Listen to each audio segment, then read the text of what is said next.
So we're putting in the session, and should be pretty fun. We're looking at one tournament and the rest cash games. Be quite a bit of 10NL and 50NL, of course.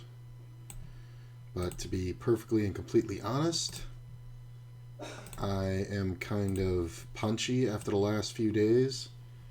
Have not gone well for me. And sometimes the more important part is booking wins. So we are going to play more 10NL than 50NL. Because for some reason I've just been running bad. And I'm either going to get my confidence back and run good, or I'm going to continue to run bad for less money. Sounds like a fair plan to me. I actually do this quite a bit where I step down when I don't think things are necessarily going my way. It's just easier than beating yourself up. And Fedor Holtz had a great bit of advice, or a great bit of philosophy, where he said that the worst thing that a winning player can do when they are losing is change how they play. If you're a winning player, you should just play. And every hour you play, you make a certain amount of money. This is very understood and an accepted theorem. So that means that if I play a certain amount per week, I should have a certain amount of expected value. I should make a certain amount of money. But some weeks, you're just going to get sucked out on a lot. You're just going to get everything you wanted in the hand except the money. And it's very hard for me to remember that when it bunches up like this. So I can't say that I'm in the best of moods right now, but I did think about how I'm going to structure my play going forward. I wasn't even going to play today, and I'll tell you about it. But then I had this kind of realization and feeling about how I want to play, and I decided, I think that makes me happy, and I think that I want to play because of this thought process that I came up with. So I decided to play. So we're going to get 6 games going. We're going to try to forget about the rest of the week. And we're going to make this straight on the first hand we play. How about that? Sounds like a plan. We're also going to enter the rebuy tournament here. Just waiting for the last few minutes of late reg. Told you.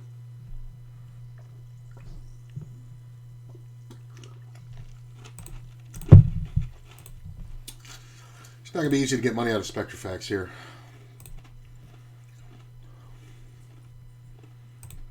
But sometimes I think he can have 2 pairs and ace kings. Well, he's not folding now. Unless he was just full of crap. So let's look at this table. This is another thing I'm going to do is really... Ooh. Okay, this is almost a good table. It's all right. It's not bad.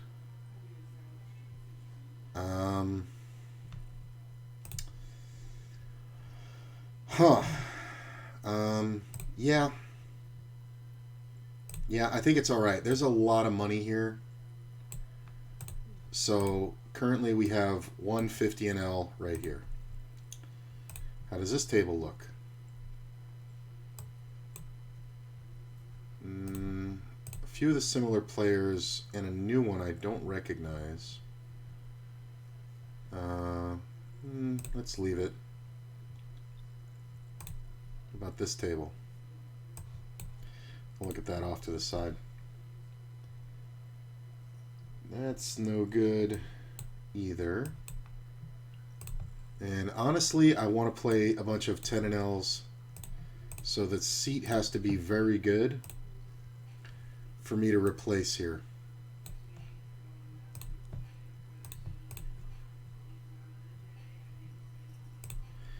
So I think we're just going to stick with what we got here. And I'm going to wait about 2 more minutes, and then I'm going to enter the tournament here.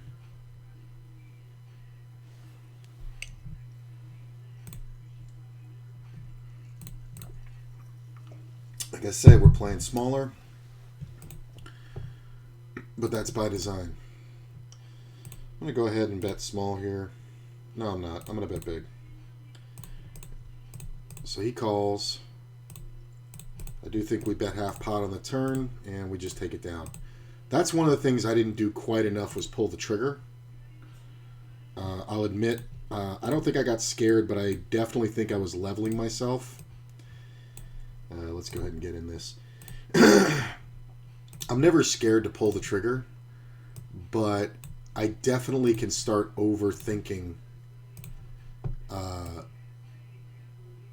giving other players credit for thinking the way I think, which, not for nothing, if you're a winning player, you're better than the fields you're playing against, well, then that quite simply means that you're better than them. And if you are better than them, and then you start giving them credit for being able to think how you think, you've now just upgraded the competition against you. And I had to remember this and realize who I'm really playing against. One of my favorite... wow, that's crazy. One of my favorite figures of all time in any kind of competitive arena that I learned about when I was a kid from the movie is Bobby Fischer. Searching for Bobby Fischer. So that was a story of Josh Waitskins, who eventually I did end up learning a lot more about.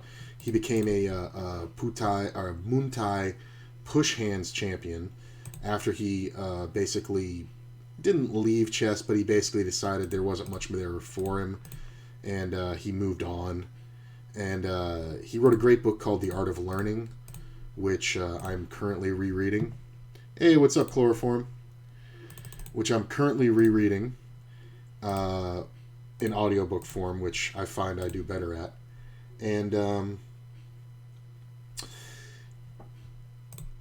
it's an interesting book because it teaches you the real truth about any discipline that's not expressly physical. It's, mental, is that if you learn better than your opponents, then you play better than them. It doesn't matter, how old they are, or whatever like that. And he proved that because he was a fucking genius, chess kid who was beating grand champions by the time he was 15. Anyway, he in the movie they talked about Bobby Fischer a lot, and they had this one line, and the line was when the teacher Bruce is talking to Josh in the movie, and he says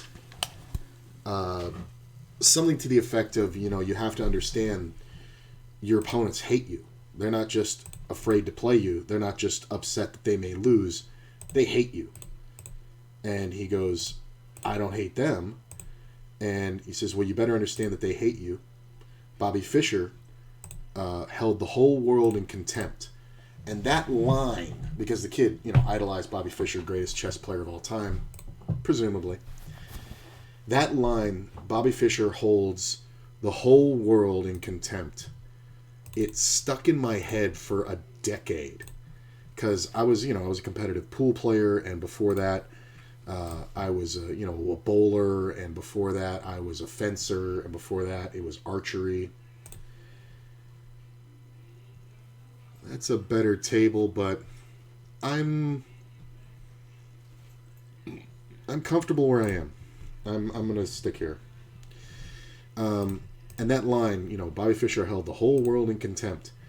It kind of, it like got stuck in my head, and I read about Fischer later, and more than his gameplay, but his philosophies and things like that. And that sentiment that he had contempt for the other players was really true. Because he truly believed... This is interesting. Because he truly believed it wasn't... it wasn't so much that he was better, because he had a lot of natural gifts.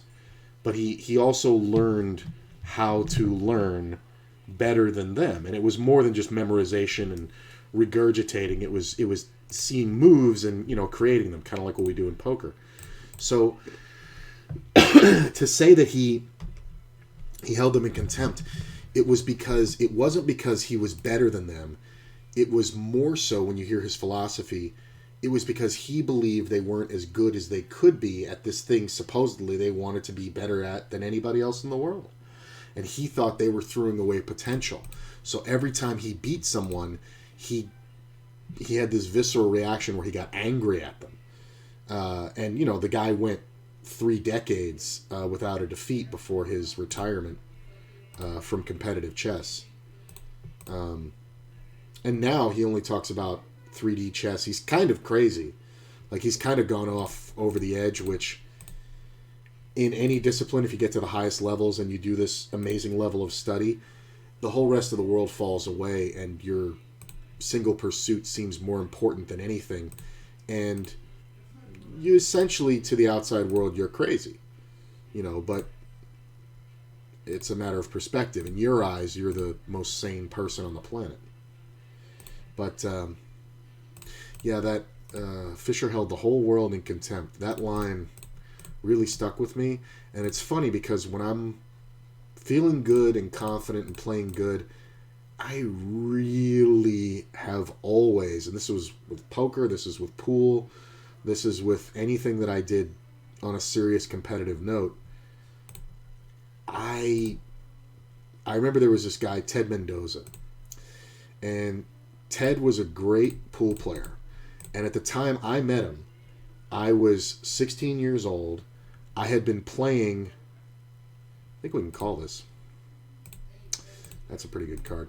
I had been playing since I was 11, 8 hours a day, every day. And my whole thing is, this sucks. 32%. I'm getting the price. I have to call. Hey, I made this straight. I'm never folding. I don't know if there's any reason to bet here. But I don't know how often cards will fold something. So maybe we chop the middle and we win the side. I might just scoop the whole thing because I should be up against 2 pairs a lot. But maybe we push cards off a chop. There's a lot of bad decisions people can make.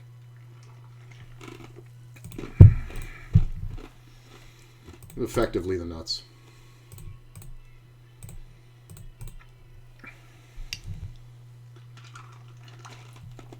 Here's the thing, you're going to get to see it. He's thinking about folding a king, I think. Which is ludicrous, but he doesn't know that.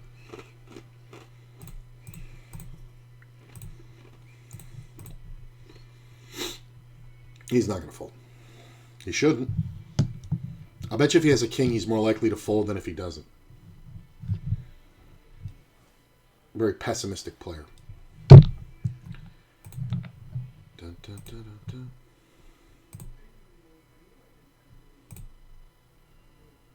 So I met Ted when I was 16, and I was very good. I was already winning 8-ball tournaments, and I was just starting to get into 9-ball. Yeah, 2 pair.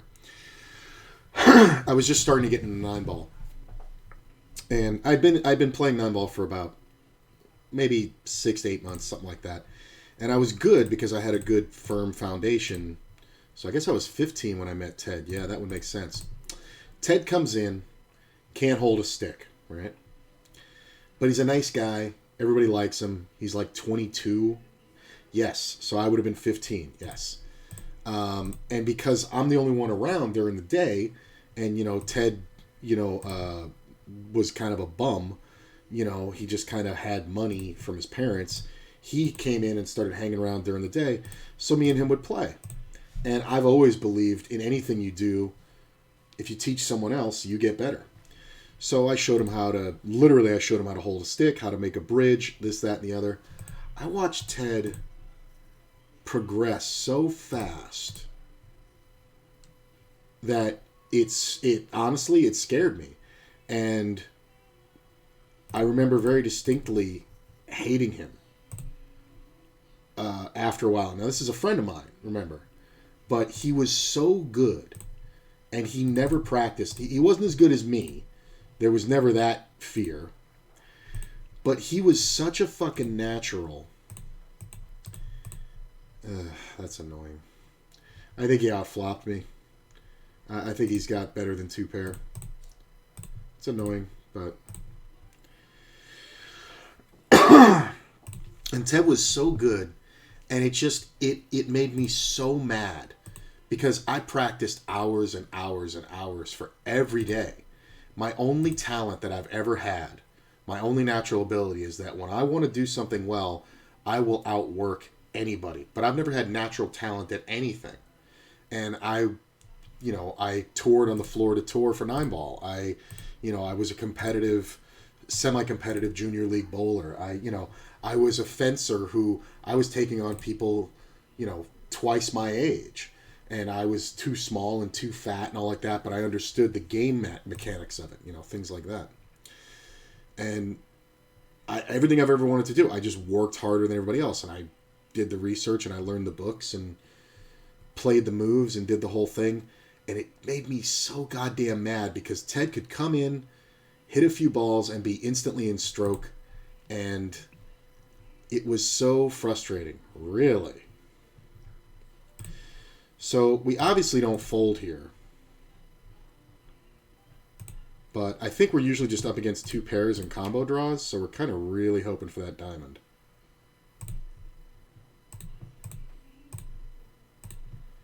He should have a lot of 2 pairs.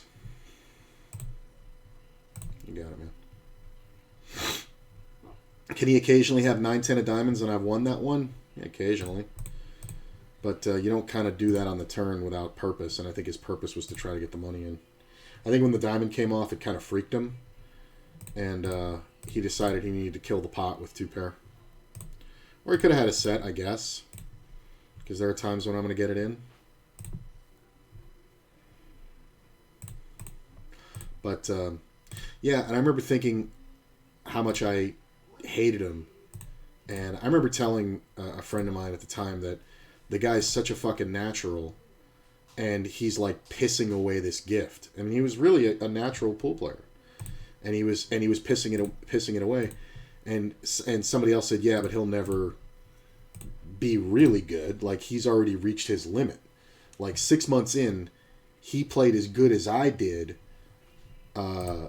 probably after 3 years of constant practice. But he wasn't going to get any better. And that, when he made that point to me, I was like, oh. He's like, yeah.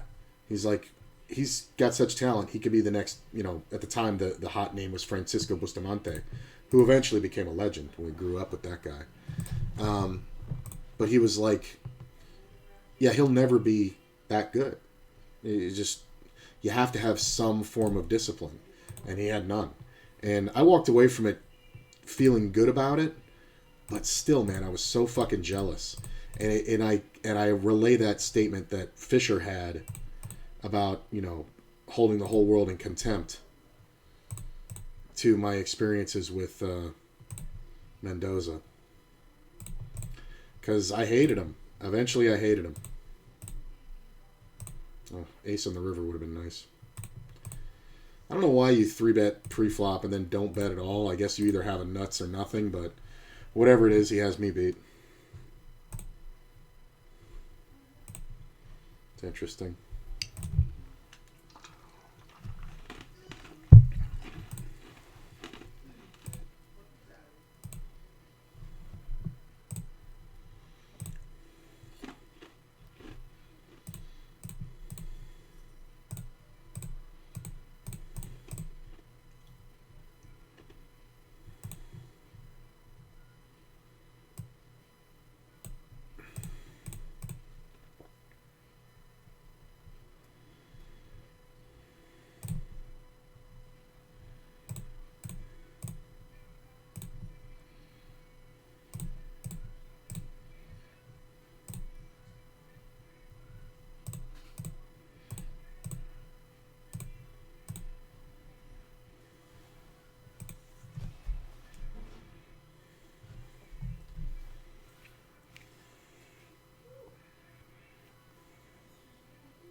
Late reg 250 guaranteed just because I ended up running good. I'm now in the money, bouncing around top 10 with 75 people left. Nice. Hopefully I can take it down. Don't think of it that way. Push the thoughts of the end game out of your mind. Focus on the here and now and these players you're playing against. When I first started playing tournaments, I had to remind myself of that all the time because I used to choke quite a bit before I got to the final table. Don't worry about the end game. Don't worry about winning. These players, this table, this hand.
Really, lots of people here. I appreciate it.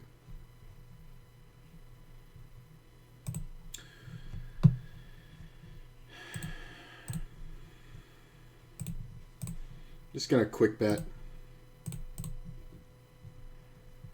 Just not really giving Spectrafax time to think.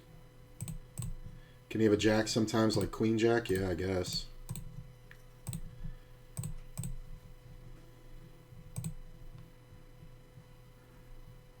Ha ha ha!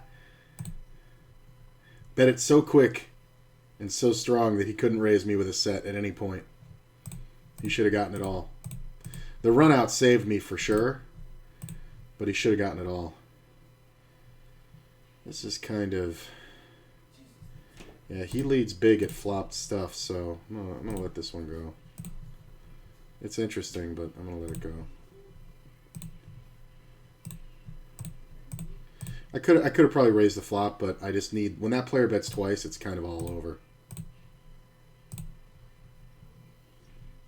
I don't know what you want to bet here multiple times. I don't think he folds an ace, but he might. Yeah, he rivered the ace. That's the thing. When you bet that big on the flop, he should just be drawing dead. I can't believe he called the ace river. If he thinks he's no good, it just sucks that he hits the ace because I'm good there. Probably 80 to 5, 90% of the time, and then another 5% of the time I get the fold because I'm in the blind.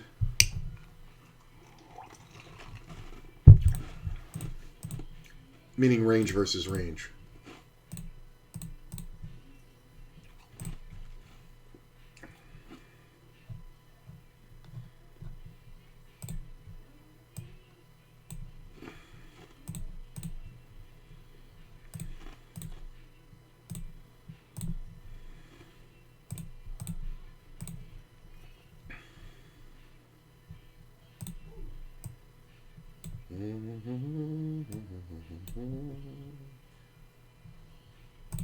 Nice. See, I wasn't betting these yesterday. I went back and looked. I was over-leveling myself. It's a three-way pot. This player's good. This player's bad. This doesn't really favor my range. Blah, blah, blah, blah, blah. All that's true, but I'm opening in a late position versus a limper and a caller on the button. I have a ton of jacks. I have a ton of pairs of queens, kings, aces. I have a ton of flush draws. I have a lot of ace jacks. I have all those hands. I have king jack that can bet here. I have queen jack. I even have 10 jack that can bet here. So it's like I was over-leveling myself on kind of a one-note range. So, you know, those are the bets I need to find today. That's the one mistake I can say from the past few days. I don't think it would have made much difference. I don't know how you quantify it, but I probably would have lost maybe 20-25% less than I did if I had been finding those spots. No. Also a little bit too active pre-flop. Even though I know the ranges, the compensation that I have to make on WSOP is that while King 10 offsuit is an open right there, it's not an open versus these players. Because when I get played with, even for a call, their range is tighter than my range. So we're going to do the bet small here. Expect to get called. We're going to bet half pot. This is kind of a blocker bet. And when we run it out like that, I think we just bet half pot, honestly. 9-3. Call me with 9-3. That's funny. That's funny. He was trying to hero me and he backdoored the fucking full house. I should have all jacks. That's the thing. I'm representing a jack. That's why I bet the river with the 3. 9-3.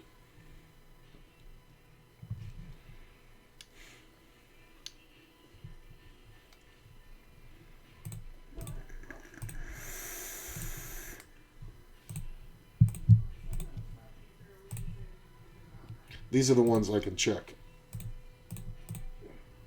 I don't have to fold here. That's not bad. It's okay. It's not great. Does he have a jack here ever? I don't think so. Like, what's the hand? King, queen, right? Yeah. That makes sense. But see, that's why I'm checking, because he should have more queens. I should be able to have, I should be able to call turns when he bets once, because he's not going to bet twice with one pair. The river makes a straight for both of us, but I have the tip top.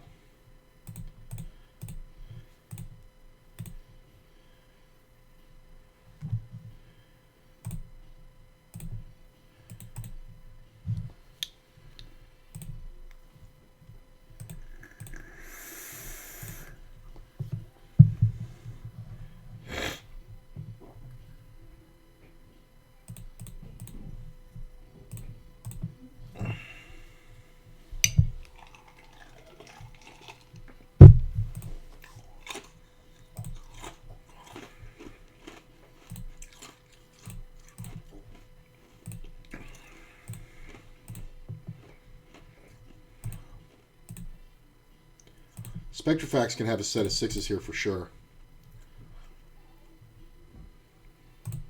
But I think we're just charging gut shots a lot. Ace jack and shit. Sometimes the ace of diamonds is in there, or ace of spades is in there. But when the turn comes off a non-spade, we have to bet big again. We have to make him make big mistakes with king, queen, and king jack.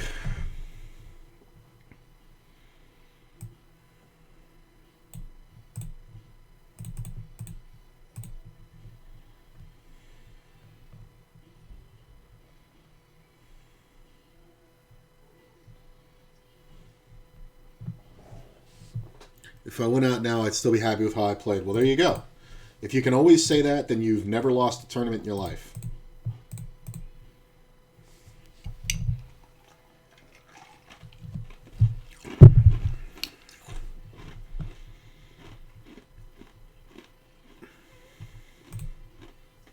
All in pre.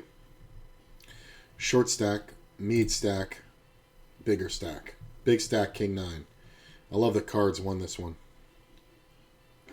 Oh no, the other guy had the medium stack. Never mind.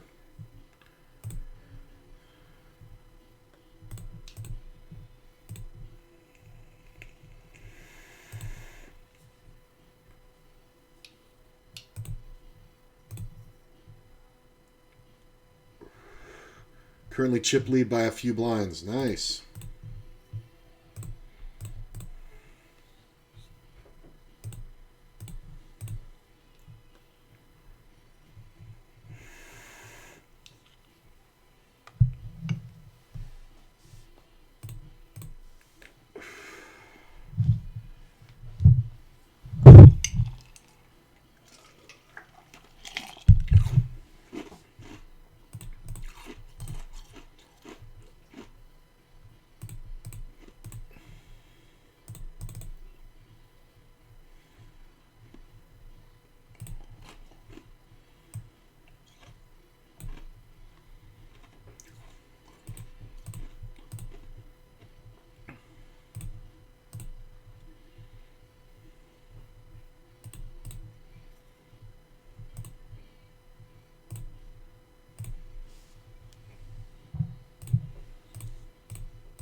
We got deuces. He bets a deuce. He calls a deuce. We'll call for a deuce. I think we want to ISO our friend here.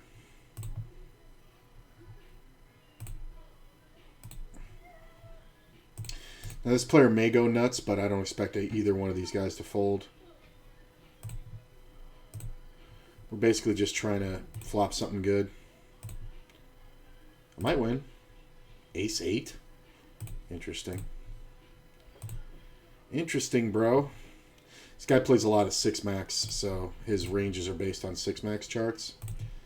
It means he plays too aggressively 9-max. I spotted him yesterday.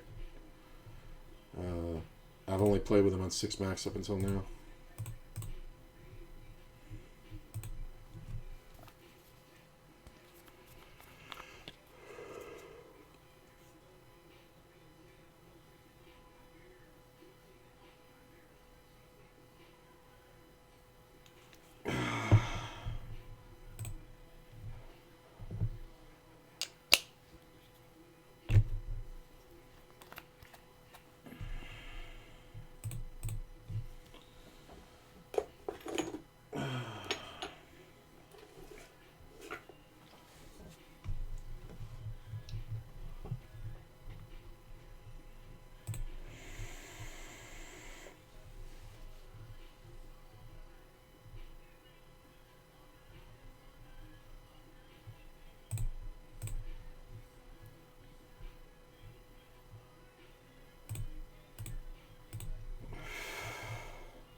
This player's short, so I'm just going to call it. Normally this is a 3-bet.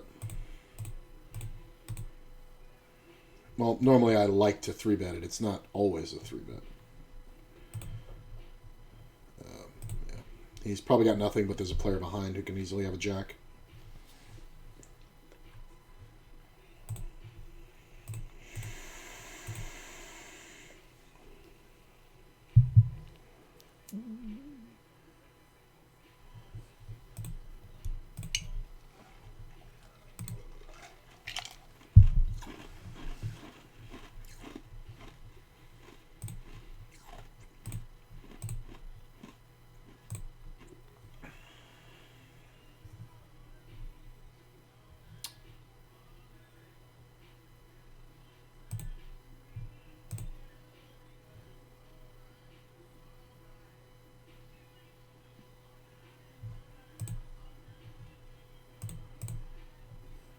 Okay. No.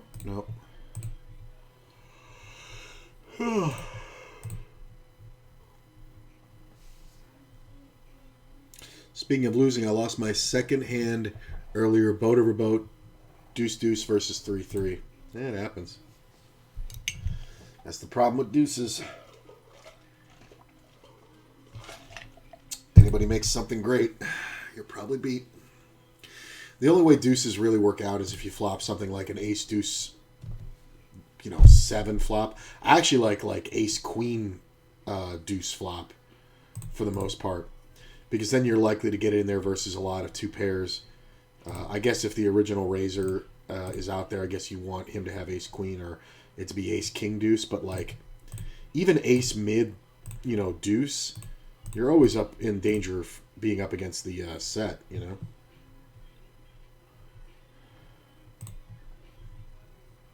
I'm just gonna call this one. Check.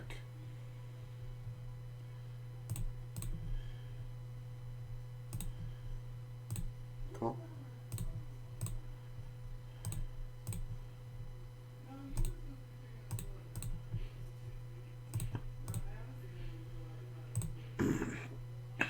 The min bet's hilarious. Really? Okay. If you got it, you got it.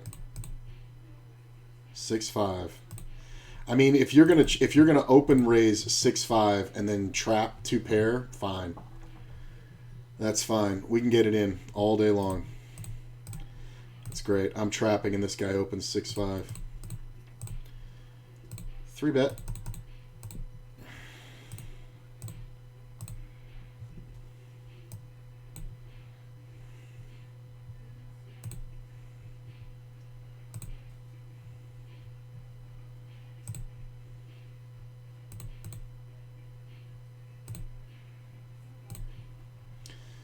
I mean, if we ran into it, we ran into it, but what can we do?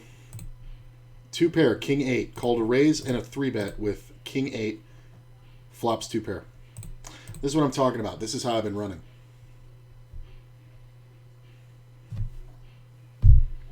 Called off 30% of his chips pre-flop with king 8.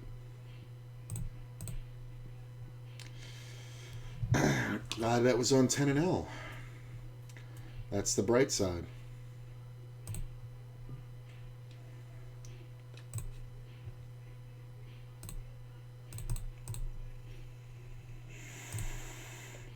Same guy. Can he have an ace? For sure.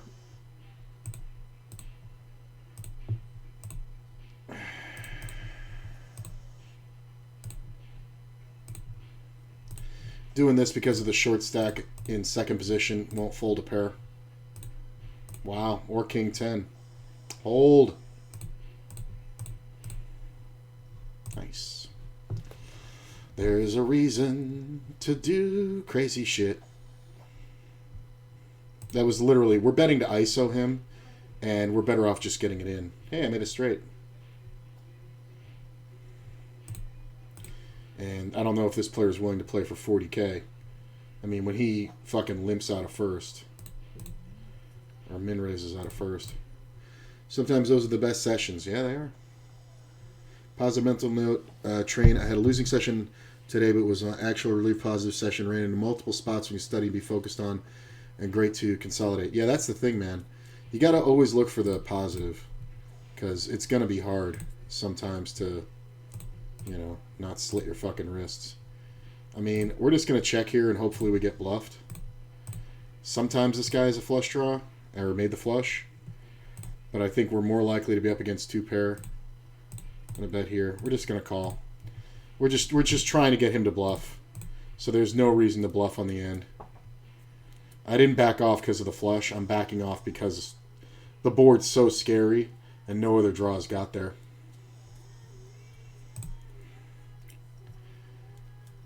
So now this player raises. So yeah. I'm 3-betting, and my 3-bet puts in a third of the effective stack, so I'm just going to jam. It's fine. I'm trying to discourage this player. Ace or king, please. Come on. Like, my 3-bet puts 3,000 in of his 8,000. And when that happens, I'd rather just ISO it right away than 3-bet, have him not 4-bet, and this guy come in behind. So, fuck that shit. It seems crazy, but honestly, just two really weird situations where we can absolutely see. Look, and now this guy's opening up 4.5 blinds to open. So, like, we're obviously up against the guy we want. Now, look, he gets raised fucking 3.5x. Like, this is 2005 poker. You're going to jam pocket tens now like a fucking idiot? No, you're going to call. You're going to have an overpair and lose. Sixes, not even tens. Shockingly bad play, sir. Shockingly bad.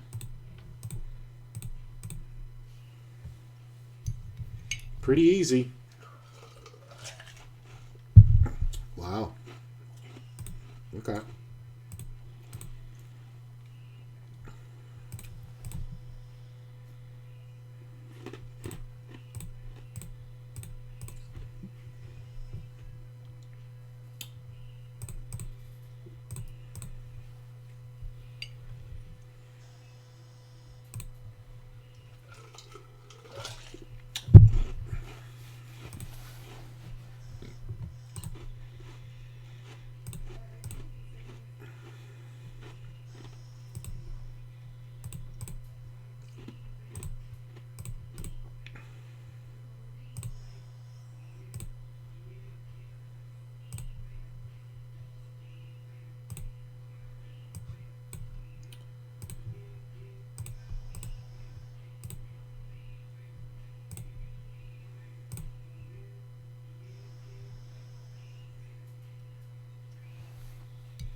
Placing that 10 and L with the first double off the day.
mean, if we assume the player behind's going to call, which I think he is, stacks tens to likes to flop, then we're basically getting almost 4-1 here.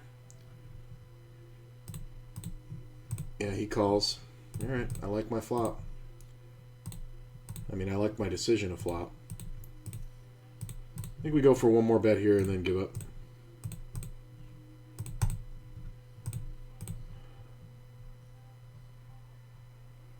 Yeah. I think if we get called twice, we're screwed. I don't think we can get the bluff through on this one. I think we just got to let it go and hopefully somebody bluffs. Bet half pot here. Get called. King's not great. Player leads. He could be blocking, but that bet was kind of big. Now he's leading river. Do I ever think I'm good here? Not really. He has a pair and a flush draw, and I think he just decided he's not going to fold. So his pair is kings, by the way. So it's not like he has pocket, sevens and is doing that.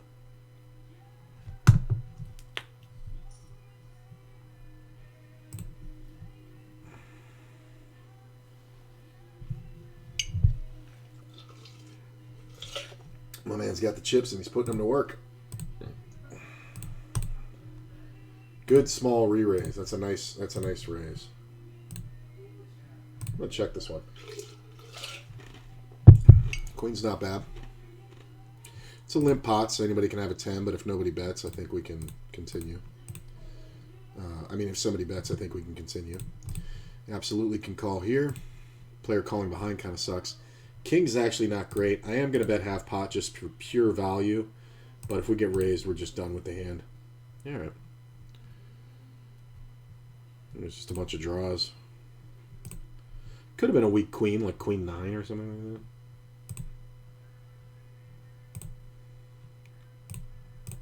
Like behind me, not in front. In front is nothing.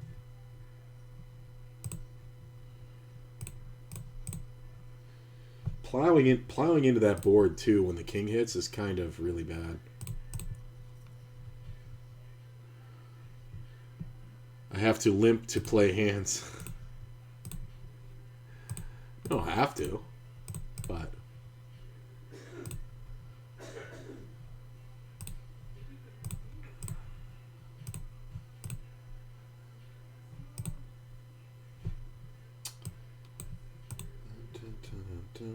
no, thank you.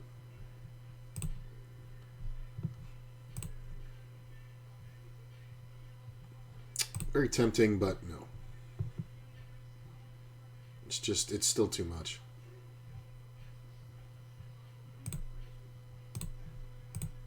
I remember this player from last week. Played a tournament against him where he raised, I 3-bet. I had ace king. The flop came off ace and 2 diamonds. And I even had the king of diamonds in my hand. And I bet, and he called. And on the turn, I realized this guy is just on the, pure flush draw. So I just put them all in. And it was for like 3x pot. And he thought about it. And then he fucking called it off anyway with, just the raw diamonds. And he missed, but it's just like... I don't understand that. Like, you're just never going to fold a flush draw ever. It wasn't even the nut flush. Like, it wasn't even the nut flush draw. The ace diamonds was on board, and I had the king in my hand. But it's just so obvious.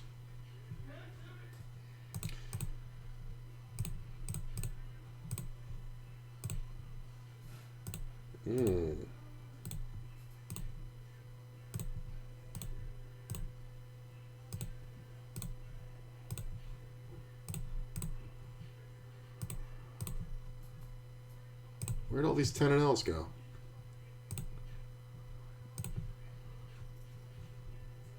Oh, we got a 20 and L. Yeah, I was going to replace this one, but now I got to replace this one. So that's done.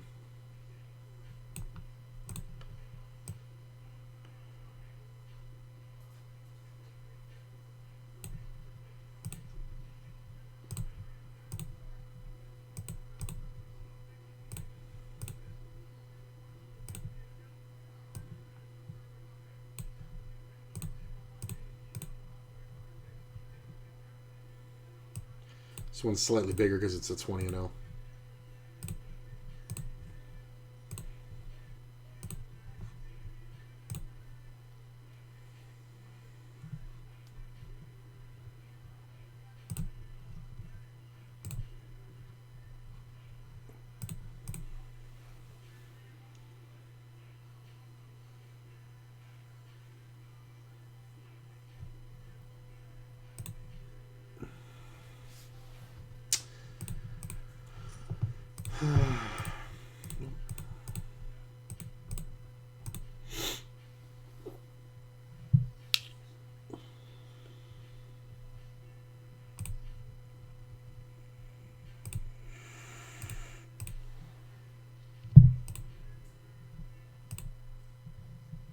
Oh, 2 pair versus 2 pair. He called that raise, made 2 pair. Check raised. They get it all in on the flop. People get it all on the flop with 1 pair in a tournament. Ace king, top pair king. It's like, how bad can you be? Oh, I can't sit at this one. Like, because it's a tournament. It's not like it's a cash game.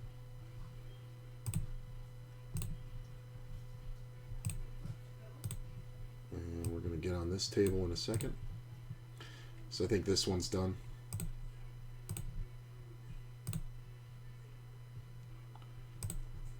Pick up the open ender. Not gonna bother.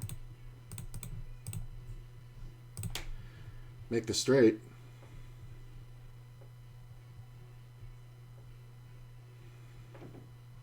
Is there any value in fucking betting here? I don't know. I mean, this is the original opener. Ah, there was value. I thought if anybody's gonna have an ace, it's this guy. But the other guy was going slow because he had the ace. Yeah, the other guy had king, queen. Maybe I missed a bet there.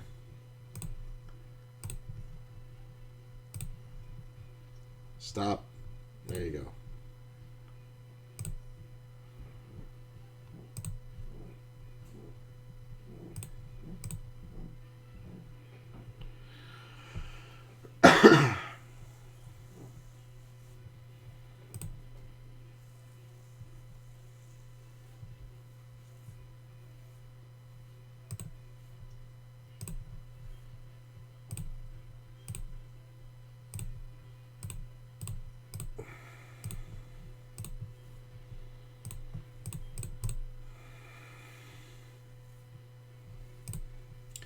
Remember what I said about my buddy with the diamonds?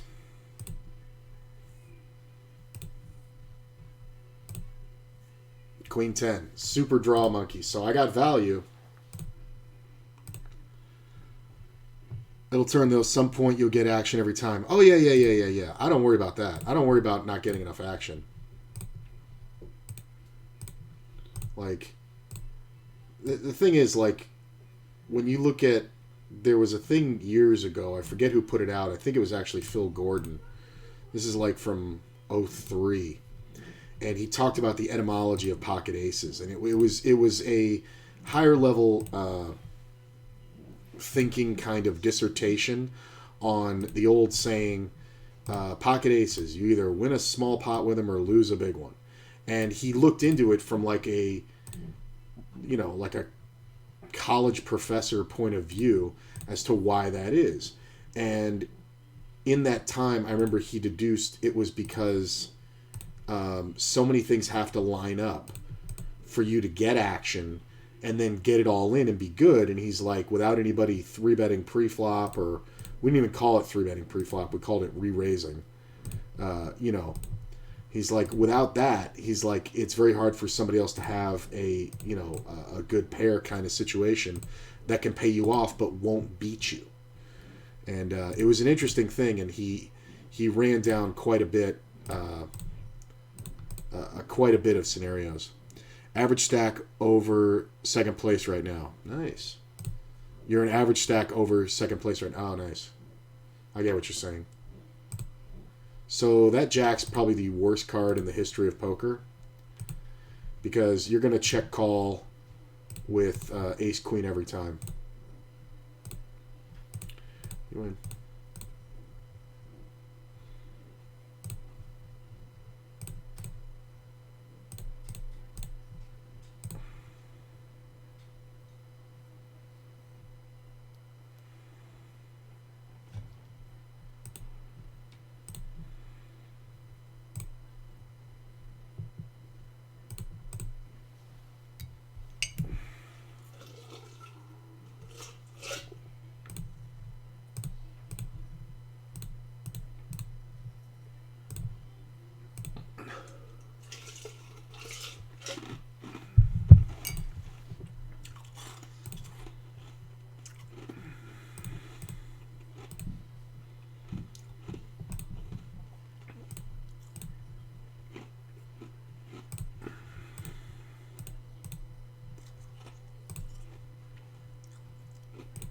I'm basically just charging flush draws here on the bottom. Sometimes he has an ace. Sometimes he has a set and he raises right now.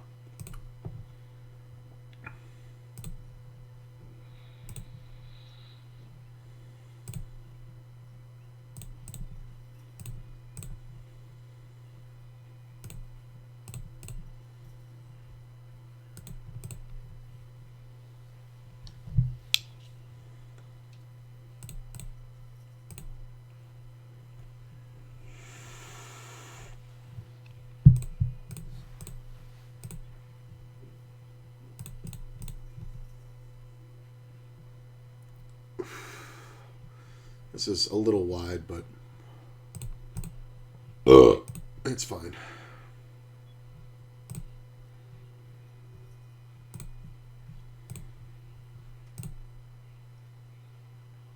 Damn. Gut shot and top pair. Really, bro? These min raises are hilarious. Because they're not doing that with an ace.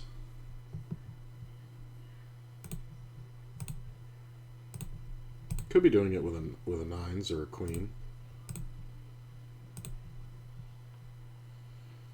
I mean, really?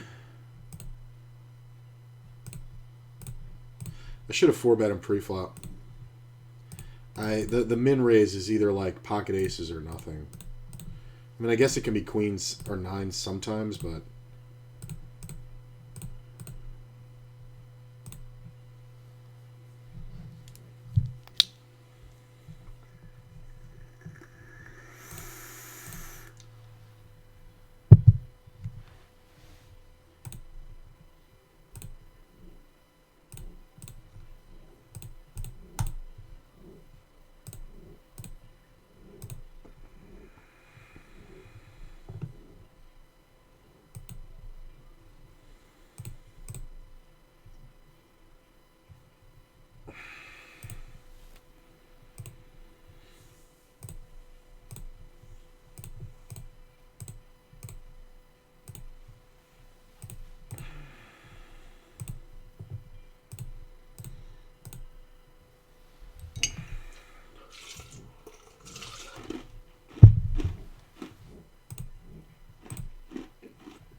look at this.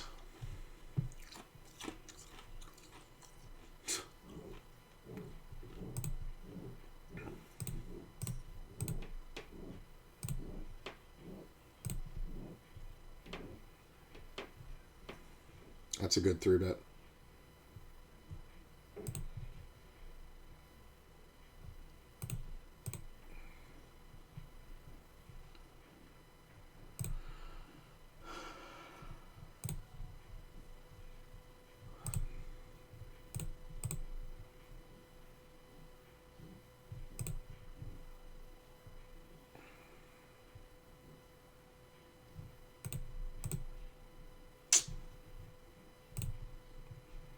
Had the Brunson. Ace and a flush draw.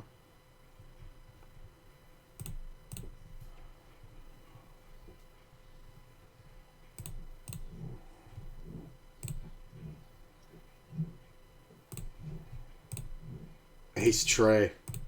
Why would you limp it on the button? That's the thing, man. Like, those are the examples that I kind of need to remind me of what I'm up against. Won't last long, but cool to see. You never know, man. You might win the whole fucking tournament and never lose a chip lead like Jimmy Gold.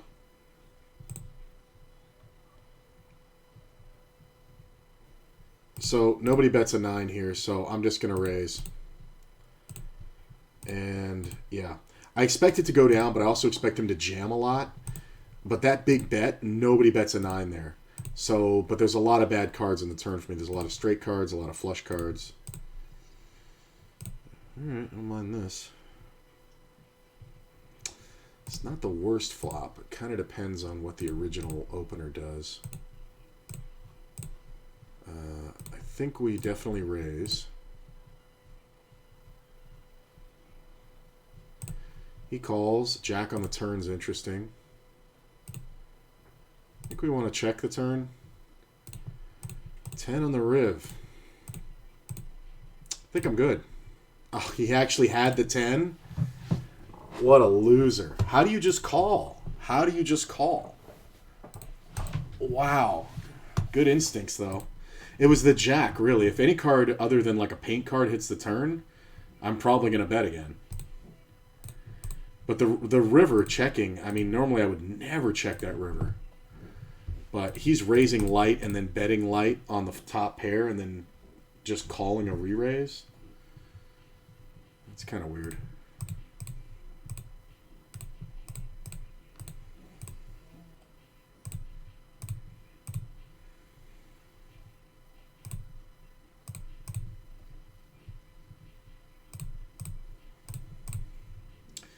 Sometimes we let them get there, but it's also the only way to ever get paid. See what I mean? You got to check that turn. Why would you bet a jack? Why would you bet a jack? I'm only going to call you with something that I beat. Why would you bet a jack? That's the dumbest shit ever. Oh, look, one of those matches one of these. And the guy checked the whole way. You don't see a flush? You don't see me calling with a jack? If I can call you with the same pair very easily after raising, I can have king jack, queen jack, ace jack. All those hands can call you. What the fuck are you betting for? You have a bluff catcher. Catch the bluff. So you check and you let me bet. But no, he just fucking leads at it because he's a fucking idiot.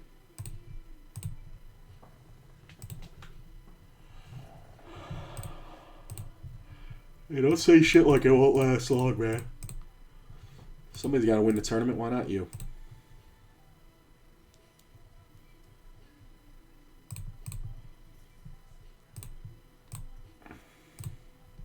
Definitely not in the mood to go light with ace king. Look at this. Trip nines, top pair, and a full house. That's crazy. I get 3-bet small by this player.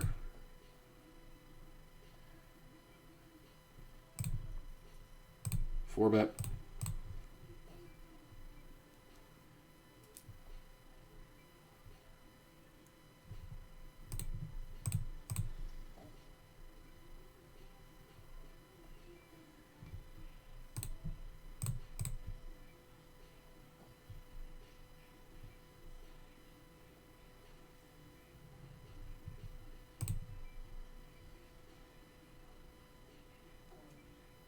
Yep.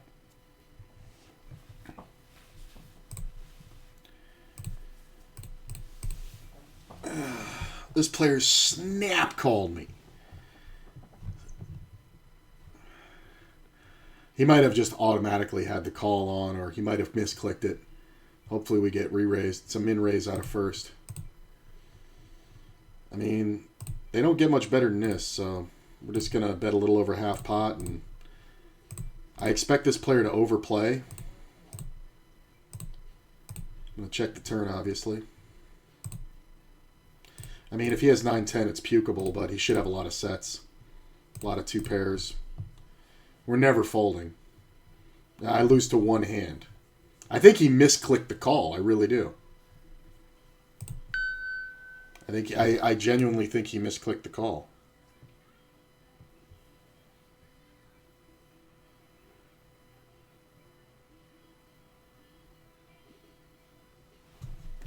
Sorry, got a message on my phone.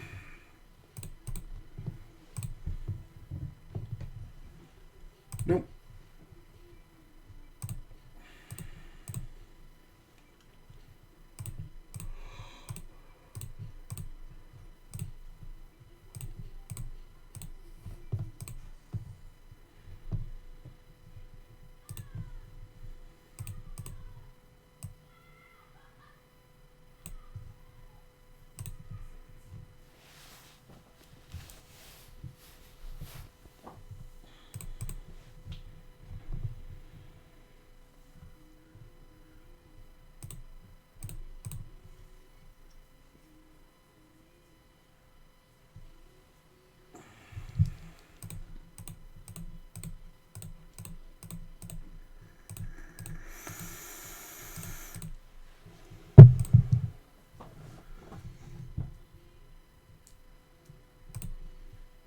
there for me.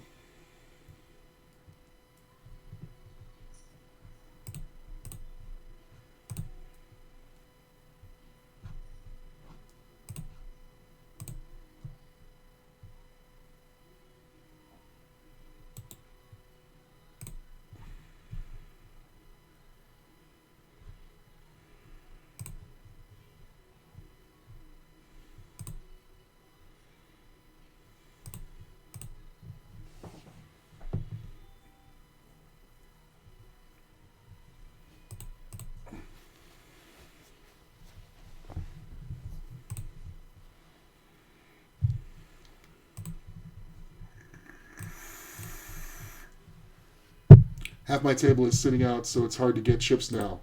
Well, that means you have 3 times as many steal attempts. If half the table's sitting out, then pretty much with any paint card in your hand in position, you can just make a steal. You're the chip leader, man. This fucking idiot.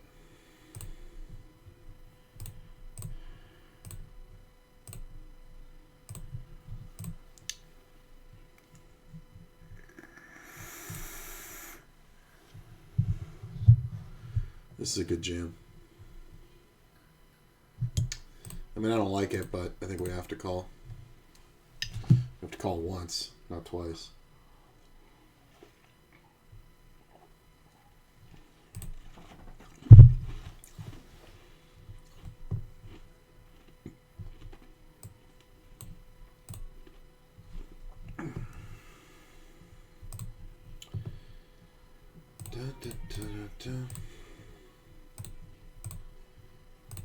That's a lot of jacks.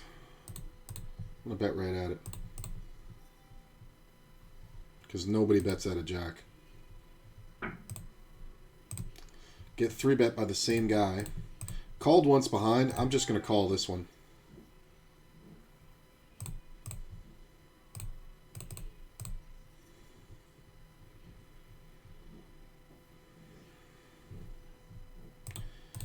Worst run out ever. I'm not sure if this player is always... What the fuck do I beat? The fuck did you have, cards? King 9 for a gut shot.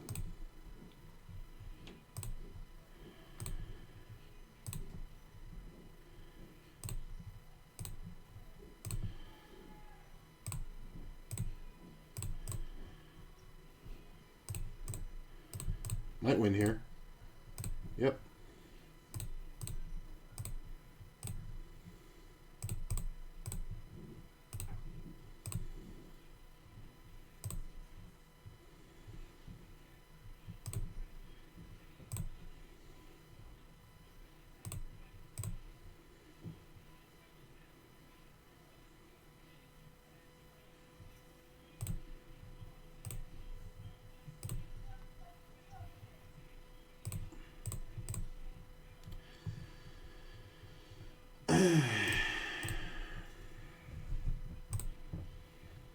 I don't think anybody's ever got ace-queen here, so we're usually only up against one pair. 7 kind of sucks. Sometimes we're up against a full house, but I'm not going to stop betting now. Especially not versus this player. Jack in the river is kind of great.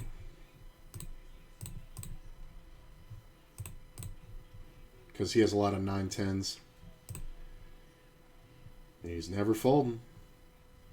He's never folding. 5 deuce of diamonds. You guys playing every fucking hand. That's why you got to bet there. No, thank you.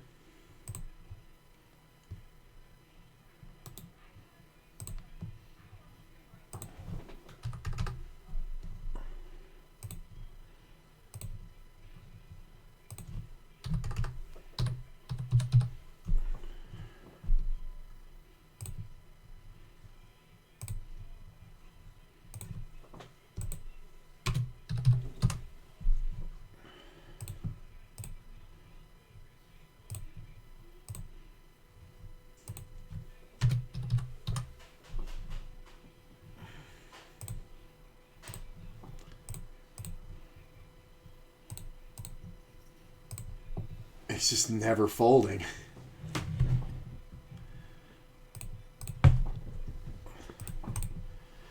Some players we will c-bet against, not versus a player who's guaranteed to call every time.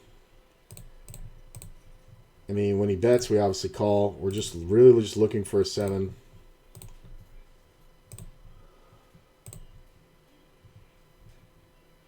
Gut shot, full pot. Could be drawing to that chop with versus 10 jack. I'm going to let it go, actually. Just because it can get sketch very quickly. Check this one. Fold here. It's going to be, yeah, it's going to be a set. That's why you got to bet more, man. You had ace jack. I think we can call that. Jack on the turn's pretty good.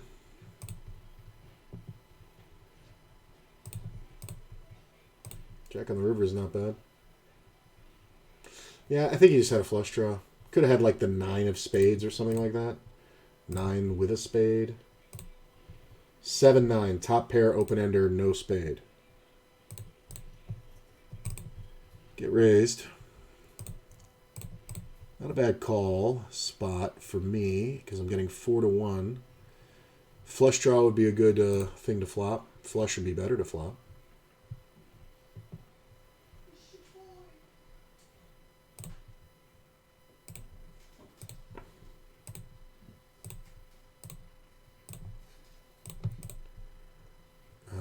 Yeah. It's not bad. It's not great.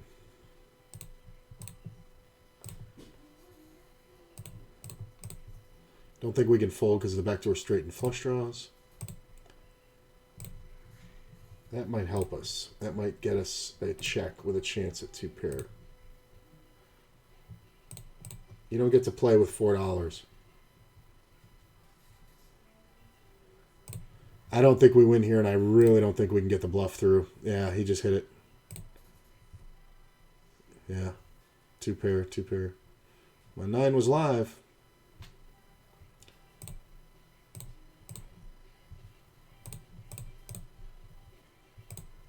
Found another one of those spots.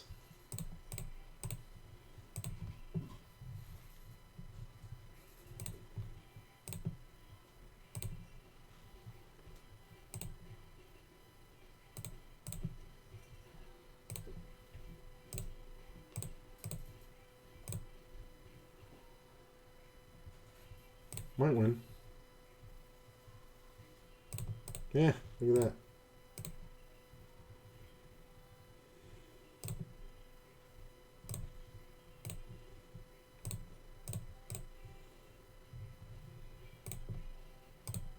Not bad. Not great, but not bad. King's nice over here. Full pot bet. Scary.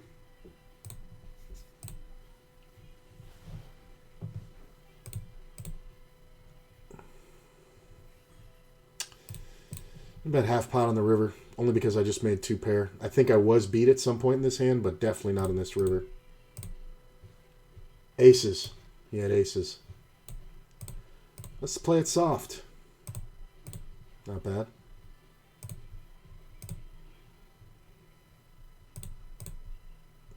He's going to have some ace jacks for sure.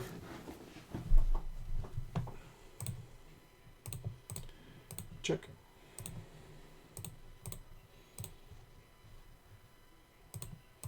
You can lead the river. Nobody's going to have ace deuce, really.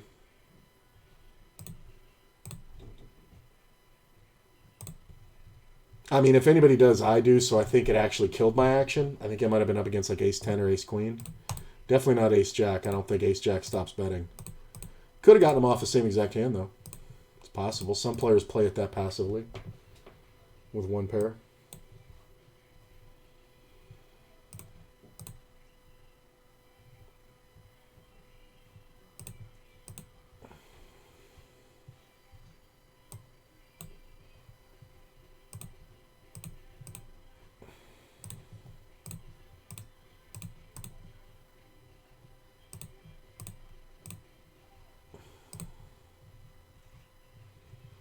Mm-hmm.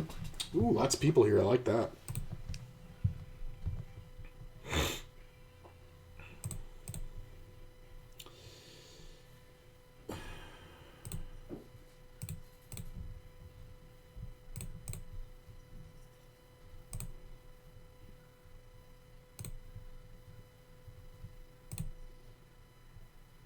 That's actually the best card. Can I get beat here? For sure. King, Queen, Ace, King. But he's going to have Ace, Queen a ton here with the Ace of Spades. I think we have to call. Pocket eights. All right. My initial read was right that he didn't have a spade. I'm surprised he bet it so small, though. He bet like pot builders when he should have been protecting his hand. I mean, versus that particular player, I'm not going anywhere when he bets that much because it's just not enough. And believe it or not, he's going to pay me when that spade hits the turn and I check raise. He's going to get it all. I'm going to get it all because he just can't fold hands like that. Like, on the turn when the spade comes, I'm going to check. He's going to bet, and I'm just going to fucking rip right over the top of him for like 5x pot, and he's going to call it. Look at this.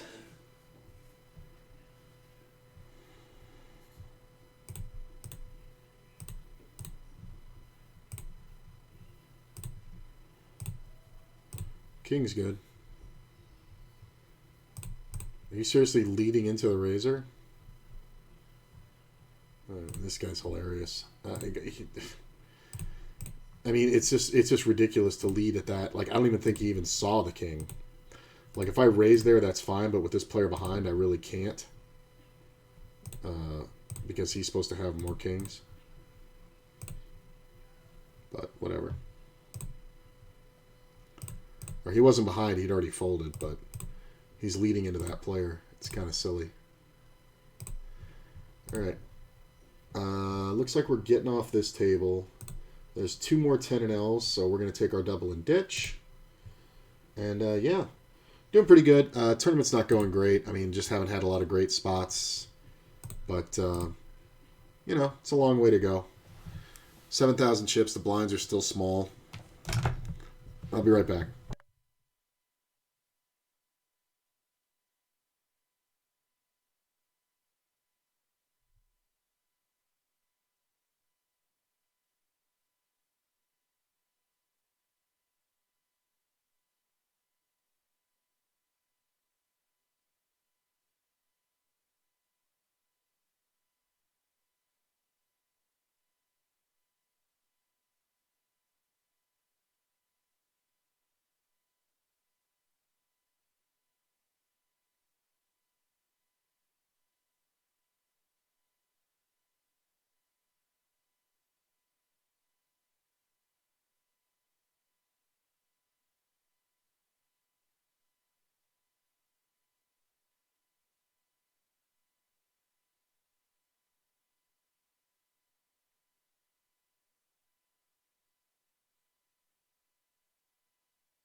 Chip leaders on my right, just waiting for my spot. Nice.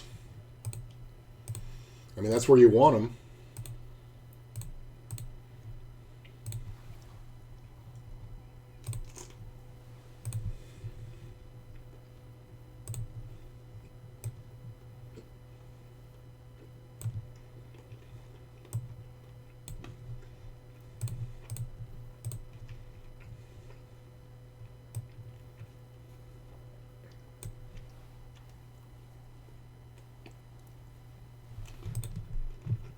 Snickers ice cream bar.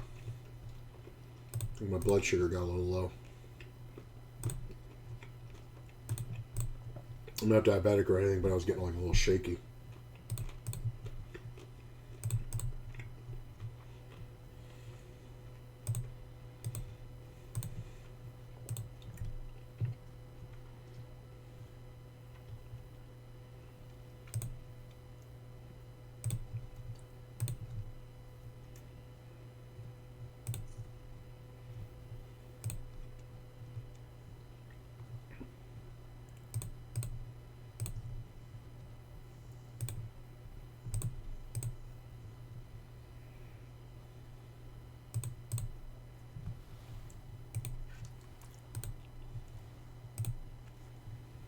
Open ender.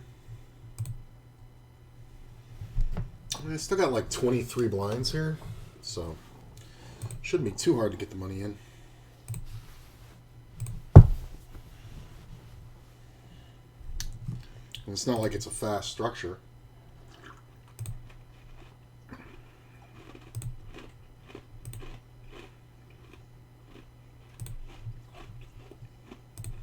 I'm checking because he could have some flushes, and I don't know if he ever calls. King 8. Yeah, I guess he would have. I'm going to check the river. I might get bet out here.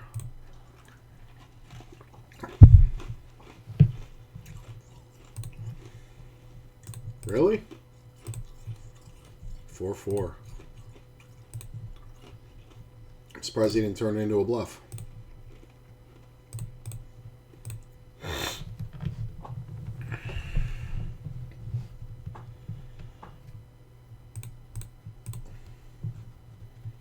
Kind of very surprised.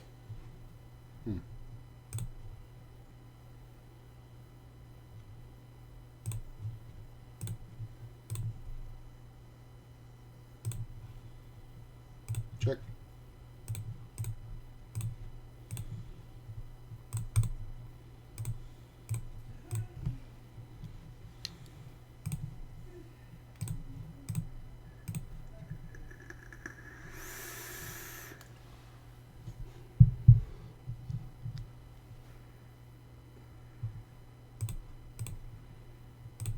Might win. It's possible.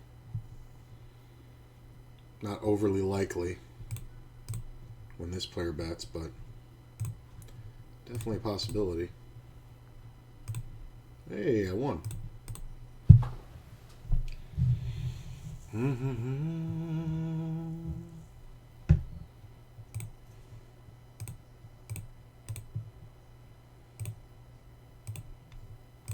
Aces.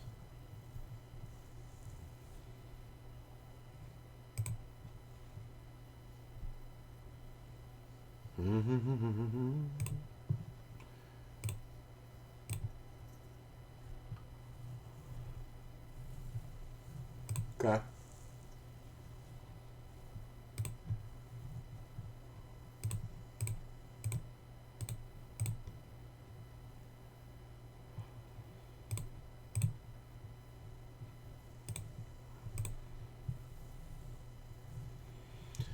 Player raises and then calls.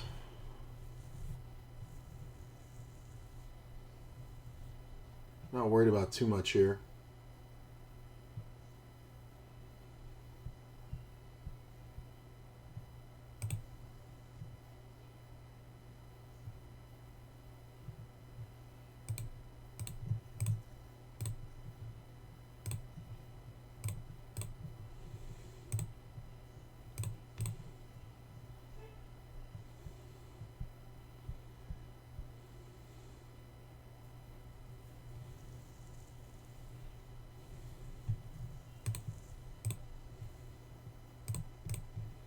I think he's kind of stuck with an overpair. At least he should be. What the fuck took so long if you're actually going to fold it? Like if you should be just considering a call there, not a fold. You're considering a call or a raise. You're not considering a fold. I'm going to go ahead and bet the river here. It's kind of blockery. Sometimes we get heroed. I don't think anybody's got a flush. I was going to bet the river anyway, but the 3 kind of makes it perfect. Any 3 deuce, 5, 7, or 9.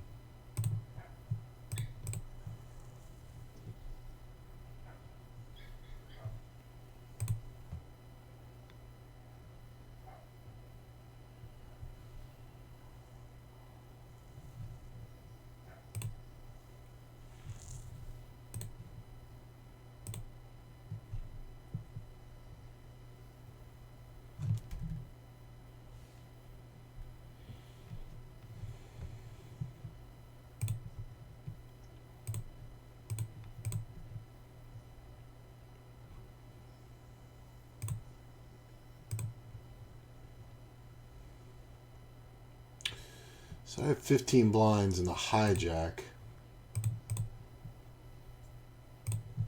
Yeah. I know it's a fold. I'm just trying to think of, in this scenario, can I ever have raises? I can sometimes if I'm like in the hijack, but not the low jack. Just because there's too many players. There's 5 players behind to have a better ace. It's kind of, ugh. If I was the worst player, I would have jammed and won it pre-flop. Yeah, we're kind of just looking for, honestly, like jam spots.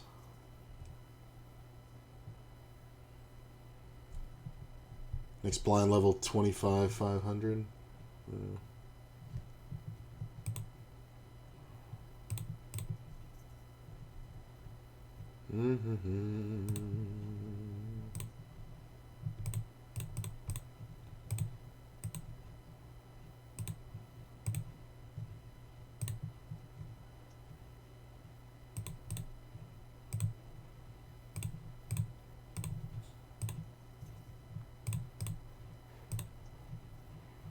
Nope.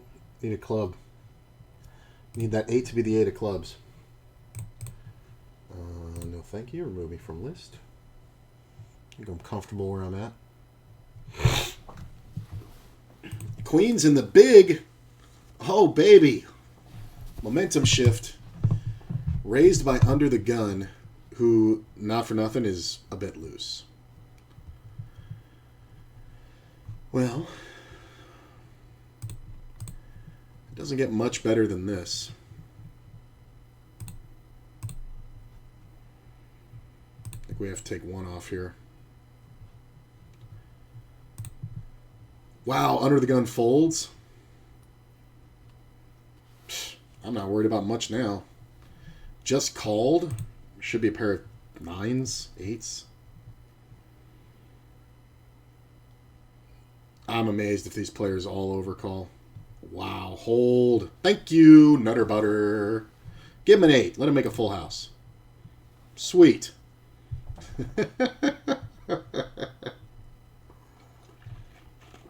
Fucking moron. Ace 8. This is annoying.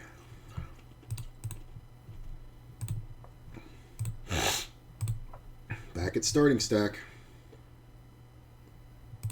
Started that hand with 6K. Ended it with 15. The old better than double.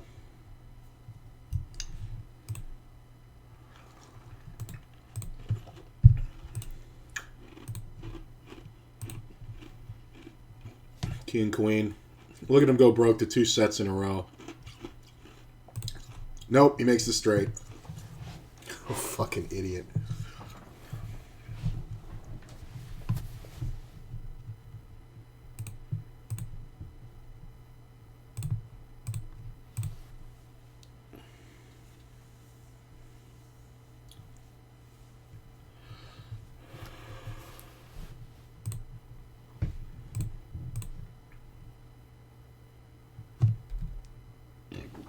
That's hilarious. God forbid you play post-flop with the best post-flop hand in the game.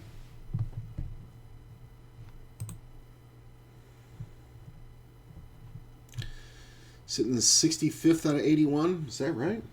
Doesn't sound right. Yeah, that's right. I didn't think we were down to that few players yet. Half the field's gone.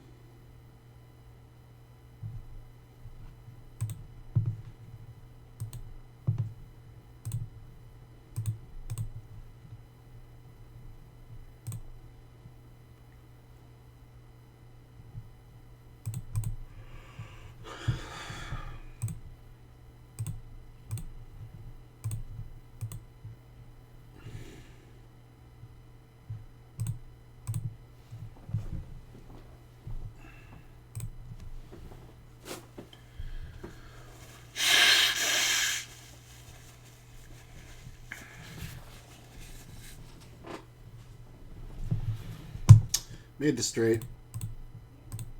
Just gonna bet a little something.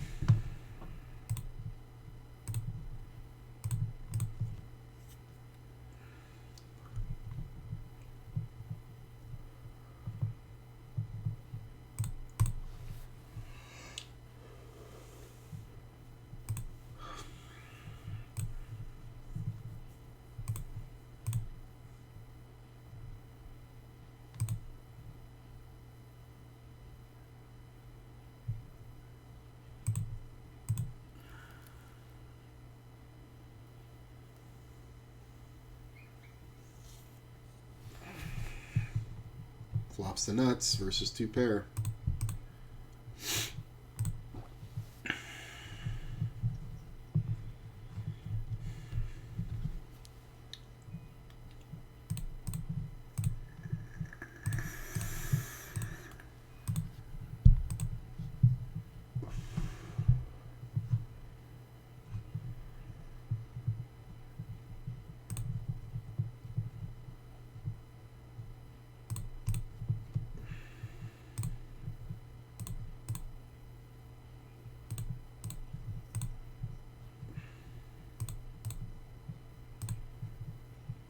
I wonder if I can get this fucker off an ace.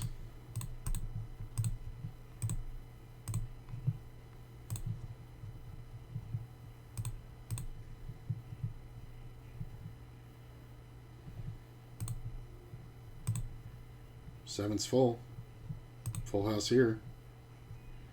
Hey, I made queens full eights in that tournament too.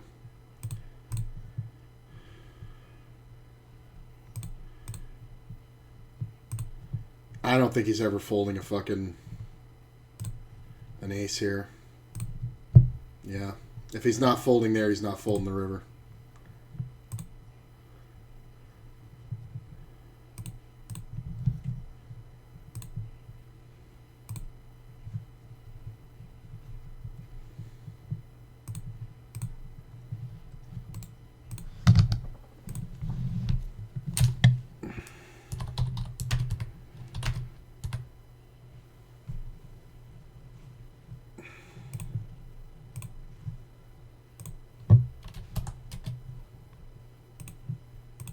Kings.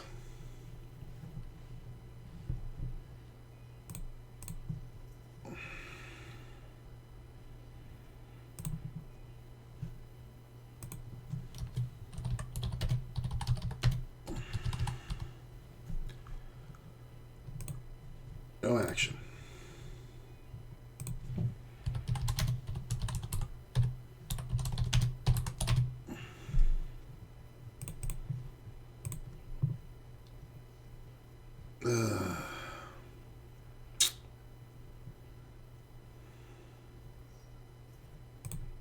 I was going to say, as soon as it folded me, I was going to go, I'm the only player in this tournament folding these deuces for free. But I guess when that guy jams, it makes it even easier. Make an ace with a gut shot. Not the greatest. Look at this. Jacks open rip.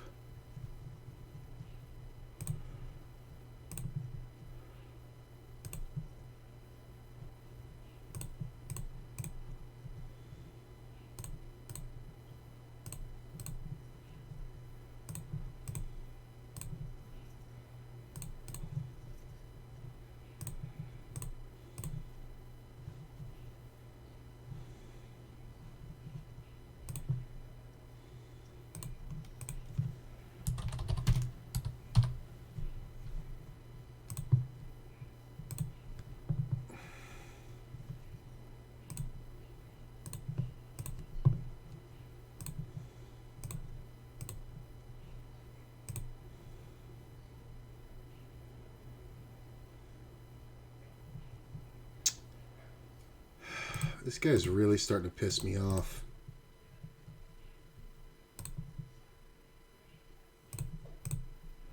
Ace is nice.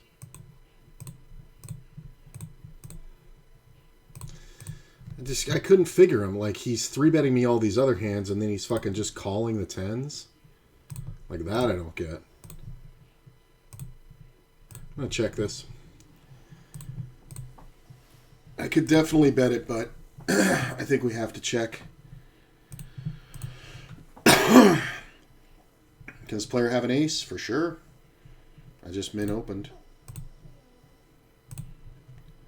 There's kind of no hand he can bet that I can beat. But I can beat that one when he doesn't bet it. Ace deuce, you're just calling with every ace. It's kind of hilarious, bro. Like, I get it, you've got a lot of chips, but you obviously don't understand how this works. Look at the flush get there.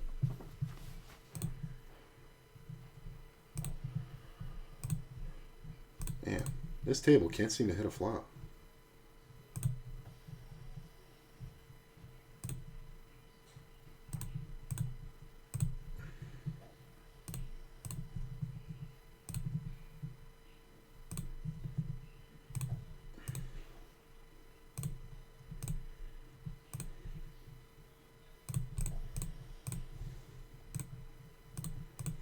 Credible can have a lot of king queens or queen jacks. So I don't want to put myself in a situation where I can't win by check calling. Well, that was easy. Sick play, bro. Hold. Nobody ever has a queen when they bet like that. Yeah, that's the situation we want. We want to put it to a point where... See, because if I go bet, am I getting called 3 times by queen jack? No. But I may very well, if I bet the flop and then look like I'm giving up, I may get bluffed at. So he bets small on the turn, wants to see if I re-raise him. I don't. And then he bets big on the river. I don't think I can get called by anything here that I beat. I should have raised the turn. But, I mean, that's so specific. I think it's fine. That's a nice play. I really like that one, actually.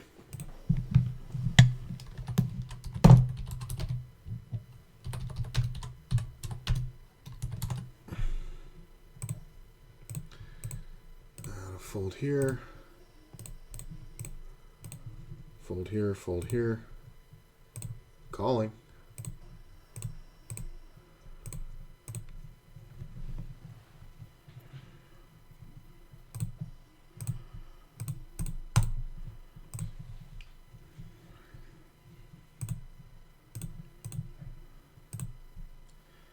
I mean,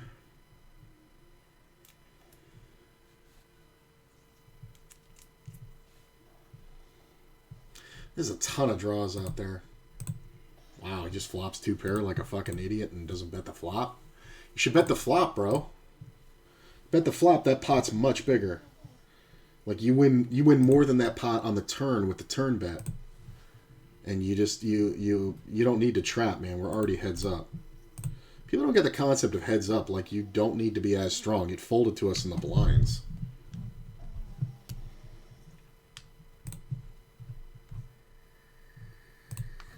Top 30 in this one getting paid. Top prize. Ooh, it's overlaid.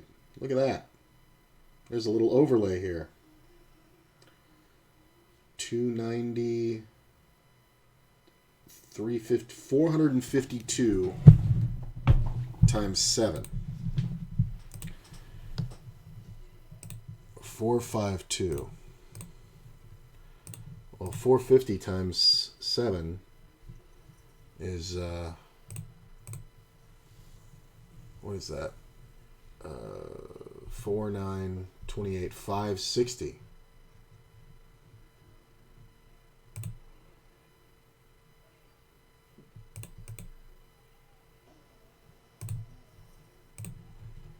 I'm just going to get the calculator because that's close. 452 times 7. 3164. Why isn't the prize pool updated?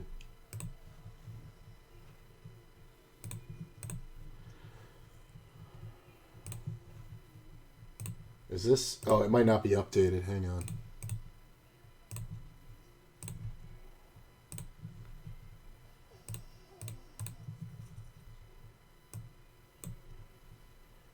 $270.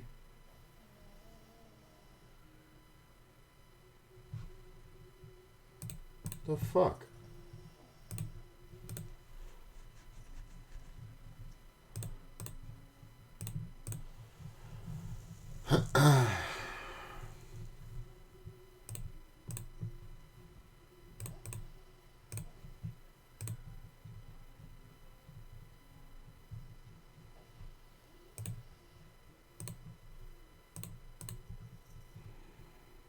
You know that's not going to work.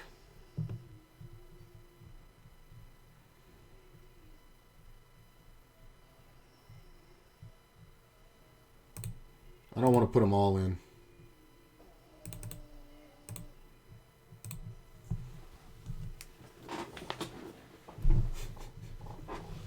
I believe it or not, that 5 cents made him call.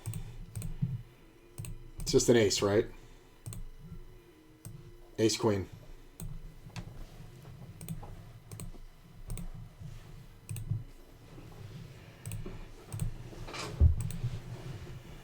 Oh, I did double up on this one. I didn't even realize it. Oh, queen ball, turn.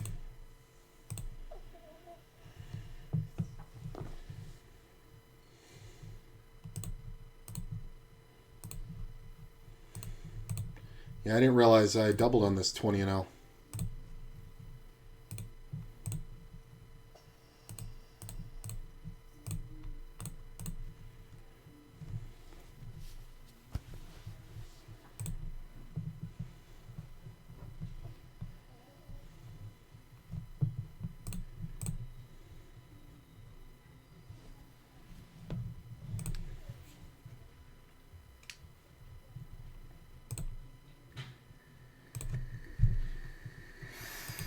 You don't get to play for $3. You just don't. You don't get light action and you don't get to raise. You get jammed on and that's it. So you get to win little pots, but you're going to be playing for all of it soon enough.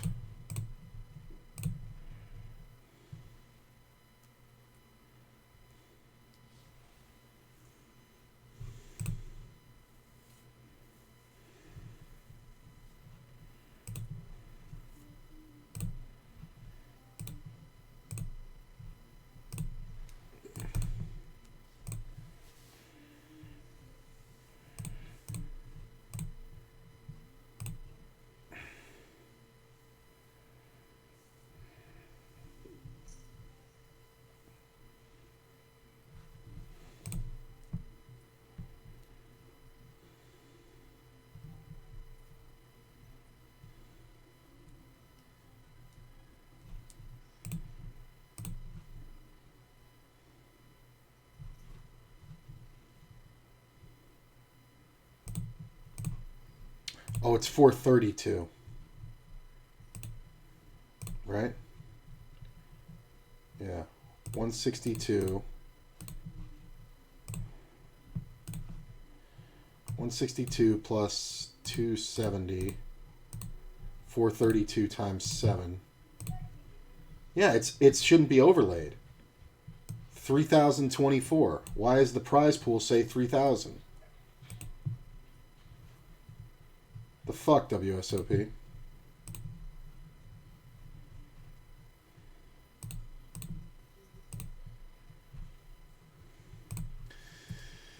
So this player's sitting out. That sucks that this guy opened. Can't do anything. I mean, I do have a jam stack, but I can't really do anything there.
Oh, when he limps, I can't raise. I mean, if he had raised, I could have re-raised. Or if he had folded, I could have raised. But when he limps, I really can't do shit because it's such a trap spot.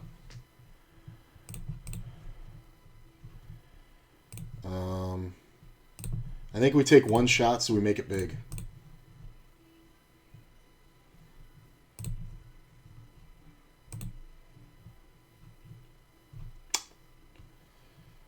Queens, aces, jacks. 10's okay if I can have another one. I think I need 2 pair or better here.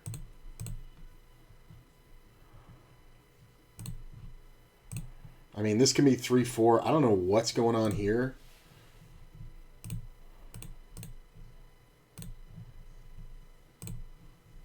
Aces should lead turn. I was just thinking it.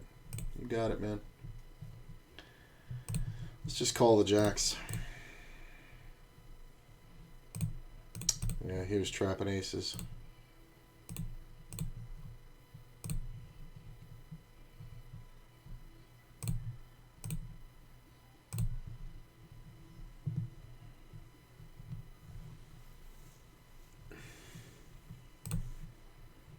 I mean, this isn't the worst, but it's definitely not great. Yeah, you can have it. A king can bet here. It's fine.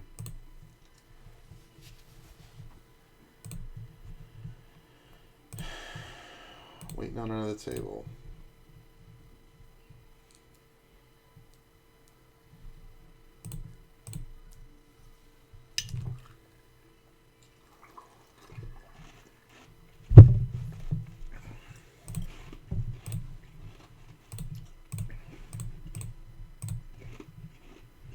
How do you win so little?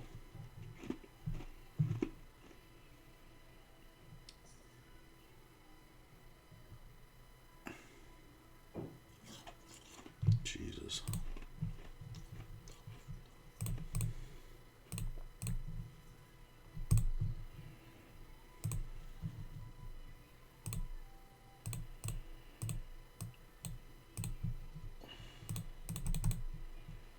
So he limped it pre-flop.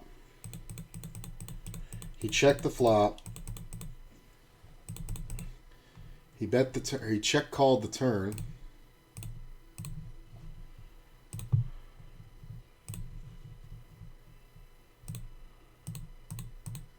No, they checked the turn. He check called the flop. They checked the turn. What is that?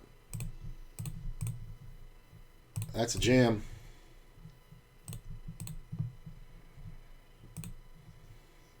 Two pair. How the fuck do you have king queen? Hold. Whew. How the fuck does this lucky piece of shit have king queen? Well, I guess I just got luckier. 3 outa. But it's absolutely a jam. What did I have? Like 17 blinds? Yeah. No, I had less than that.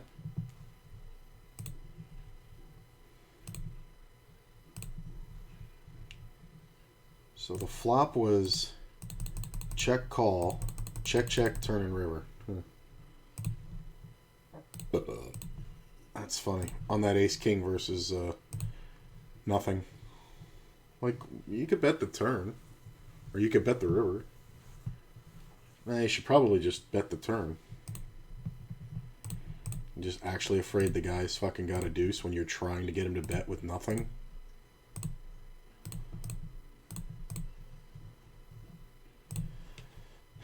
It's possible I can win.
Well, what's the rake on this $7? That's where it's falling flat.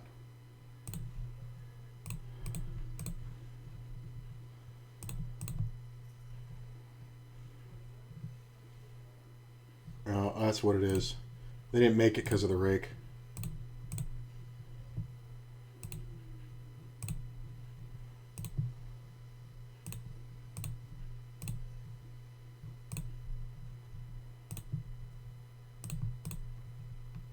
Stacks might bet big. Ace queen. Double trapping.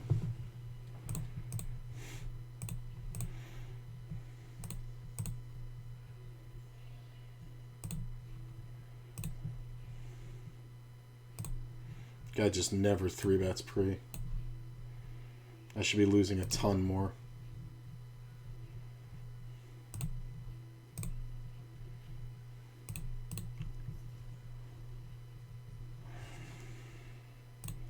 I swear to God, if somebody popped off King 10 or Ace Jack, I'm going to puke. Nope.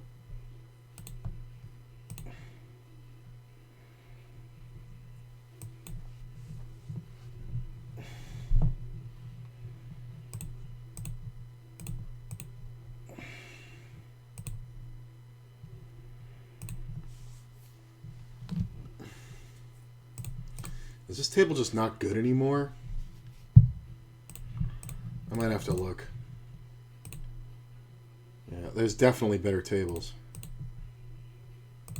Fuck this table.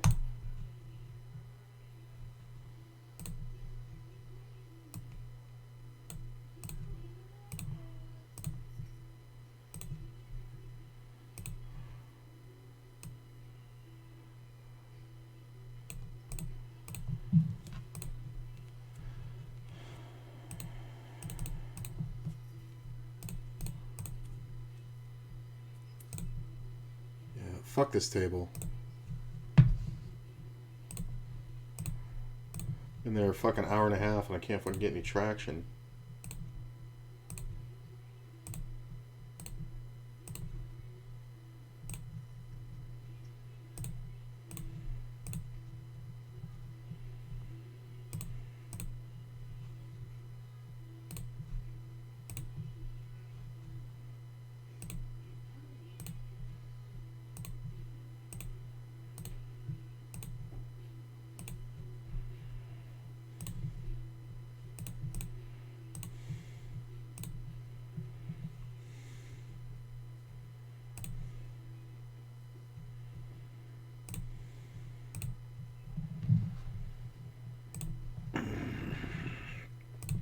It's a lot closer than you think it is.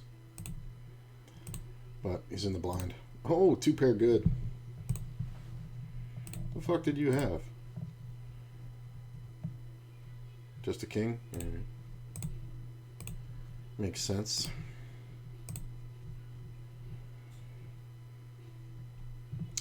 Pretty good. Pretty good, my man. We're just kind of chilling in this tournament. Playing some cash games. A little smaller than usual, but mental health check, you know. Tired of bad situations biting me in the ass for loads of money. So we're playing a bunch of 10NL and one 50NL, which I am perfectly happy with.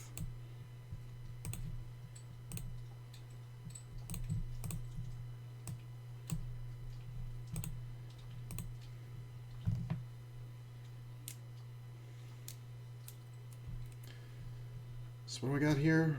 Like 25 blinds?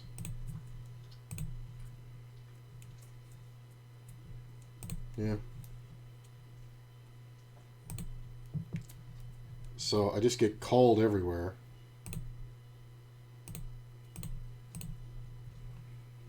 Look at this.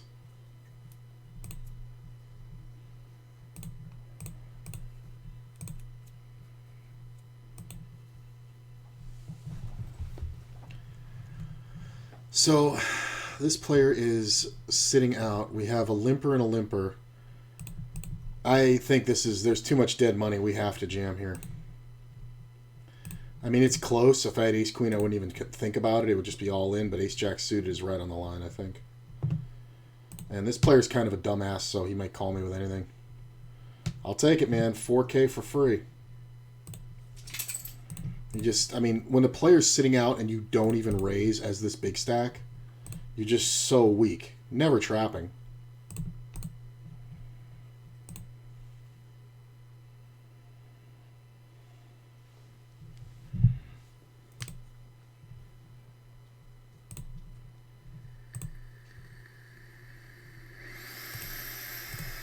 Yeah, so they came up like $100 short because of the 70 cents per. I forgot about the rake of the initial entry.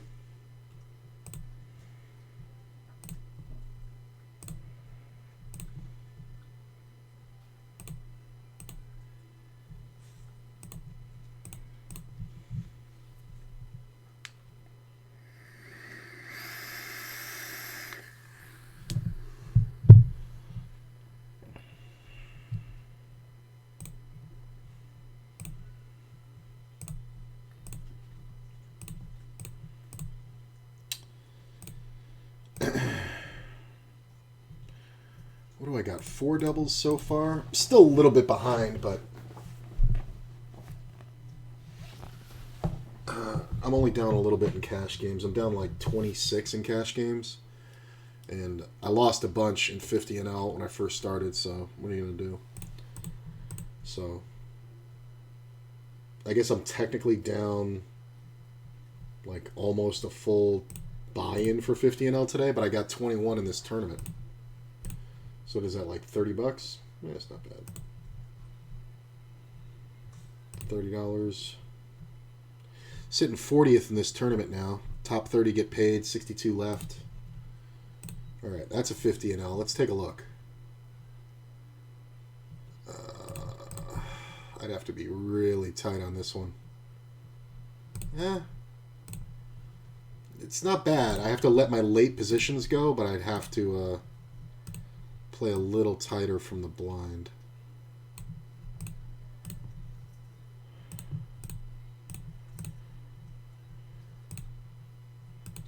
Yeah.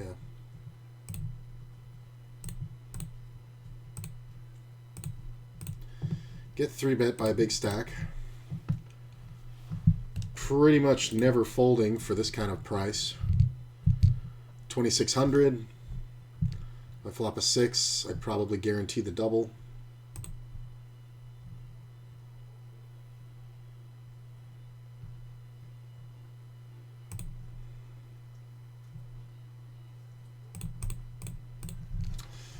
This is tough. That's just half pot. I mean, there's just no way to determine it. I'd basically be jamming blind. And considering the fact we got 3-bet on WSOP, even though the player is very aggressive, I still don't think he's going to fold, and I actually don't even have great equity.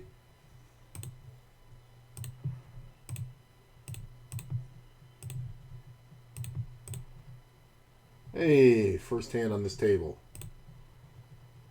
Okay, I don't know what's going on here. Jacques.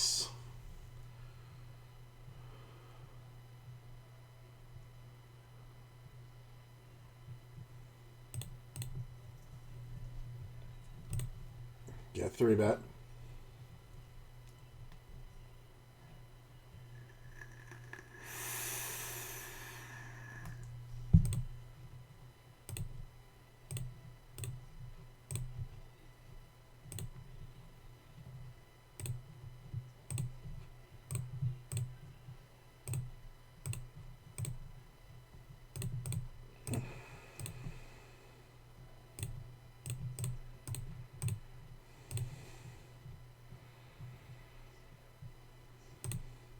Problem is he can have a 7.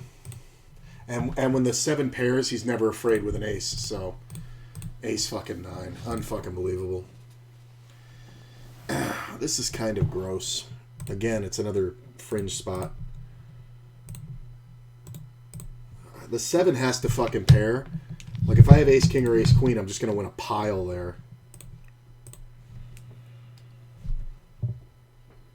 I want to see what happens when I limp here. This is risky, but I want to see.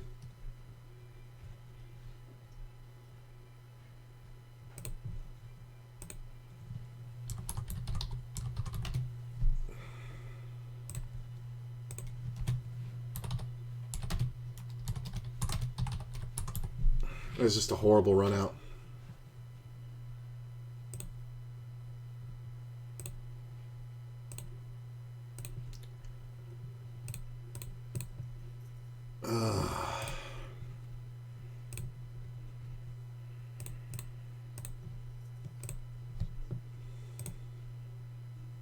I almost jammed this pre. I don't even know why I was thinking about it.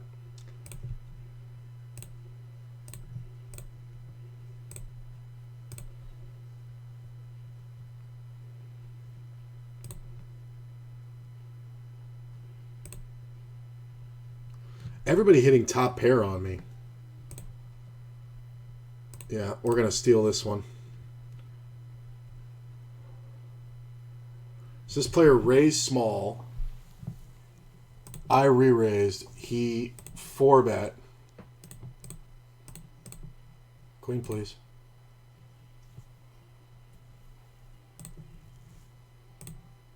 If he has aces or ace-king, he should just bet. You win. Can I not get coolered as soon as I sit down at a fucking table?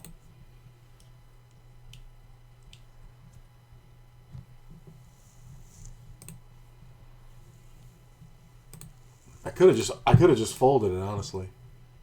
This player's sitting out. I have a pair. We're absolutely jamming. I mean, there's two players sitting out. This is basically like a six-handed table. This player came back. I don't like that. He came back. He was sitting out and he came back. Get a 6 for him doing this bullshit move. That's just garbage.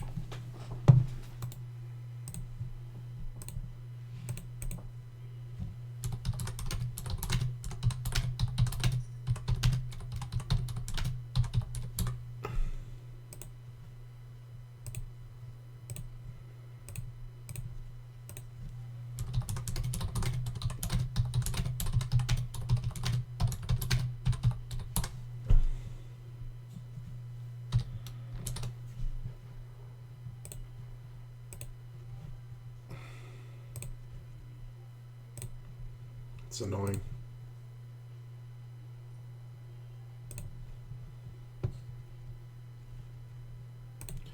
Well, we got room for another 50.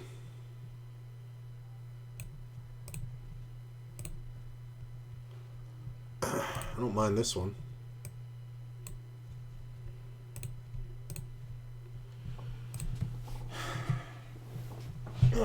Running into fucking top pair just all over the place. What about this one? How's this table? This one's kind of good. Oh, come on.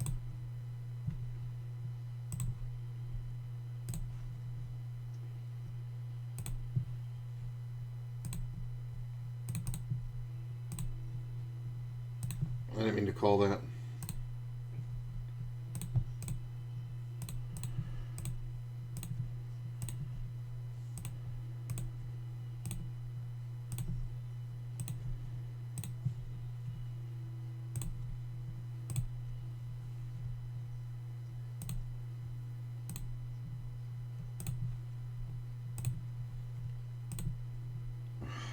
Of course it's bugged.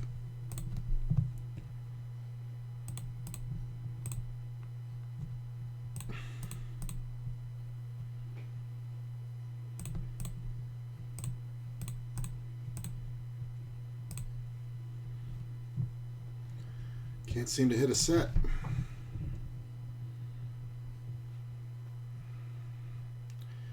Well, we're not folding for one bet from not the original opener with an ace-high flop.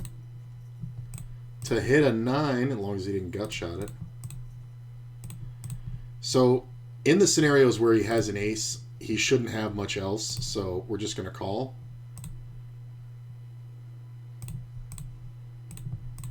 He can have some straights, I guess. definitely think we bet river. He's not going to fold an ace. So he could have been betting the flush draw, I guess.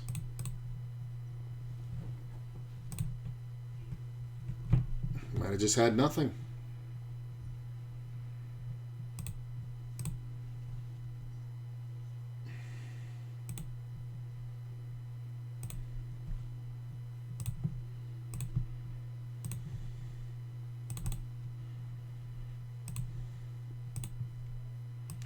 Well, I got on that other table.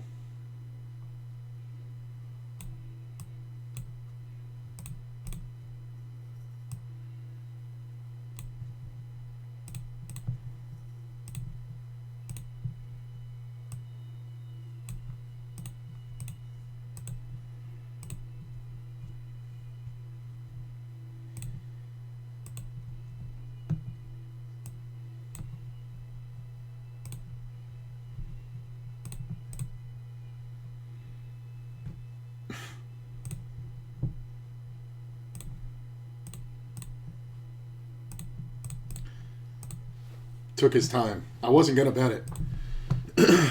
Aces. Oh, come on, baby. Give me something I can steal with. Like pocket aces.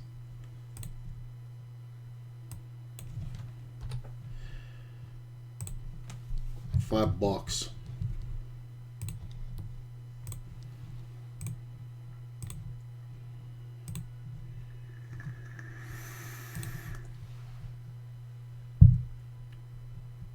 Come on, only the dub. Get the dub. Re-raise.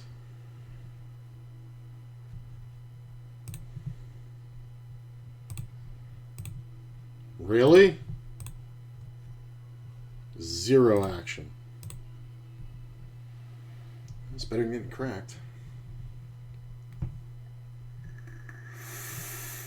So we got 1, 2, 3 50 and L's, and the rest are 10 and L's. So 1, 2, 3, 4, 5, 10 and L's.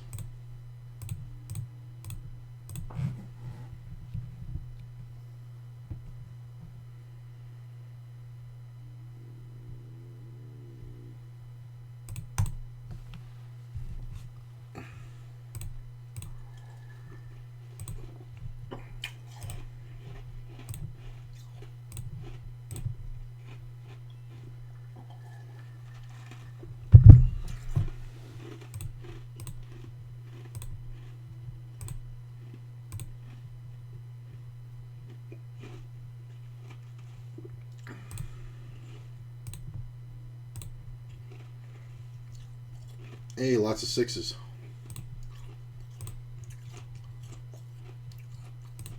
Nobody bets a 6 here. So we're going to raise it when nobody bets it.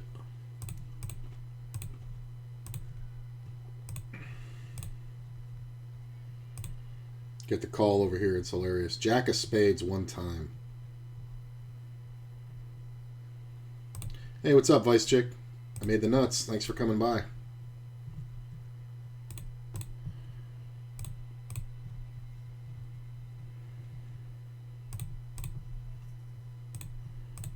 Spade on the river. Queen tray. Hilarious. I'm going to check. Maybe he's got a flush, but I'm not folding. Because I look like I'm full of shit. Ah, he didn't go for it. Aces. Oh my god.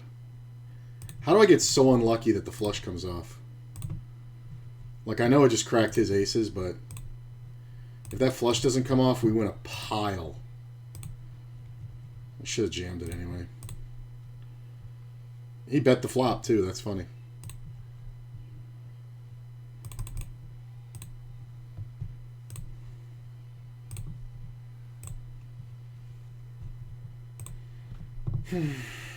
It's annoying.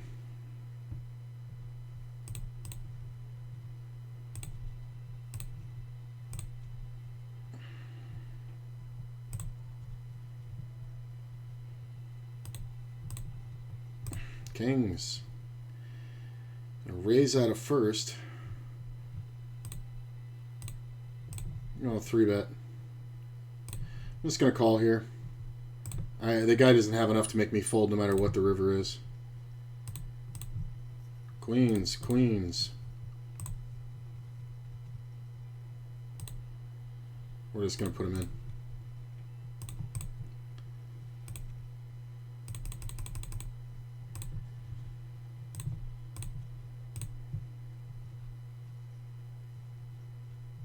You have queens. What are you worried about?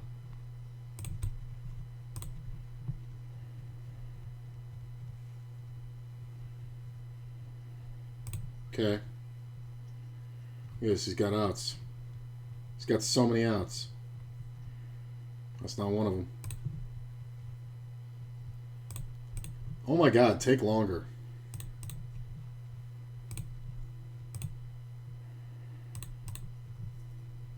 Okay. This fucker's calling. Oh my God. Everything got there, if you didn't have me beat already. I mean, there's some scenarios where you can have an overpair. Well, we're definitely going to bet. I don't know what the fuck he was doing. I don't know what the fuck he was calling for. Fucking hilarious.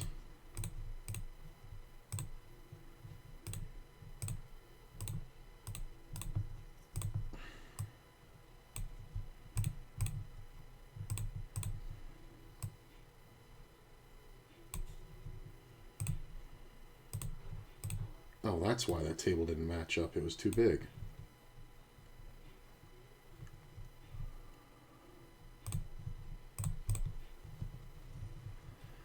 Feeling good. But nice to make some money today.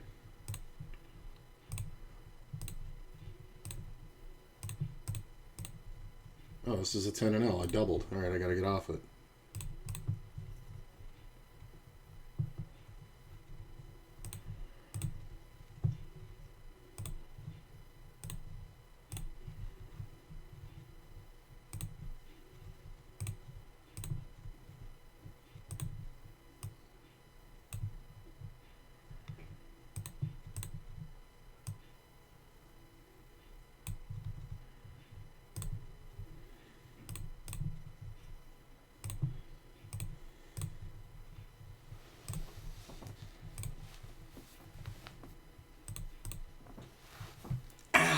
Motherfucker, my nail's about to come off. That hurt like a son of a bitch. Holy shit.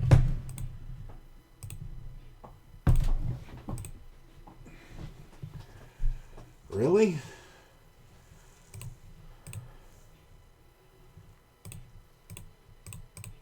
I mean, I don't get it, but whatever.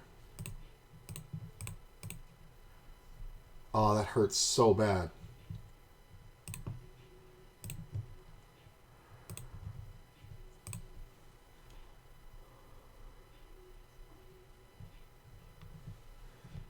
Yeah, flop the nut.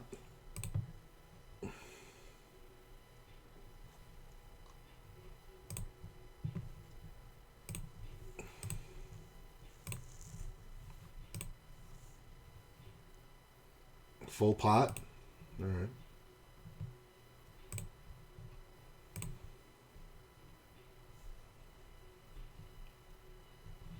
It's actually a really great card.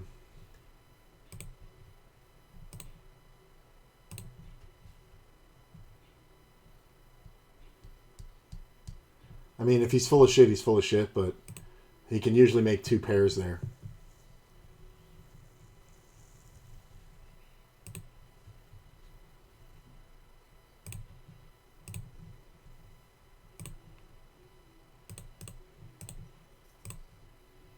I mean, you called the other one. Don't know why you were calling that one. Or weren't calling that one. God damn, that hurts. Fuck. Okay.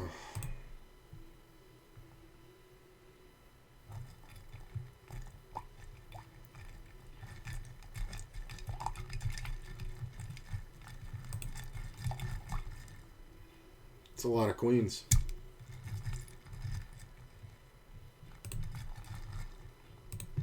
I don't usually advocate this slow play, but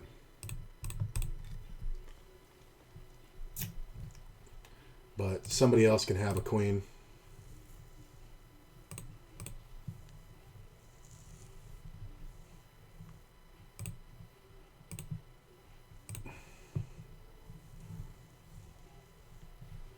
It's just nothing to get.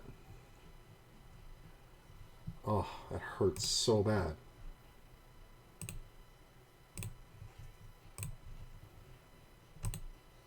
Oh, I meant to raise more. What the fuck? Misclick. I'm probably not getting action.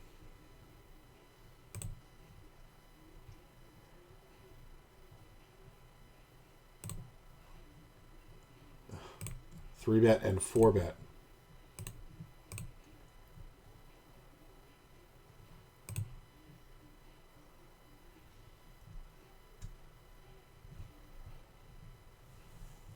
I don't know why this player is calling. I think we want to just call. I could definitely check raise that, but I'm in the blind. I should have all the fours, unless somebody has the suited ace four.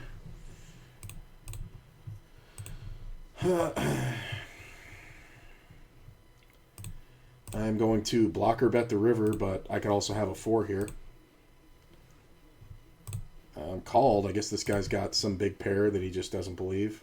He rivered the set. What'd the other guy fucking have? The other guy had queens. Wow, I had him backwards. Look at this shit. 286 to win 10? Sure. This fucker.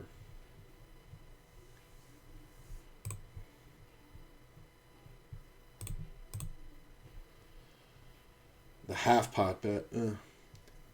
There it is. I mean, it sucks if you have aces here because you kind of have to get it in, and you could definitely be up against the set. Oh, unless you hit the ace on the turn. Not likely, though. Not likely. Jacks hit the river. Got 18th. Now I just need to do it at higher buy-ins. Always a plan.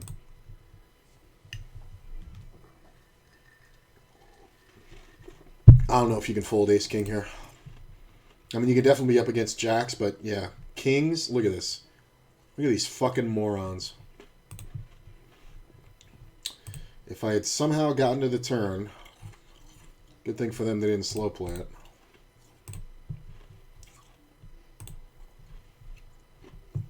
Get 3-bet by stacks. Okay.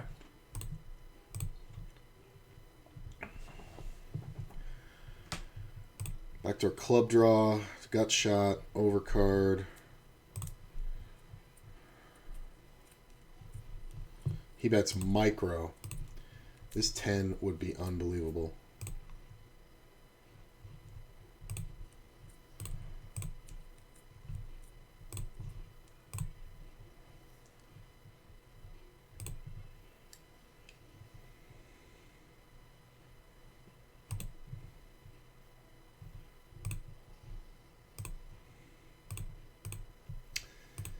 Yeah, I'm not getting him off ace-king. I know that. Can't get a club on the turn so I can start bluffing? God damn, that really hurts. Fuck, I gotta put my finger in my fucking ice water. That really fucking hurts. Okay.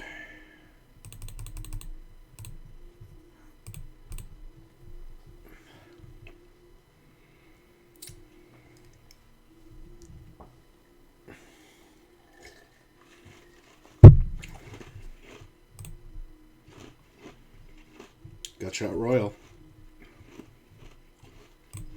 There's a lot of full house combos, and there's not a lot of ways to get action. But we kind of have to bet here.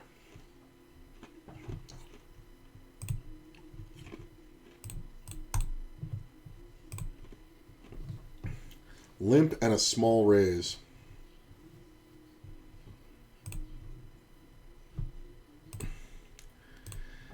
Got to add more tables if I want to clear the bonus on ACR. They make the grind hard. They really do.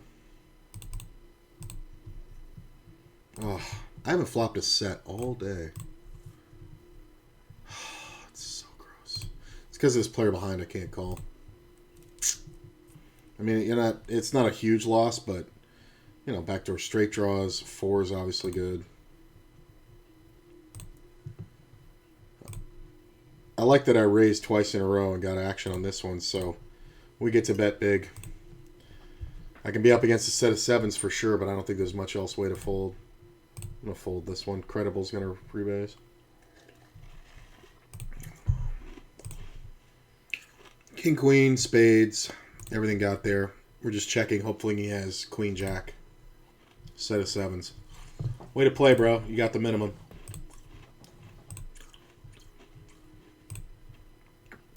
Like I said, guy could have a set of 7s. The board just kills his action.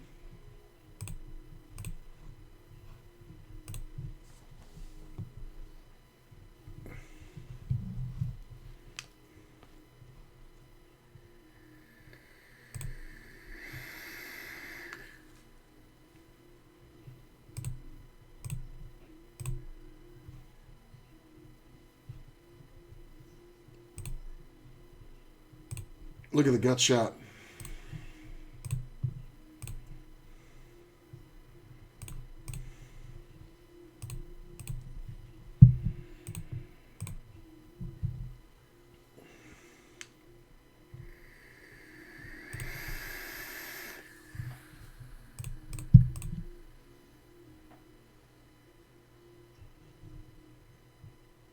God damn, that hurts. Son of a bitch. It keeps coming back in waves.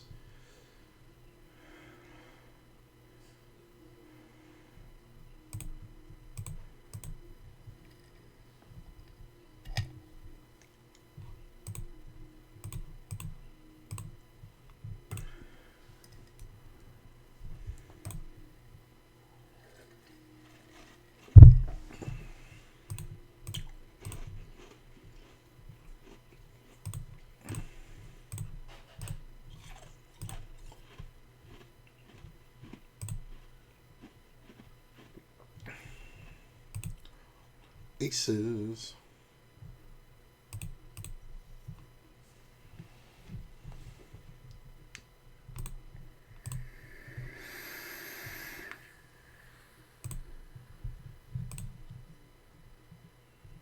Re-raise. Re-raise. Just 4 ways.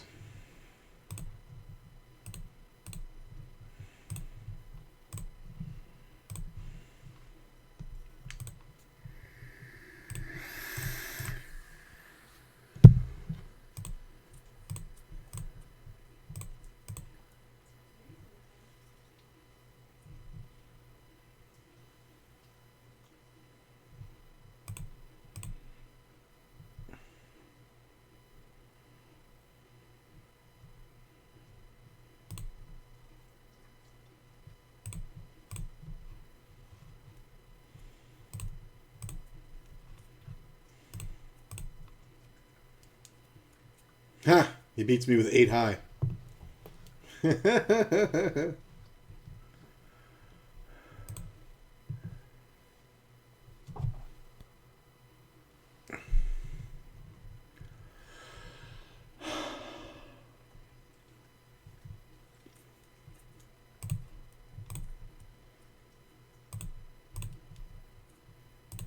We'll defend that. Pick up a flush draw. On both.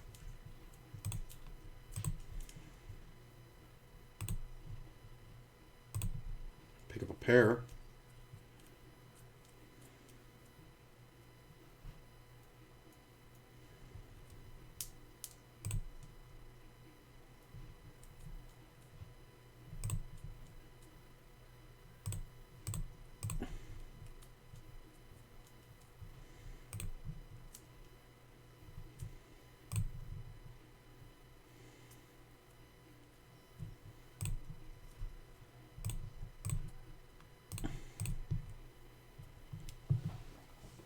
It just looks like such a bluff. Like if he jams here, I don't know if I can fold.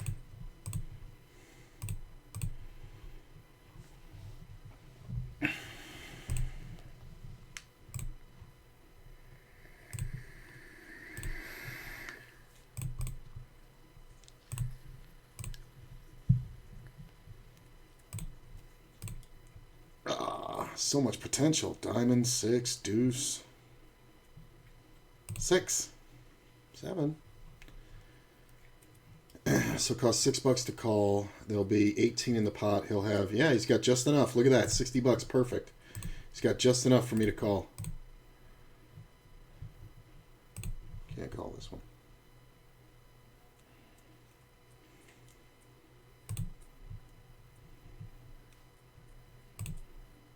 Nope. It was just enough to call, folks.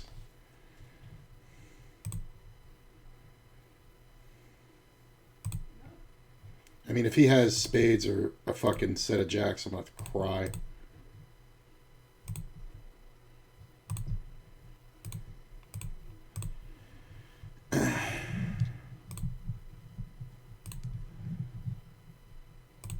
I'm not folding.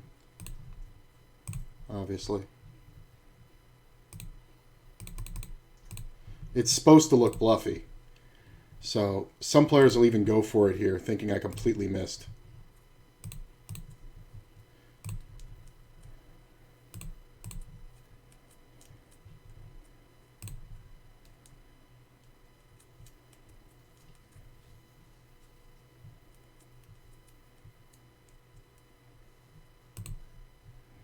Hit the set on the turn.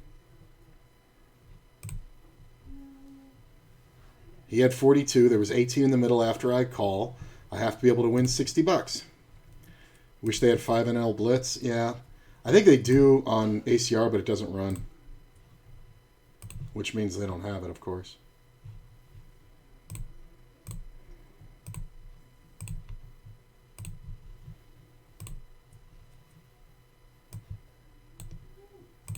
And he might have like just kings here and just really be genuinely stuck. Did you really just have ace king? I mean, I guess ace jack plays that way. Or queens. Maybe tens. I don't know. I definitely don't feel like I could have gotten more if I raised on the flop. I honestly don't think the river killed my action. Or the spade. I don't think the spade on the turn killed my action. I think it was like he genuinely didn't know what to do.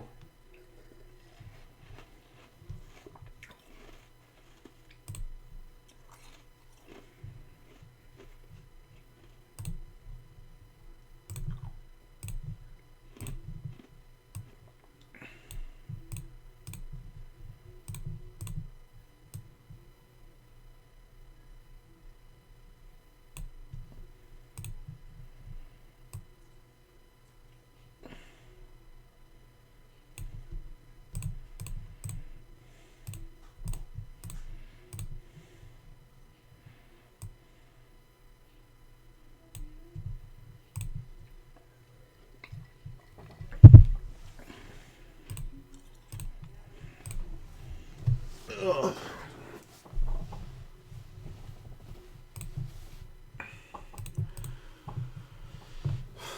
Okay. The bottom of my opening range.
seems like longer, but only been on 2 hours and 2.5 hours.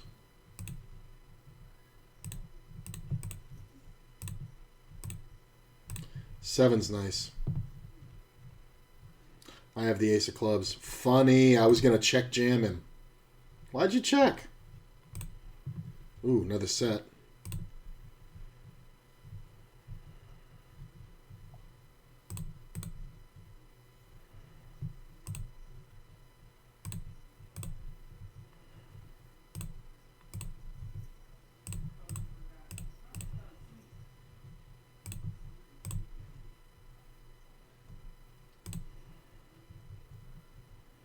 Made the full house.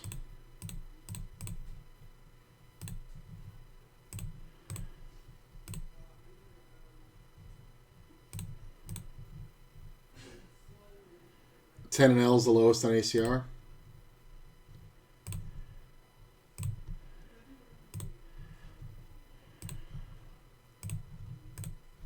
Ooh, open-ended straight flush draw. We might play a big one here. We're definitely going to go for this. Got the fold out of the player behind. That's always good.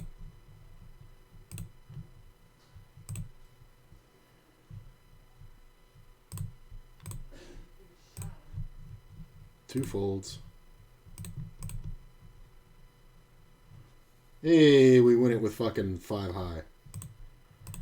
That's the way to look at that. I remember years ago, I was talking to some player, and I was playing live pretty much full time then, even though I didn't call it that, because I was working at the Venetian, but there was no games, so they would give you your hourly wage, and you'd play in games on the clock. You played, like, they called it prop playing. So I remember this other player, we're just working the money in versus cards here. If he hits a club, that's too bad.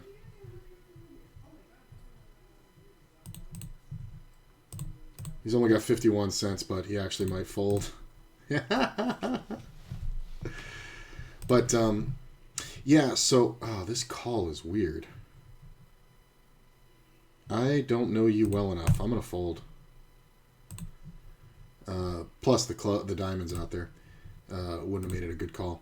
But, yeah, so I was sitting there, and I was playing something, and I'm talking to this guy, and he was kind of like... if you remember Rounders, right? You think of the character Joey Knish. He kind of reminds me of that. Like, he played full-time for a living. He was kind of just a regular Joe jobber, never played tournaments, total cash game player. And I really liked him. And he really was a very open guy with the way he played. Now, he played much higher than I did. But, he did come up playing 1-2 and, now he was playing 25-50 and, it's whatever. But I would talk to him all the time, and he liked the way I played. And we ended up playing in a 1-2, and that's how I met him. And then afterwards, we started talking about poker. And after that, I said, I'm a dealer, and every time I would come in, I would see him, and he would be like, hey. And he actually looked like John Turturro a little bit. So, anyway. I was telling him, like, I had this hand... And it was like a gut shot with a flush draw and blah, blah, blah, blah, blah. And he goes, so what'd you do? And I go, well, I led at it. After I had opened pre-flop, I led right at it. And he goes, you led into 4 people with that hand. And I go, yeah. And he goes, what happened? He said, I said they all folded. He said, that's good. And I was like, really? Because I had so many. He's like, you had outs. You didn't have the best hand. Understand, you had outs. So... You won that hand playing into 5 players with ace high. And he's like, he didn't say equity because we didn't have that term back then, but he said it's a lesson in how valuable your hand is. He says the mistake a lot of players make is that they think that hand's good enough to trap. You're trapping with nothing. You're essentially trapping with your wallet wide open, is what he said, because you have nothing for showdown. So if you play a trap there and you go for a check raise and this, that, and the other and blah, blah, blah, and now somebody jams on you for the full 800 in front of you, now what are you going to do? And I was like, fuck. He's like, right, because you can't fold it. And here's the thing, this is before solvers. You could, but you shouldn't, right? You shouldn't in the long run, but you just turned it into a break-even proposition. Because let's say you check and a guy bets, whatever the pot is. Let's say there's 60 in the pot, and you check and the guy bets, 30 or 40, probably 40, and you make it, 150. Now he jams for 800. You know what I'm saying? So all your outs are clean, your flush outs and your straight outs are clean, but you're up against a set or something like that. Rarely you're up against a worse flush draw, and it's like you just turn your hand into a 1-to-1 where, yeah, you're going to win the majority of the time, but it's not going to work. You know what I'm saying? Because you're going to lose often enough that the chunk you lose is too much. So he was like, he's like, you got to look at it that way. You won the pot with, it was queen high. He's like, you won the pot with queen high, way to go. So now I always remember that whenever I have a big combo draw and I play it aggressive and win it. It's like, oh, I won that one with 5 high. I'm in a shower and cover music. Okay. You still working on those fucking popcorn lights? There's so many of them in there. Are there? I didn't even realize. I mean, it felt heavy when I picked it up, but... He's cooking me pork chops, macaroni and cheese. Oh, nice. So I guess you're staying over. I was just about to say. This motherfucker, I didn't even have to say it. I mean, this motherfucker's going to cook you up some itis. I think that's his whole goal. Ooh, riveted. He's been trying to get me to spend more than 2 or 3 hours over there forever. Was that the big guy? Mm-hmm. Oh, yeah. Did you end up banging him? I might do it tonight. I mean, at least let him go down. I mean, here's the thing: if he cooks and you both would be just a couple of darted rhinos, with pork chops, mac and cheese. This is going to be a high five, good night kind of situation. I already told him, I was like, make sure your sheets is clean. I need a clean pillowcase because I'm gonna go to sleep. He fell asleep after he takes 4 hits off the blunt anyway. That's funny. You should bring the retro system with you. I mean, does he have a game system? He doesn't. Yeah. Something fun to do if you need subterfuge. Might be nice, actually. That's something I have to back up. I was just Oh my god. I'm tired. You know what it is? My shoulder's hurting again. I had a shower. Oh, so I did can you? put this on again. Yeah. It worked pretty good earlier, but I think it made me sleepy. Because my ass passed the fuck out. Well, it relieves tension, so. Plus, you had soda earlier. You probably got a little crash from that. Yeah. I've been sipping on some more. I know, baby. Mommy's gonna go out, though. So you're about to be pissed, okay? You stay.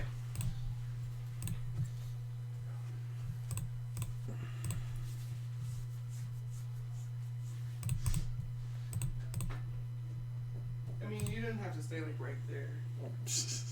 My bad, dog.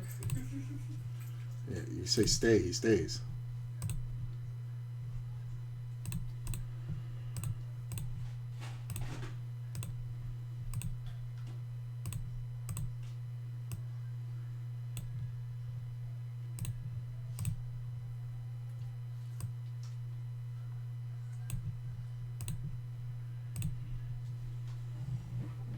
I just don't know if I have the time to grind it out on 2 tables. So put up 3. I mean, look at it this way. If you put up a 3rd table, I know it's only 3. It's not fucking, 8 or 9, whatever I got here. If you put up 3 from 2, you increase your, rate of hands by 50%. If you can handle 3, and I would say give it a good session, maybe a couple hours. And if you feel like you can handle 3, then you add 4. And you just increased your output by, 33%.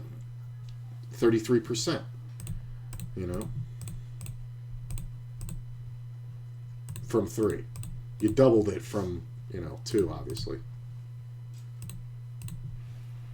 I'm excited to put some smell good on for him. He really, enjoys that. This really hurts. It's loose as fuck, and I whacked it. Do you want me to put some glue on it? Yeah. Or you want me to just take it off, or what do you want me to do? I would think glue, because we're going to save this set, right? Well, yeah, but I'm going to have to repair that anyway. Are you going to take it off? Or?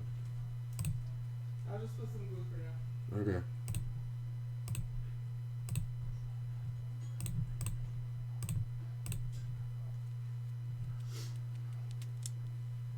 I don't know why I thought you had glued it already.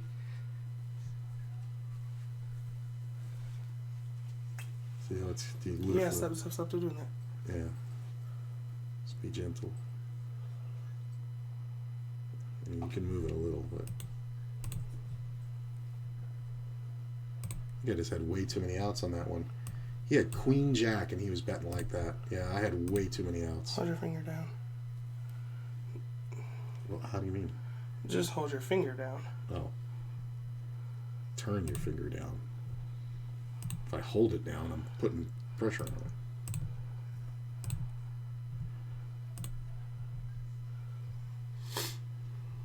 Now put pressure on it.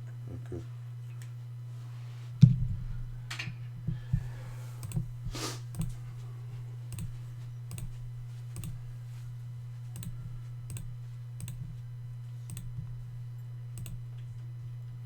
Oh Jesus! I gotta take that thing down. This might suck, but I think it's an okay spot. Nice. Good one. Just let the board get absolutely awful for the C-better and then fucking bet at it. That's pretty awesome. I like that. I just heard myself say it. That is a good idea to bring the retro system with you. You know. I guess I can take the strap out of this bag. I mean, you never know. No. You know because you don't want it. Exactly.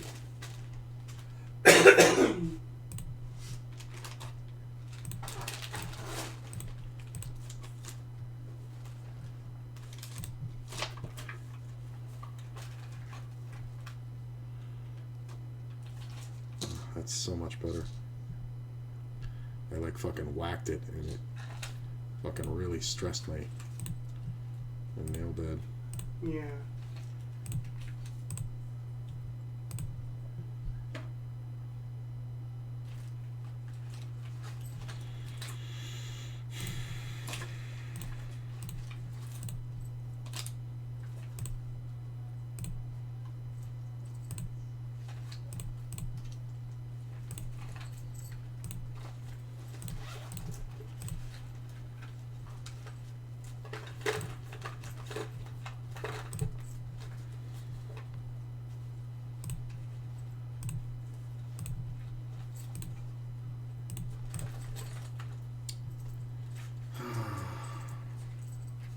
Five of clubs on the river.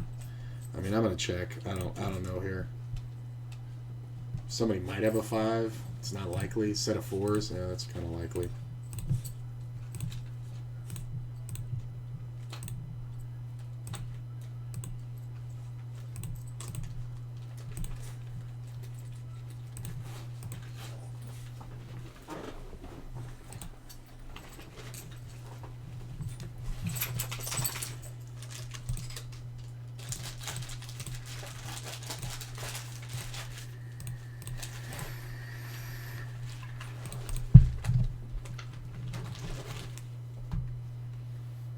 Oh, I forgot to change the shape of these nails.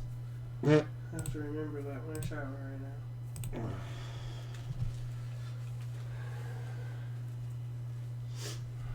When you like tacos, do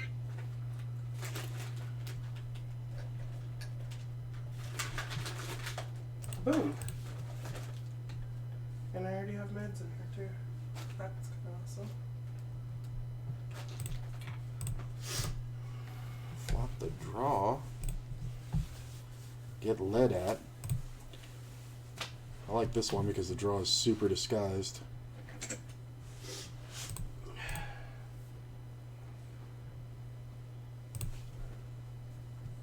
Oh, baby.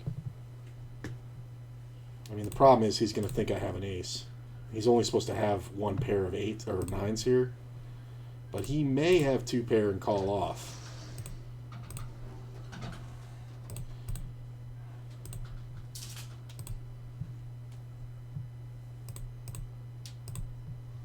King 9, yeah, he had the 9. Which he's supposed to.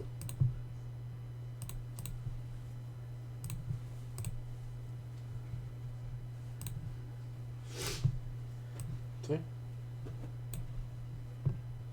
Found just the right bet. Oh gosh, they're over there. I know where they are.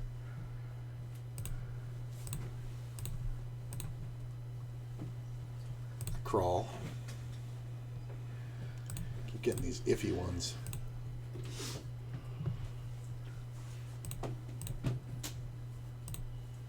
I bet right at this 4.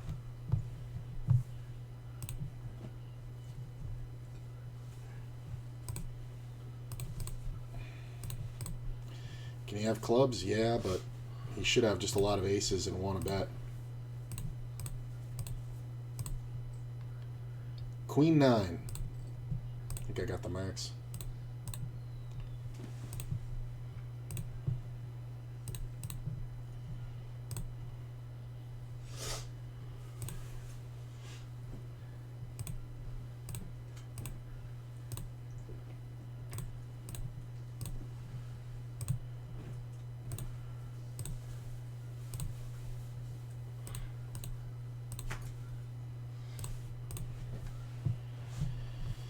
So we got the draw. Well, my biggest problem is the button here usually. So with that being the case, I'm just going to go ahead and bet because I don't mind playing for what the button has. Oh, we take it down. I think we can check this one back. A lot of good bluff spots on the end. And I think we can bet. You make the flush and check? That's hilarious. If I don't have the ace of hearts, I can't do it. Creditable. Let's lead ice. Take 2 4s and an ace.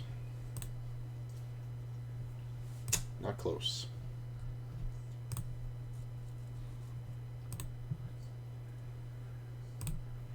I mean, everybody can have sets. Everybody can be trapping. I think the only one that doesn't want to trap is the set of deuces. I mean, this is the least likely set, but the most likely combo draw because of ranges.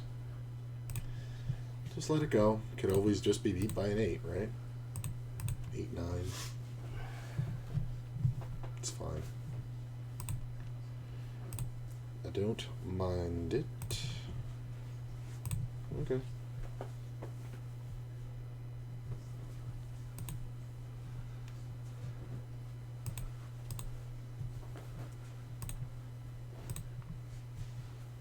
Nope, nope, nope. Credible's always going to make this raise. Oh, nice. He's getting fucking 3-bet by his buddy who they went kings up with.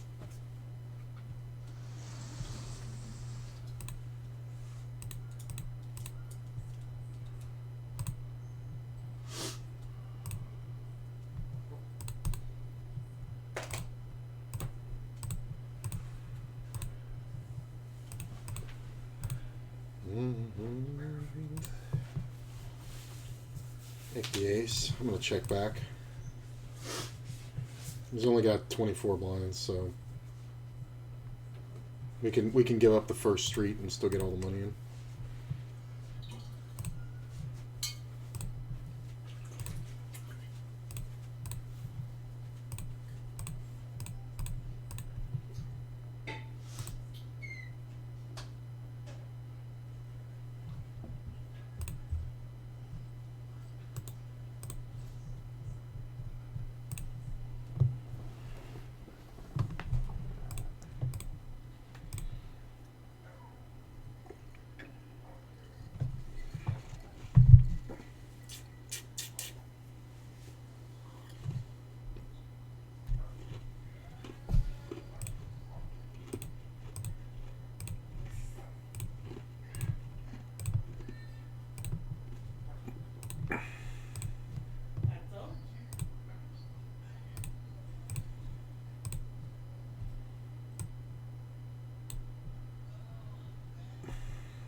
Okay.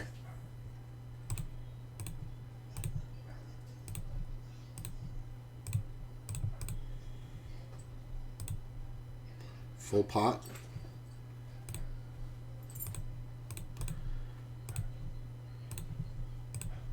Four, five, six. And spades are a bluff.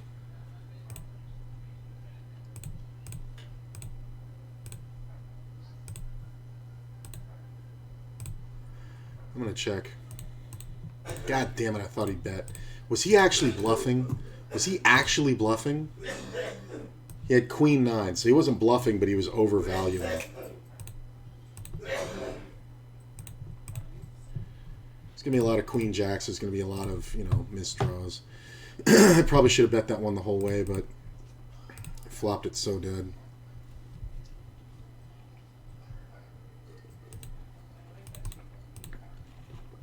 Min raise. Come on, Jaminator. Live up to your name. Okay.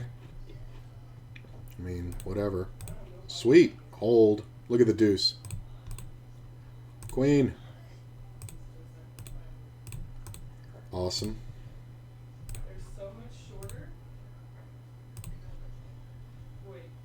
Lived up to his name. Tried to give me the money.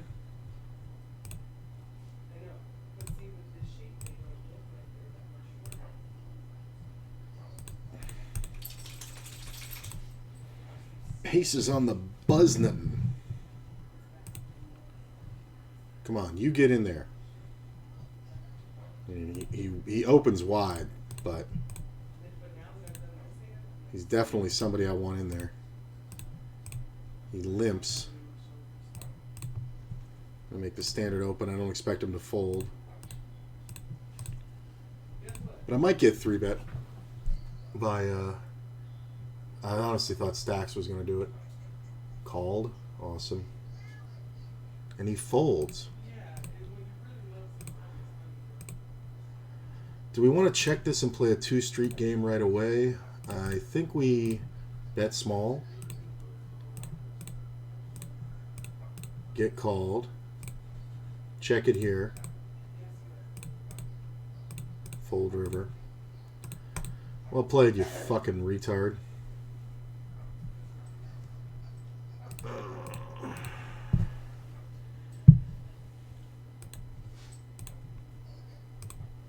He's never folding any spade draw, but if he doesn't have a spade, he'll fold to that small bet. Okay.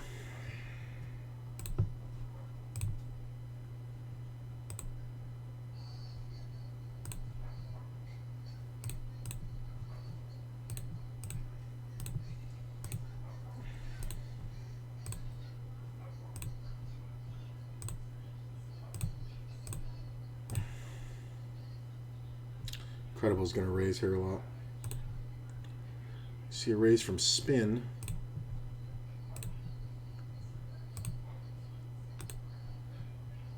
I mean, I'm at the bottom of my range. I mean, I should start limping those, I guess, right?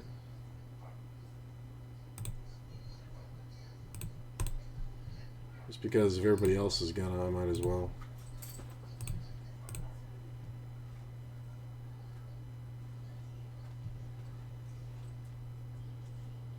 You've done 2 tables and blitz on of blitz and Bovada. You think you can handle 4? I think so.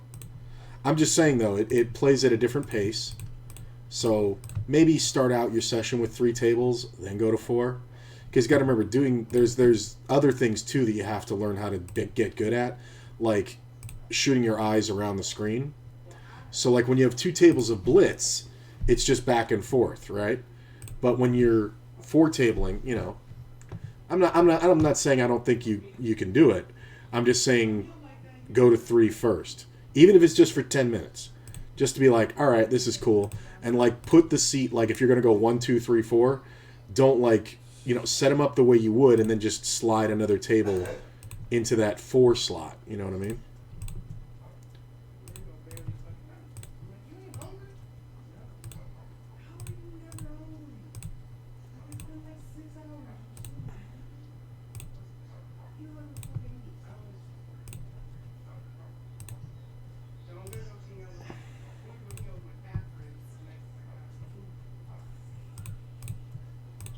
Alright, for once a club didn't come off.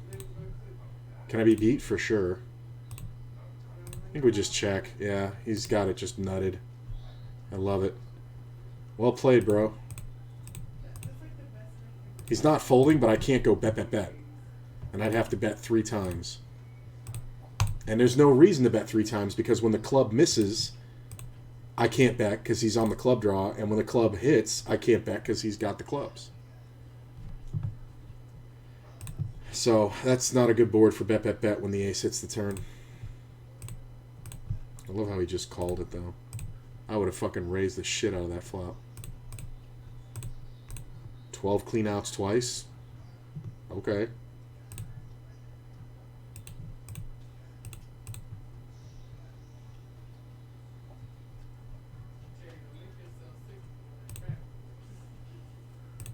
King just got there. He's not betting the jack, he's betting the king. Ace high? Fuck you. I know he's never got a jack. I should have fucking bluffed it. I know he's never got a jack. So, we're going to call this one because I did raise pre-flop and then check flop. Sometimes he has an ace.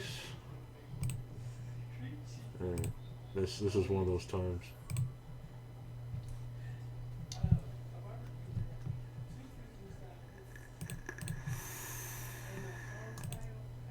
This is a super small raise.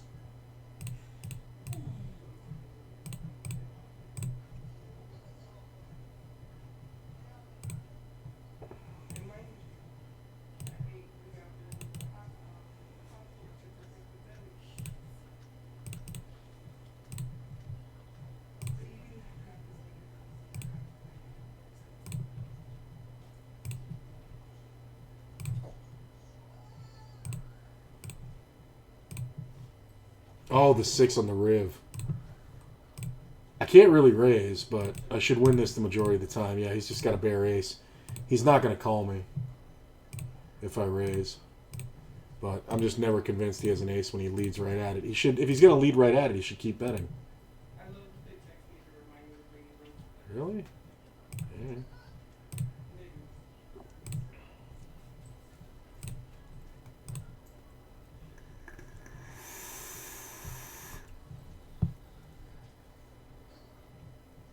We're not folding this one. This combo draw is way too good.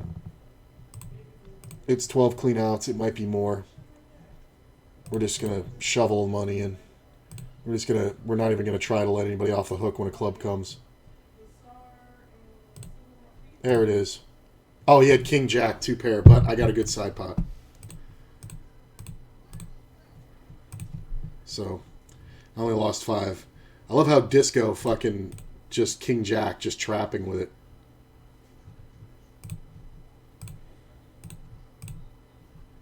Did I lose $5 on that one? Yeah, I lost $5 on that one.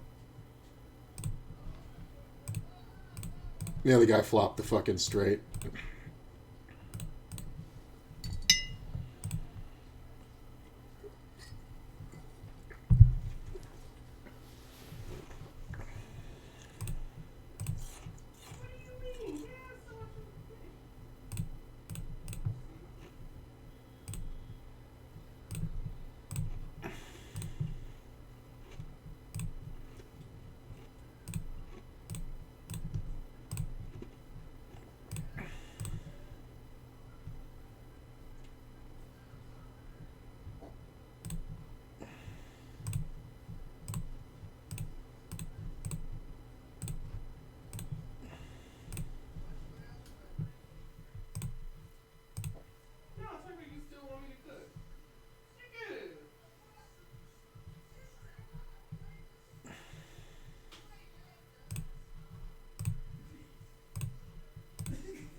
catch.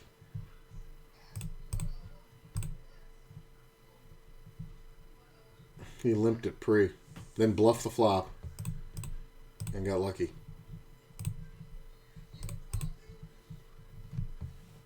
Right.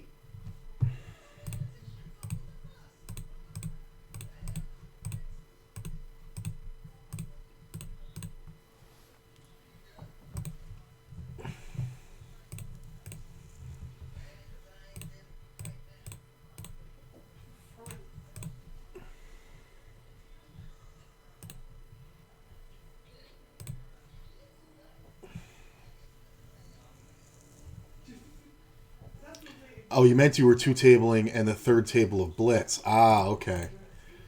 But I would definitely ease my way in. Nice. Yeah. That's fun to do, too. I was doing that yesterday on... look at this. I was doing that yesterday on ACR.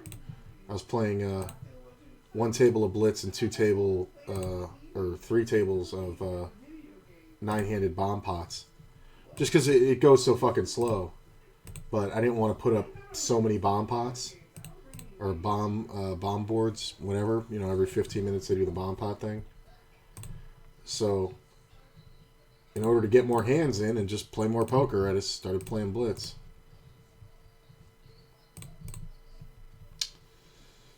This is a bad run out. I mean, can he just have a 9? I guess.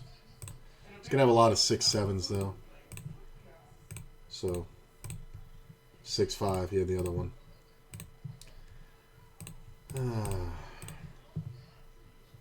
It's gross.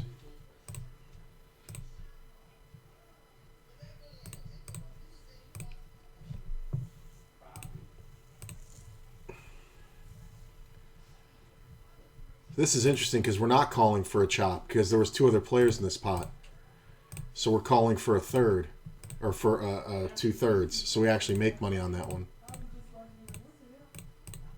If it was all 4 of us calling, you know, then it's a chop. But once somebody folds, it's better. And it's the guy in last position who's fucking sitting there with King 6 like a fucking retard. Gut shot, backdoor flush, over cards.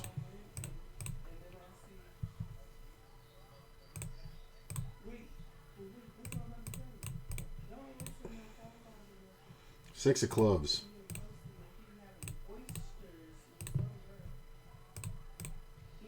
Damn it.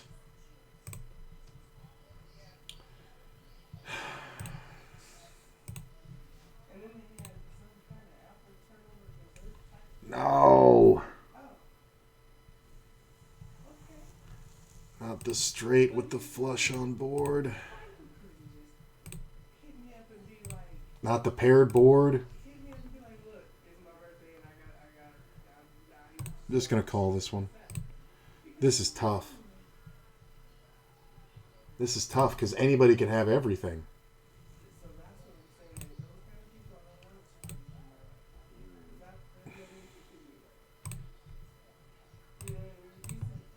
I mean, that should be a blocker bet. I think I have to call. 7's full. Did this fucking guy have the fucking flush? Because I'm going to be fucking pissed off if he actually had the flush. Kings, you're a fucking lunatic. That's why I have to call there. Because he's a fucking retard. This one got checked all the way down. And I overcalled from the small. I'm the only guy that can have a straight or a set here. And I doubt Credible ever has a pair. Honestly, yeah, that's a good steal. God, that sucks that the fucking 6 came off. And it's like, because it's a diamond, like, if it wasn't the diamond, I would have absolutely just power bombed into that pot. And it would have come to me and I just would have been jam all in. And then fucking Credible would have sat there thinking about it with his fucking pocket 7s. But the board has to fucking pair, so it kills my action, right? Because he thinks there's a flush. Then it comes out and the fucking guy makes the full house. Other moron with kings who had the fucking redraw. Well, I made the set. This was 3-bet by Credible. I just stole that other pot.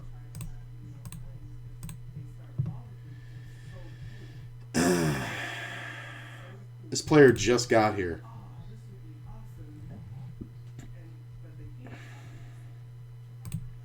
I'm going to raise.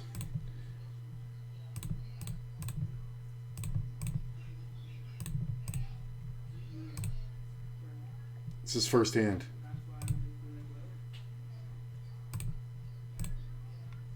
Nice. Hold. That's fucking amazing. You don't see that every day, kids. Hey! One hand. The guy played one hand and decided to go apeshit. I mean, if this fucker has King 10, then he just drew improperly. Queen 7, great play, bro.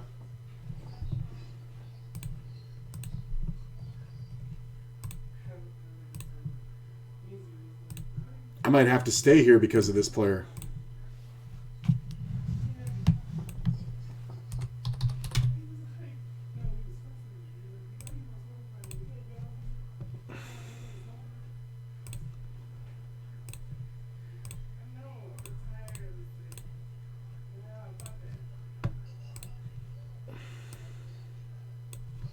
I think we actually have to stay on this table. There's only one player that has more than a buy-in, but with this guy here, I mean, he's going to play every hand. Oh, you're the spot, bro. Look at this. 150 to win. Yeah. Why is it such a dry flicking flop? King 6 deuce. Like, you could actually have ace king here and trap it now. Look at the 4. Off the same guy, opening way too wide. Or way too much. 5x open. No jack. 8's not bad. I mean, he can have king jack, but I mean, when he's betting 80 cents.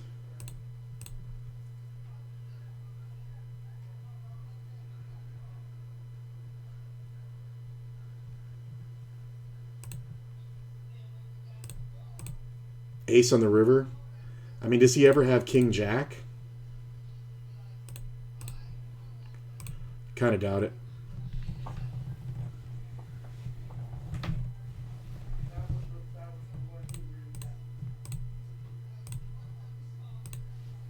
I'm just proud I bet the river there. A lot of players don't bet it. And I know it's not likely to get called, but I think that's one where if he gets it in his head, he'll call it.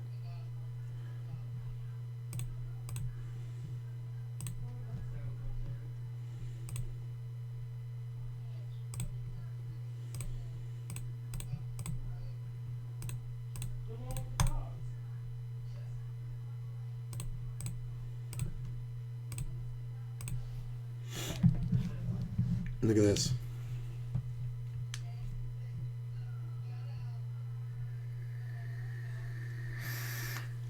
Give this man 7-9, please. I need him to have a stack.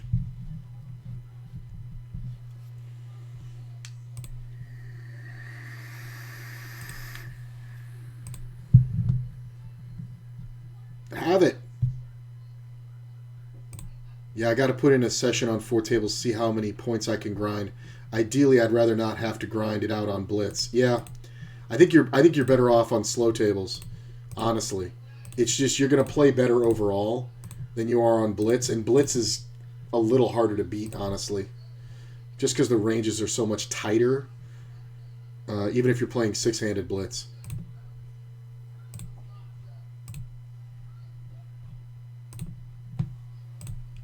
Of course, Credible's always going to go for the fucking steal. He's always going to go for the fucking squeeze steal. God, I wish I had fucking...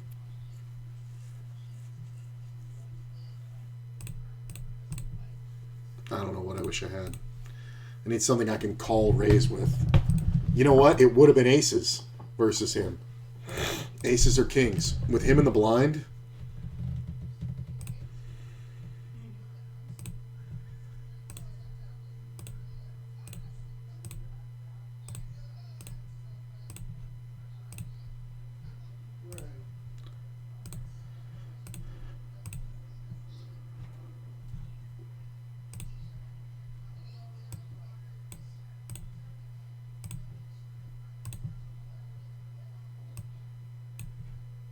We're going to get off this middle table here. I've doubled it.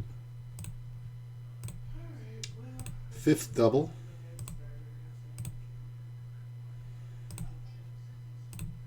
I'm gonna wear that white t-shirt that we bought.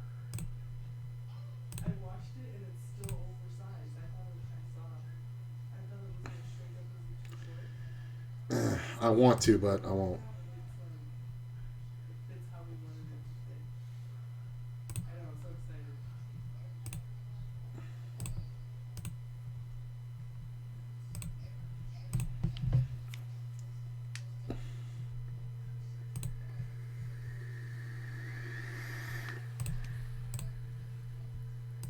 Well, yeah, because it's about their speed.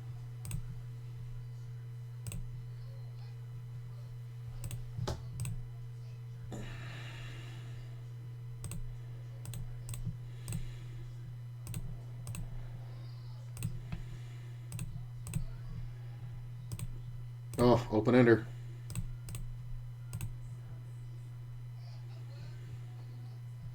No. Damn it. Alright. We'll be back.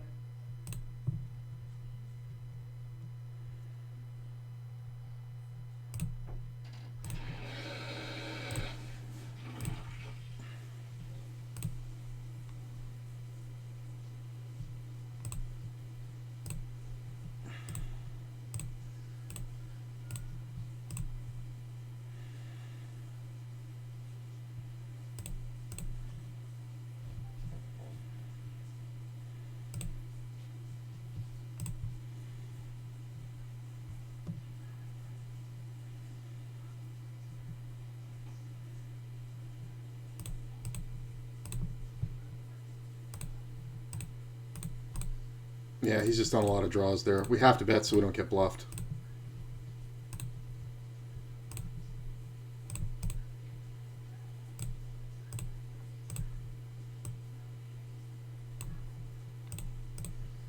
What the fuck happened to this fucking table? Really? I gotta get on another one?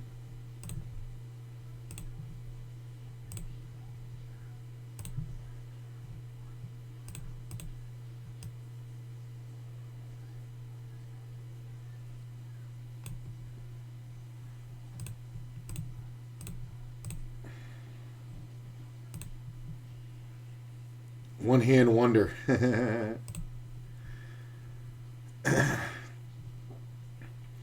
mean, he played a move, but then he just decided to say fuck it and go for it with the gut shot.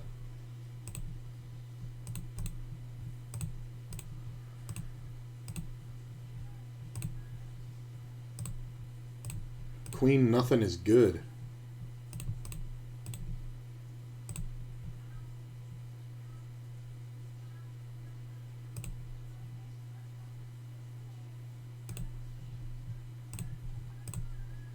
Can't fold.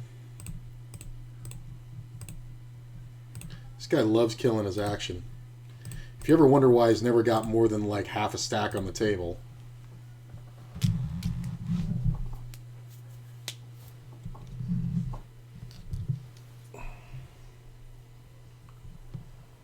I think we want to bet river. This is kind of a protection bet. It's very hard to raise an ace, even if it's ace-king here. It's kind of a blockery bet, but we're just kind of controlling the showdown. Yeah. It's a nice play. It's a standard block, but people don't make those enough. I mean, if I had a kicker that played, I absolutely would have been betting full pot. But if I get raised there, it's like, okay, somebody made two pair, or somebody was trapping behind, and they have a full house, you know.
I want to play with this guy, but I can't open my range that wide.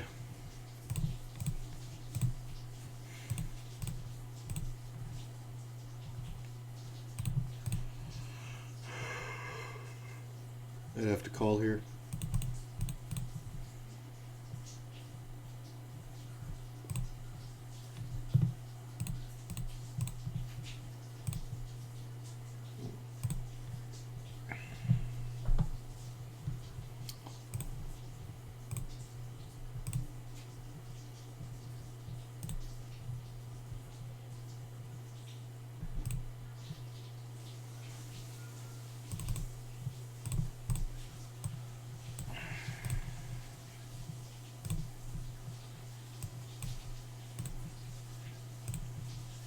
I don't know why 4 seemed like the perfect bet.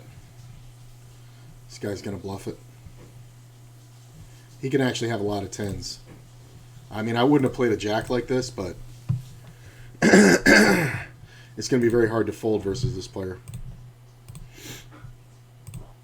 Because he's going to overbet jam a lot of rivers here. That's not a 10.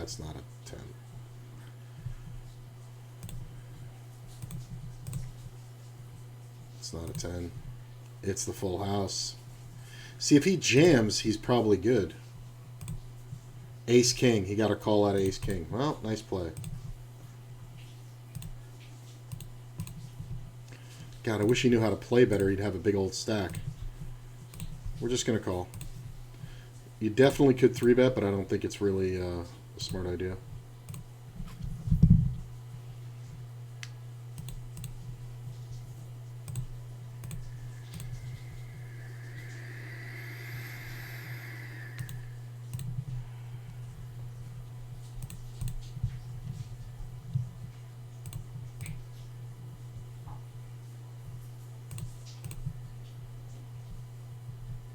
Yeah, honestly, I'm not stressed about clearing it. Hang on.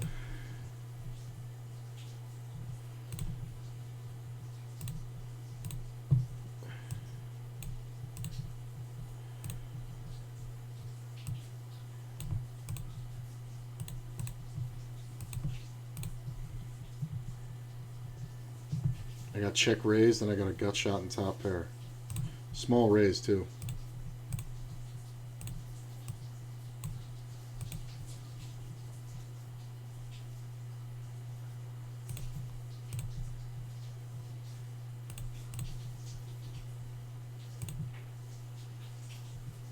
Jack's full. He's going to have 9s full a ton.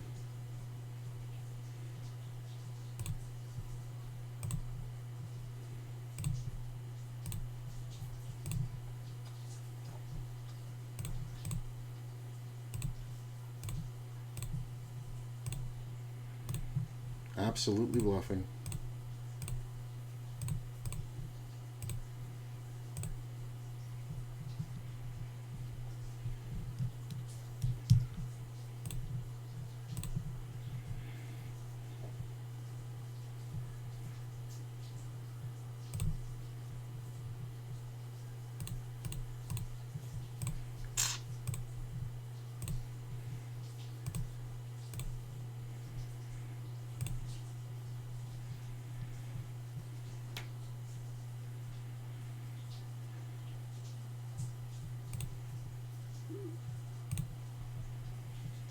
It's a good bet.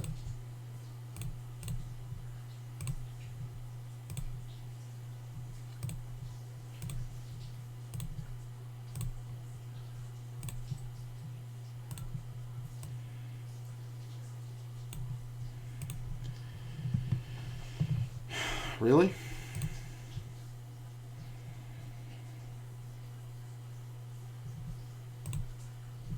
I mean, why would you check raise on the flop? Okay. You got a 3, you got a 3. Nope, you got jacks. Nobody check raises a 3. I love the little pause. I love the little pause before he called where I could hear him saying, oh shit. This guy did raise and I didn't 3-bet with the jacks. Shit. I can hear his brain saying it. You got no fucking 3. It's in the blinds, too. Like, you're only going to kill your action with the jacks. Although you would love to be able to beat Blitz. Blitz is very beatable, but it does take a lot of concentration and a lot of patience. And you have to understand, if you had a general rule in Blitz that every time you put a lot of money in, you have to be able to beat pocket aces, you'd do pretty well. Because the ranges are just so much tighter. Because people don't have to sit around and wait. They can just go, zoom, zoom, zoom, zoom, zoom. Ah, I thought he'd bet it.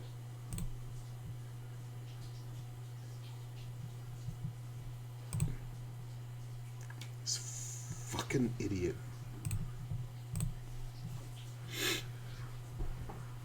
God, it's so tempting.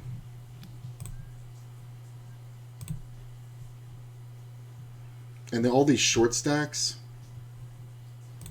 Jesus. Alright. Flop 2 pair. Fuck that. Flop the flush.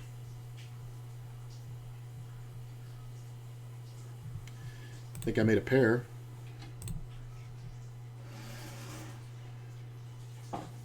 Checking.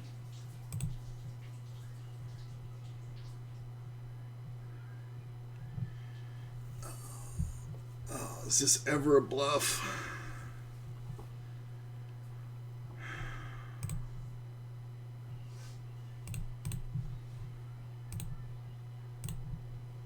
It's the worst. How do you check fold to this fucking guy? You fucking moron. I love how he goes for the 3-bet and then doesn't follow through. Do you not understand the concept here, sir? Idiot. Can't fucking believe he fucking did that.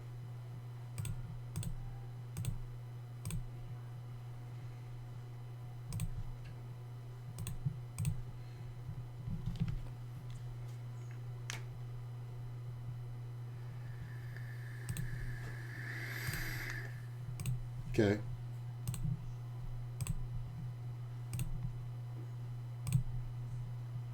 God, if it wasn't for this guy behind, I would have called it too.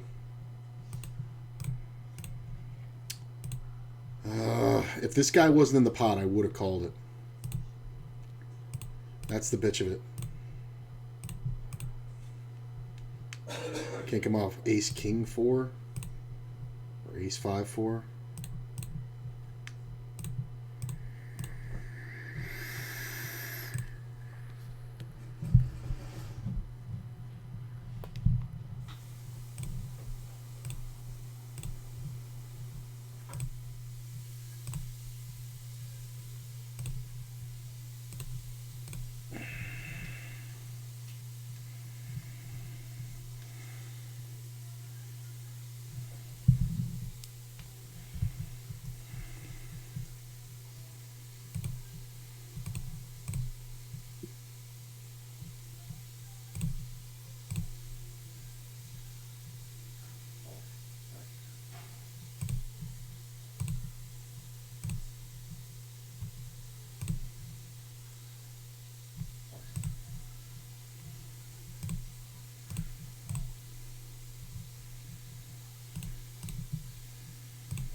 It's alright, he's allowed to have those.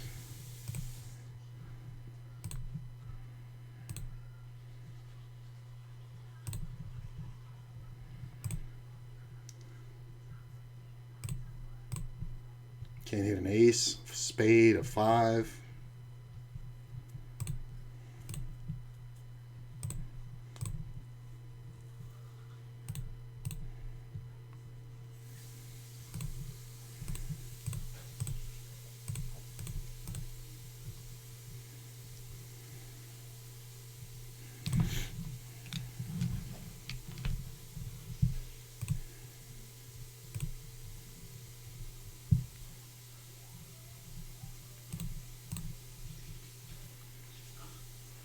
This is why you donk lead into these fucking people. An hour ago, this fucking idiot I didn't get full value with an ace king because he fucking did that shit. And I knew I'd get him an hour ago. Just like, I knew we were sharing the ace, but I wasn't sure about second pair. And when I bet big on the turn, I was like, what the fuck? So I just checked river and he didn't bet it.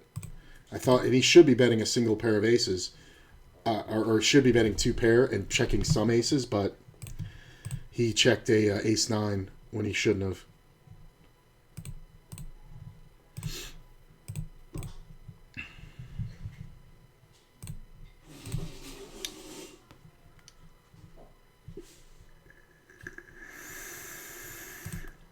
Good boy.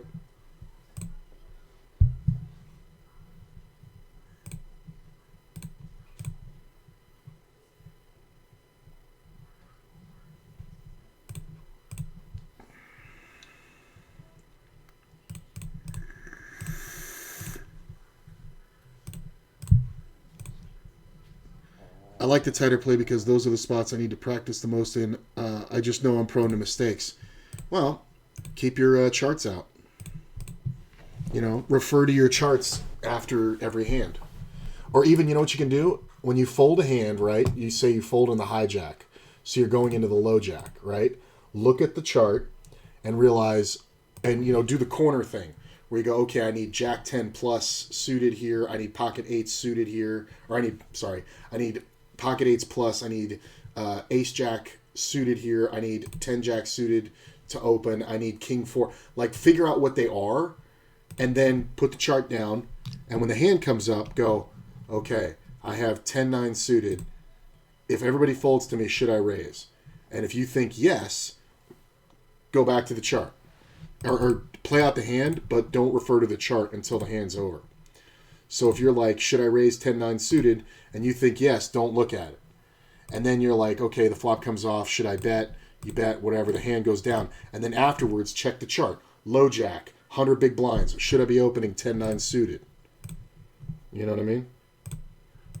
It's a good little practice drill.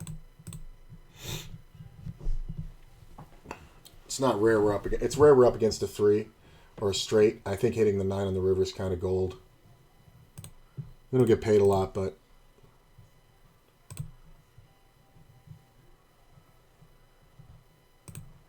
I'm listening. I'm like, is there a soda by the mic? And it's the shower. The shower going.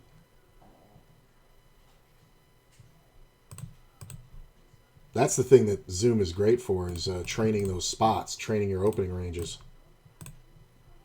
Oh, give me the hand.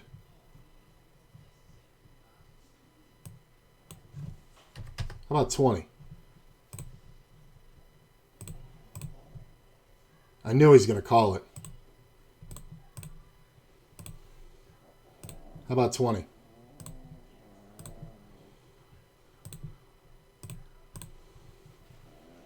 This guy raised to 250 and then called a $20 bet. Look at the king pop off.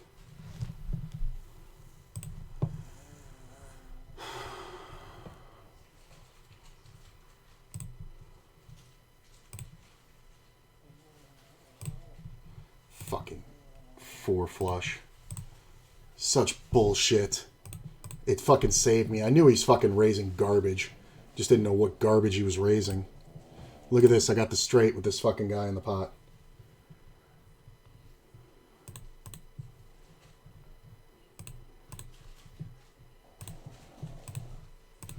Let me check.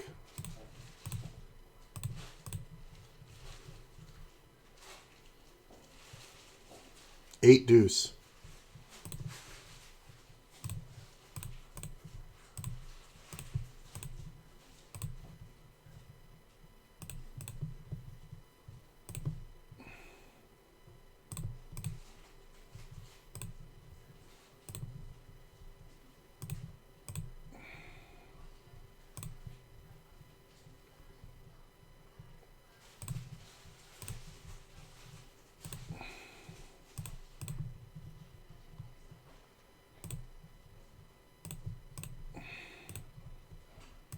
And we got the clubs as backup over here. How are these fucking people leaving this board?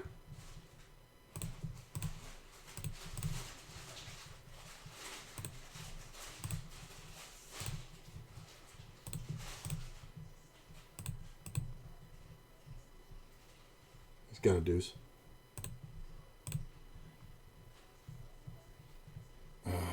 I don't think I can raise here, honestly. Yeah, he's just bluffing. Why did this fucking table break? You gotta be kidding me. 6-4, he had a 6. Or he had a 4, rather. This is the best game in the fucking site. Why the fuck are people fucking leaving it?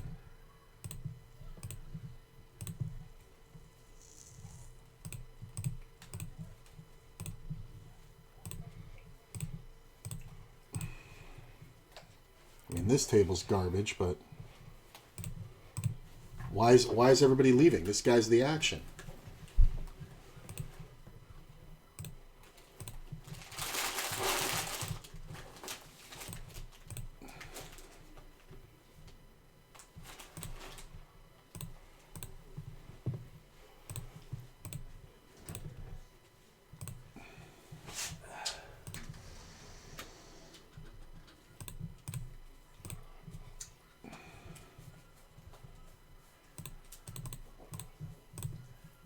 Guy rivered the fucking king.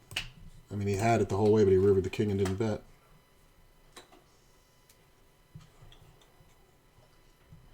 Alright, well, I'm going to get off this table. Look for that guy somewhere else.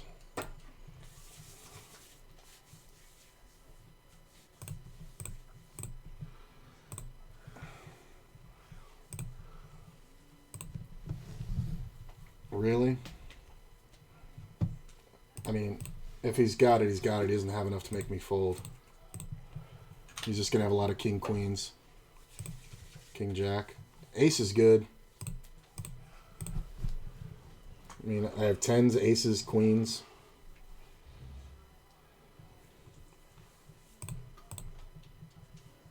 Call and a call, huh?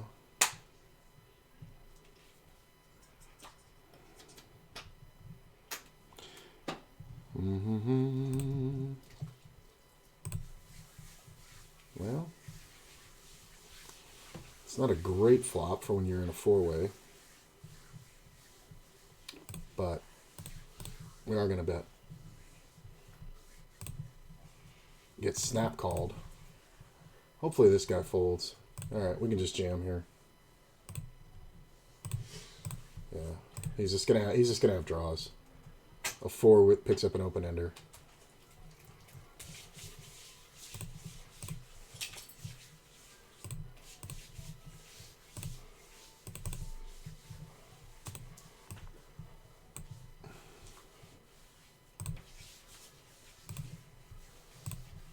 Oh, I gotta wait 8 minutes on this one.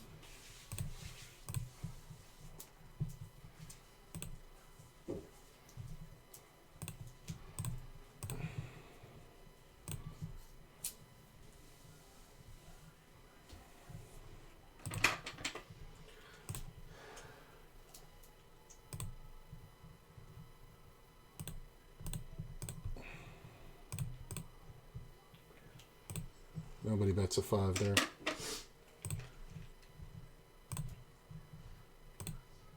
Queens, yeah. I didn't know if he had the overpair or the deuce or the bullshit. Nobody bets a 5 there. But whatever. He only had 60 or 50 blinds.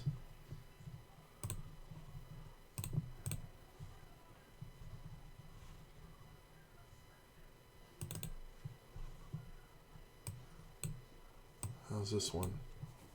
Pretty good.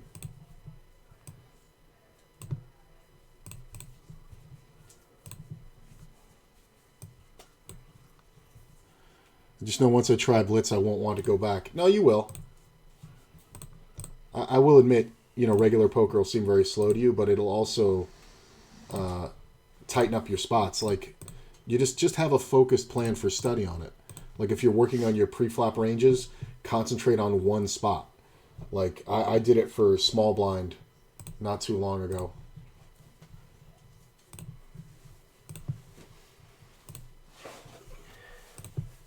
But you can do it for any position, really. Ooh, what is this?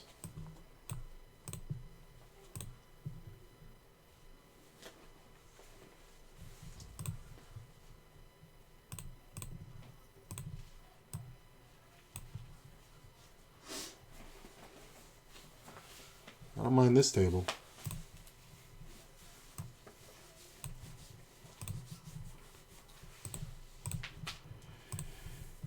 Get called.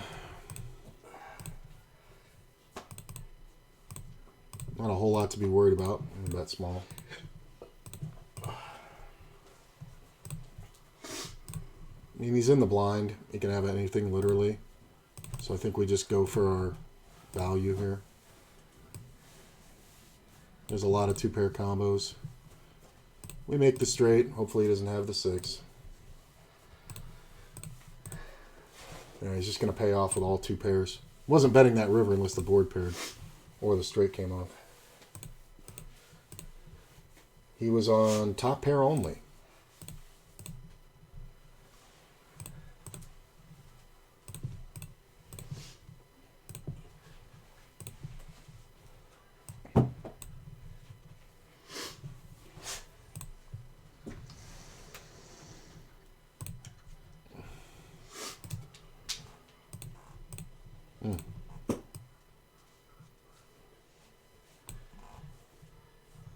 Move that down just a little. There we go.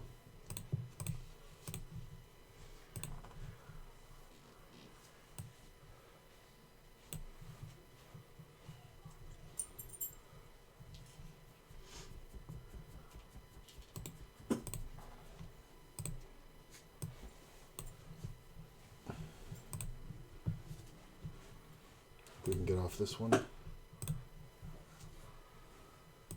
Ooh, there's a couple of 20 in those.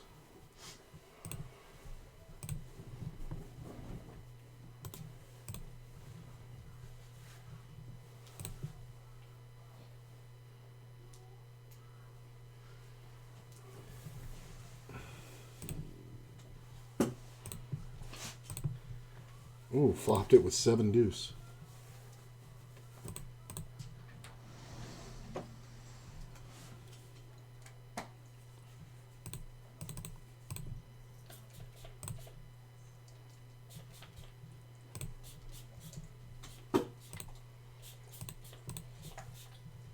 Get him committed. If he's flopped a better flush, that's fine. But we're going to reduce the SPR and try to get all the money in now.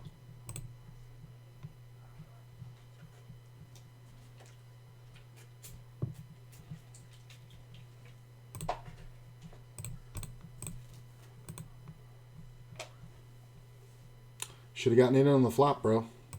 Way to go. Idiot.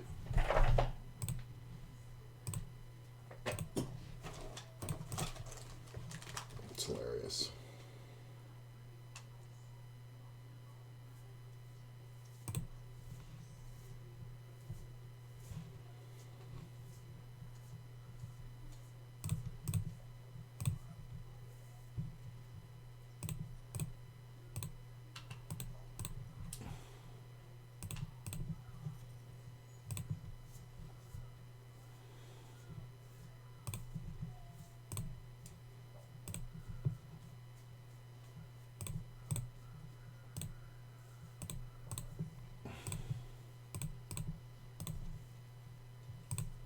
I mean, can't fold. Ha ha ha ha. Nice trap. Look at that.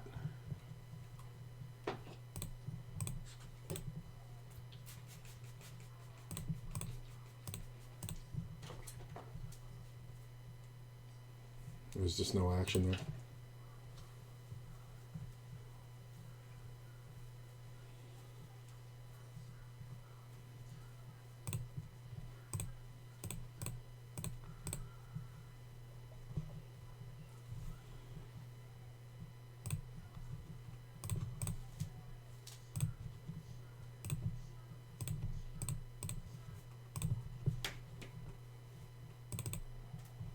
Can we get on here?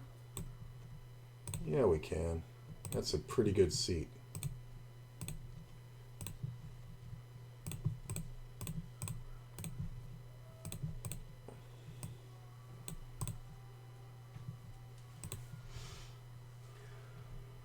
Aces again.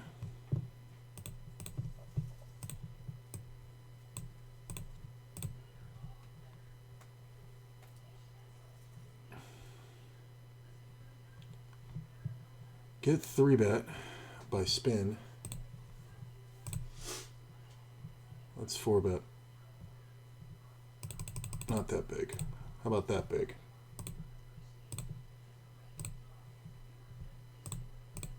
He calls.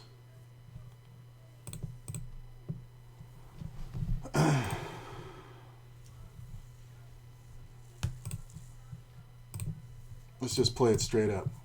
No? I mean, there's not a really great bet to make there. That doesn't just kill the pot. Alright. Anything but a heart. Yeah, I should have raised the turn. Meh.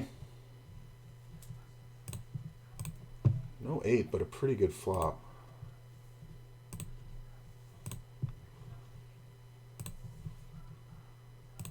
We're just going to go ahead and bet this one for value and protection. Get off this table. This is a 20 and L right here. Yeah, that's an easy takedown. I mean, I had the best hand, but it's just important to bet that.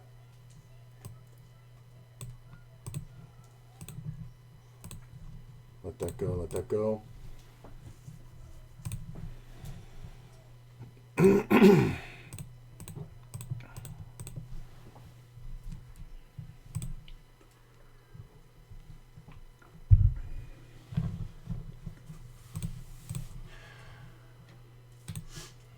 There's another 10 and L over here I can get off of.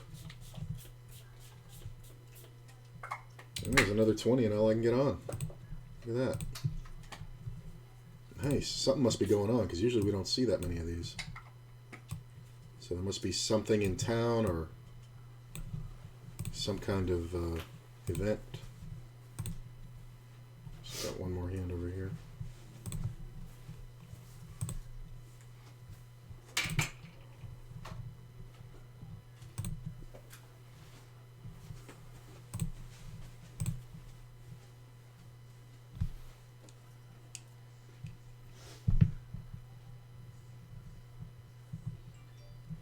Kind of too big of a bet versus this player. Unless you have like the under full with like pocket fours. Then you can do it.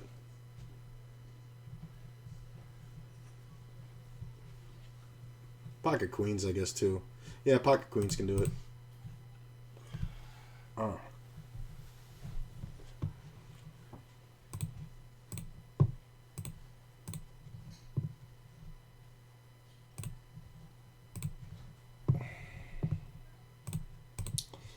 This player donk leads at me.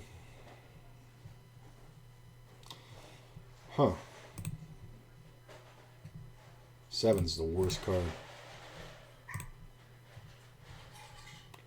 You got it, bro. Need like 2 pair. Alright, get rid of that one.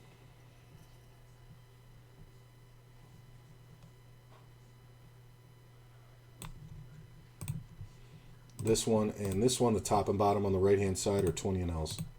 Then we got a 10, 10, 10, 50, 50, 50.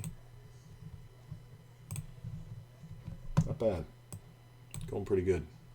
I think we can call this. Sometimes we see a 3-bet, but this is a short stack, so a lot of times they're just going to limp call.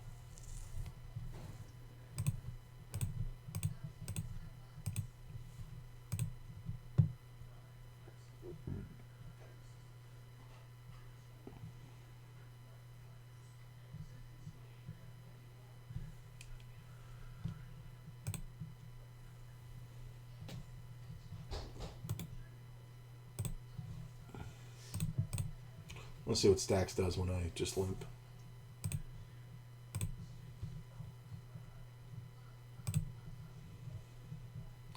I want it with ace high.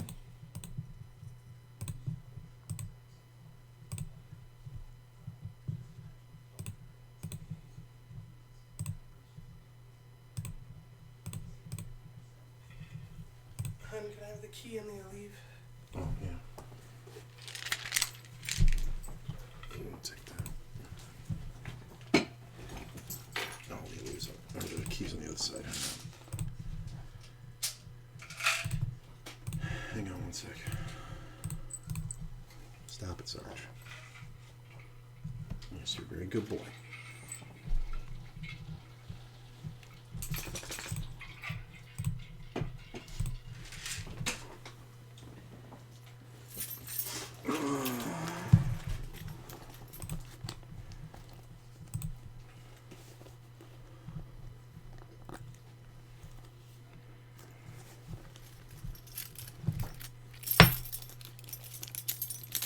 Should win this one a lot. Yeah.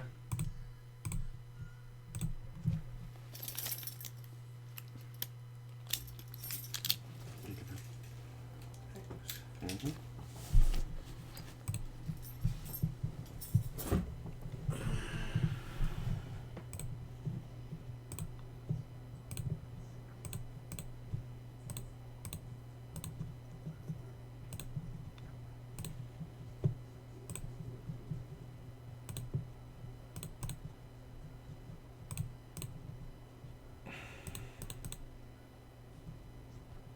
Jack's okay. Spade's not good. Should win a lot. Really? You trapped the straight for 2 blinds and you didn't bet it when you made it? What's gonna call you? Any pair. It's fucking hilarious.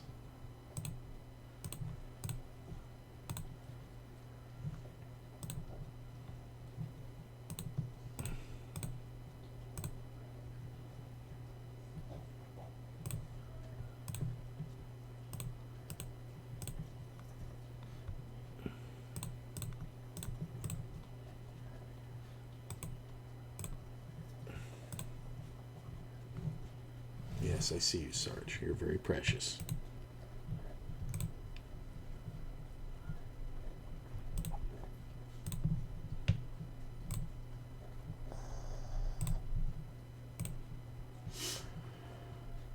Okay.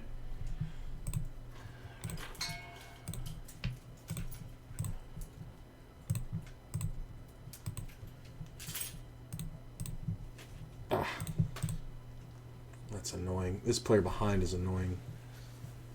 Because if he's not there, I can play a move on this flop. It's so fucking lame. It's never an ace. Problem is this guy. Oh, look at that. What a shocking development.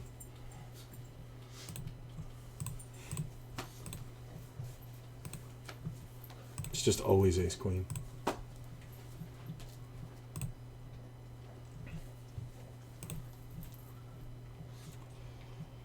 Full pot. Don't really buy that. I don't buy that I don't have enough equity to call. You can sometimes be betting the king 10, but I do have a 10. It should be more 10-9s. If we just want to call here. I love you. Keep you posted. Have a great time. How cute is my t-shirt, though? Very cute. Love my t-shirt. Very happy about my t-shirt. I mean, I don't think, yeah, it's just never anything that beats me there. That's just insane, dude. It's just never. Like, I'm just waiting to snap you off. Called him in 0.005 seconds. On this table, 9 hands, and it's a double.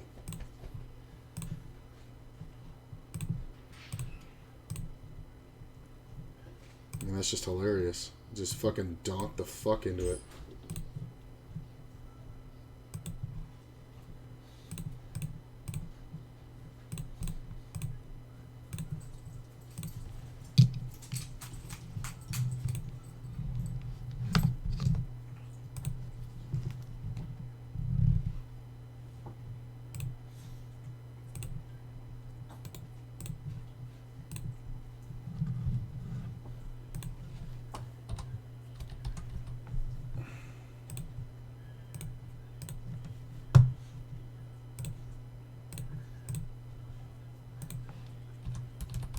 seeing a lot of people I don't recognize, too.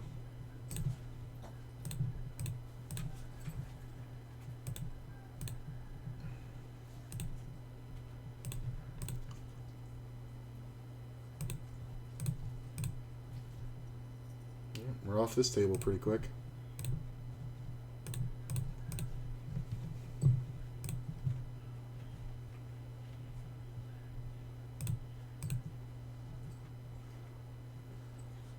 I'm going to check, because I can't get called by anything that I beat, and I'm trying to get hands to bluff. I think I had the best hand the whole way, unless he had, like, pocket jacks.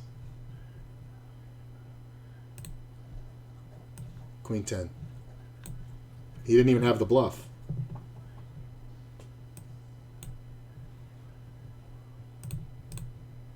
Like, he didn't even have the ace-high bluff. So I'm glad I checked.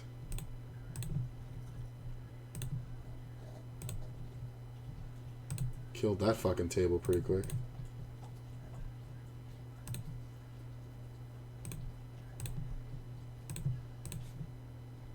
Snap calls.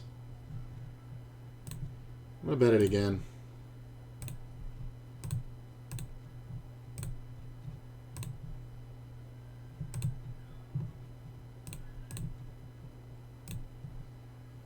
I mean, sometimes he just has a jack, but he has a lot of 8-6s. Queen 7? Okay, what the fuck is that?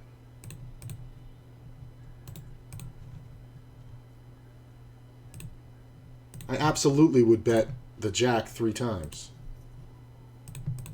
The fuck is that?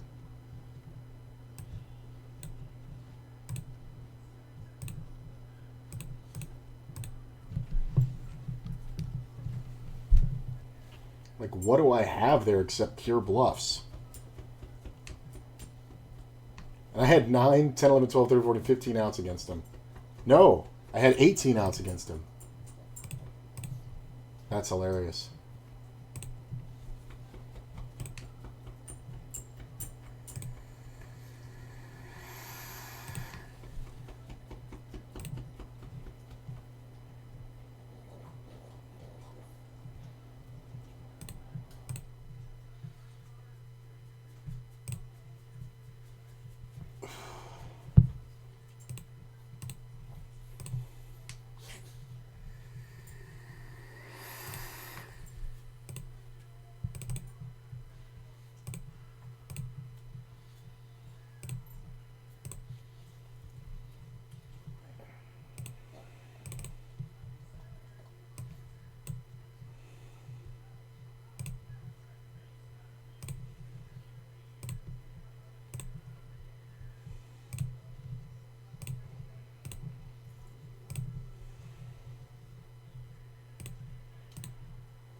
So we'll move this one up here.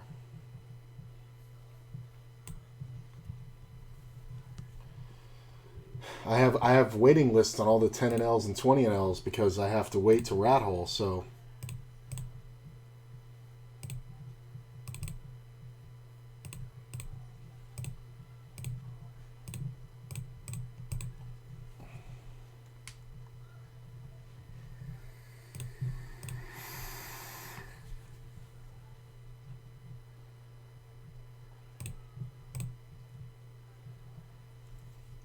I can get on another 50, but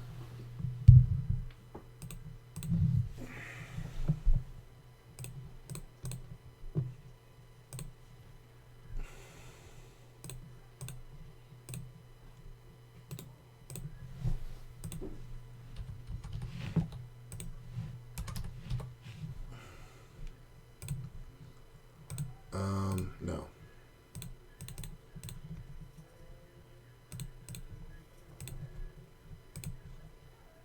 Ooh, that 5.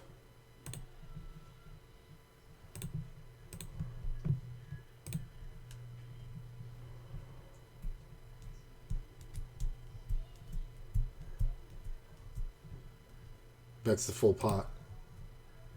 Could he have kings? Yeah. Could he have eights? Yeah. Could he have aces? Yeah.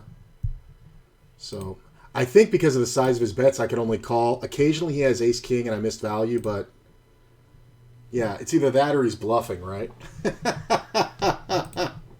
Bottom set. This is interesting. 6 of hearts, please.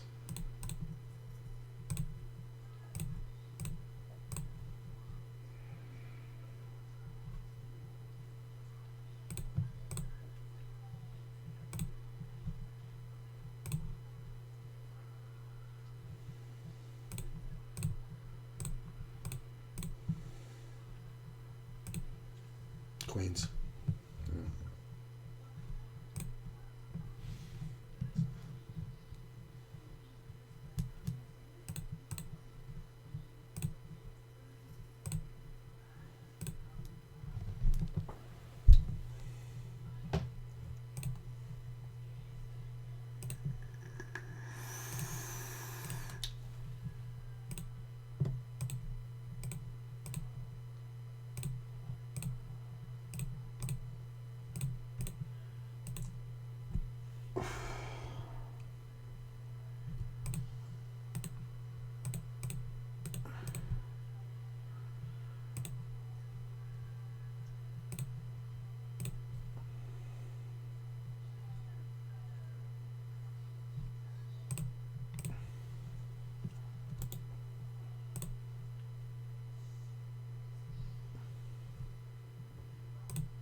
I think this is just a call.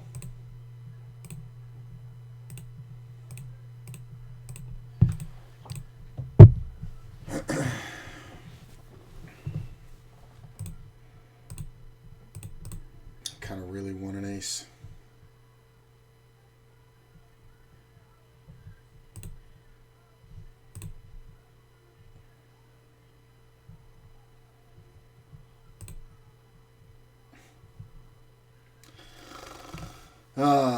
I knew I had it crushed.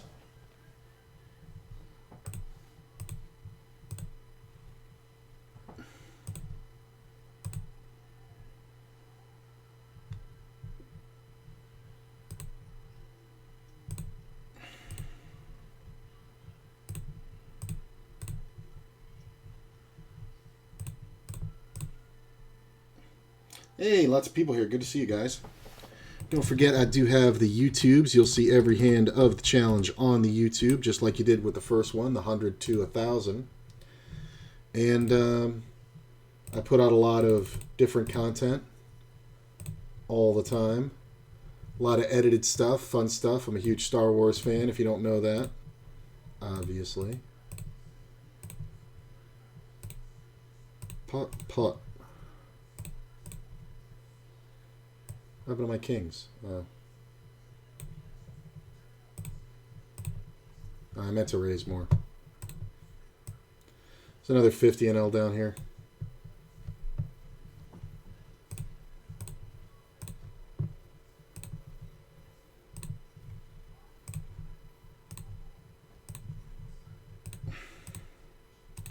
Worst card in the deck.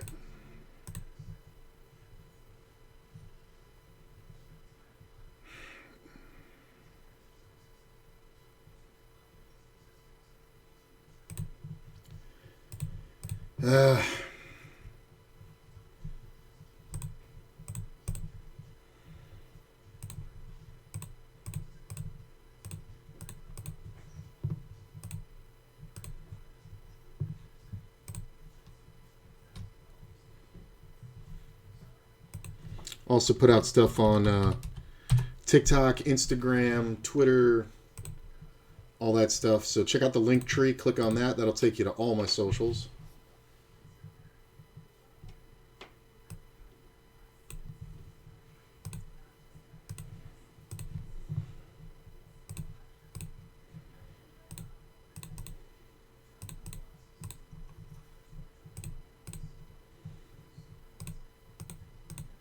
Cold call.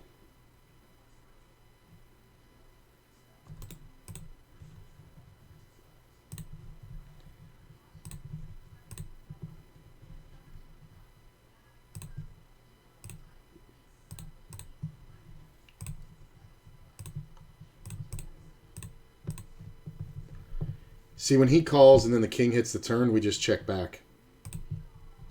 Because I was trying to make it look like aces, but now it can look like whatever. So we're just going to check back and hopefully get him on the river. I mean, yeah, there's some times when he has sets or whatever, but... Set of kings. You fucking stupid shit. You stupid, stupid shit. I'm just going to bet this one big because it's the nuts. Could have gotten it all, man. In case king comes out so that can happen. Like a fucking idiot.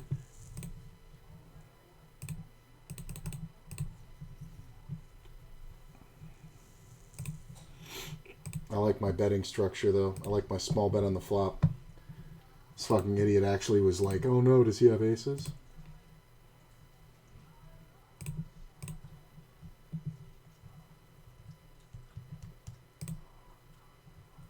I don't mind this in position. I don't think we're going to see too many 4 bets or 3 bets. Oh. Might be a donkey, but he's not doing that with nothing. So now the best part here is if cards has an ace, he's never going to fold.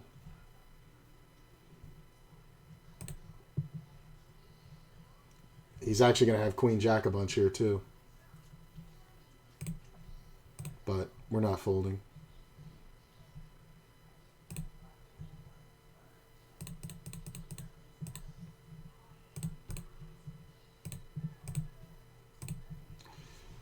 I mean, can this run out get any worse? I mean, I guess I check. A set of 7s? Dude.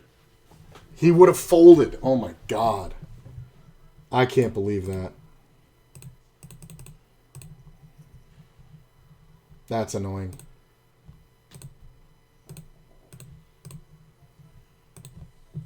The no-threat player flops the world and gets the minimum. That ace can't come off on the river.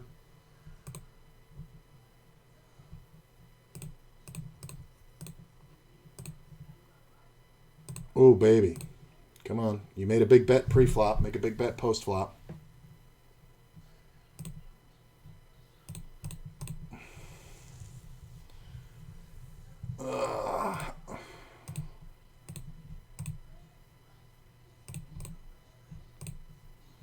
Those clubs.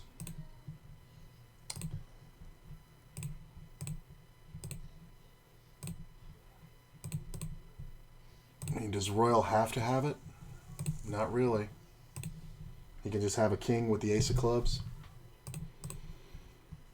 I was really afraid of him having 2 pair. What did he have? Pocket 8s. You see me playing 2 pair cautiously there. With good reason. Hilarious.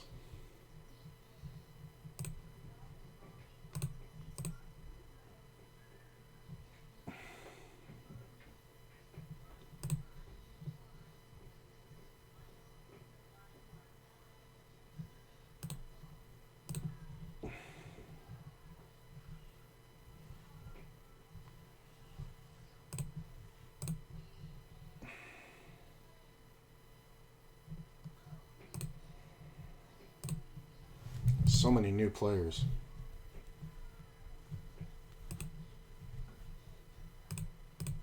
The flush.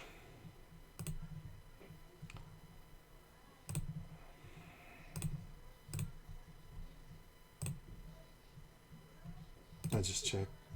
Ace deuce, like, this is the funny shit. That's why you gotta bet twice. I mean, the guy had ace deuce looking for backdoor flush draw and over card. Ace deuce. No other draw here. No other draw here.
don't mind this. On this table.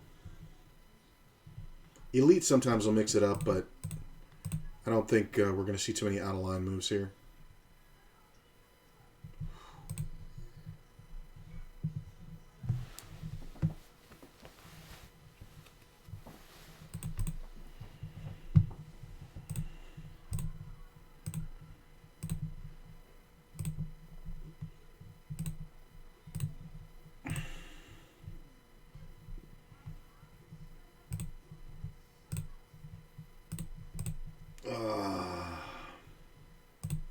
I need 1 diamond.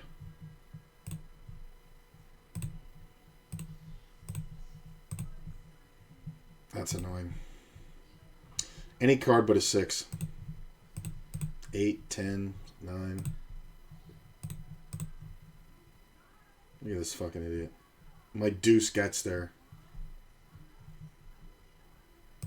Did they bet the fucking turn? For super small. Look at this. And then they went check, check. Unreal.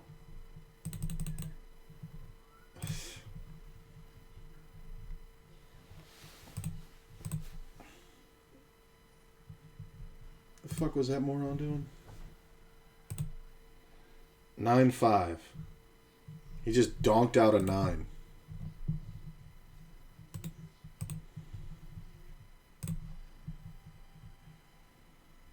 See, I want to play against this player, but it's like I'd have to 4-bet and we'd probably be getting it in. That was my fucking squeeze spot.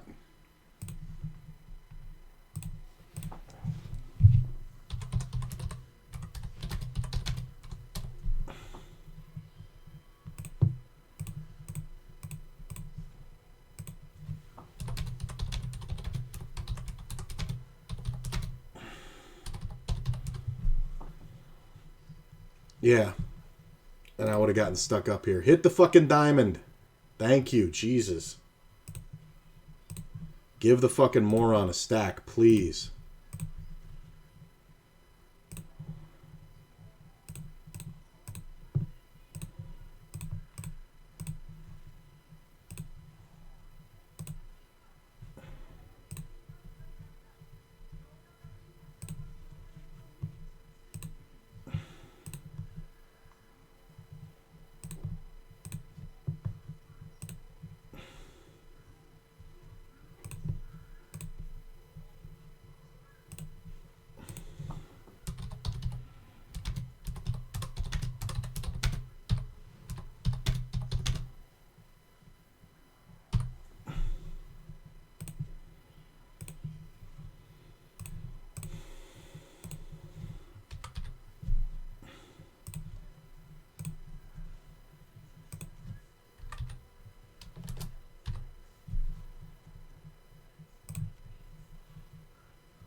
Sorry, I'm trying to take notes here.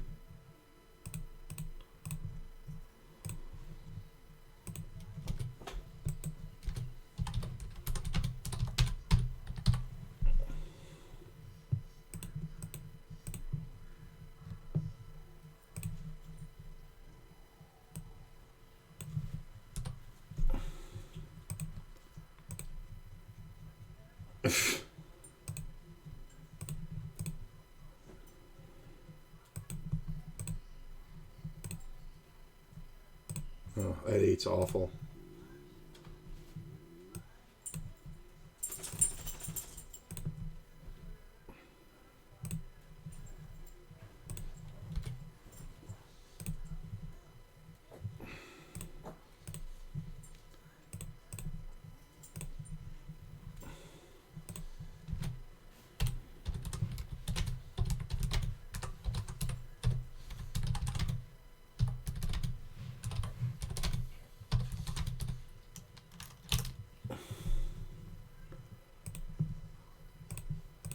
Oh, yeah.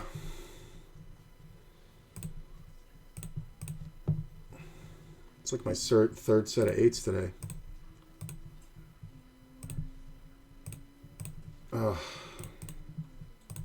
It's just an action killer. Sometimes I lose now, but it's an action killer mainly.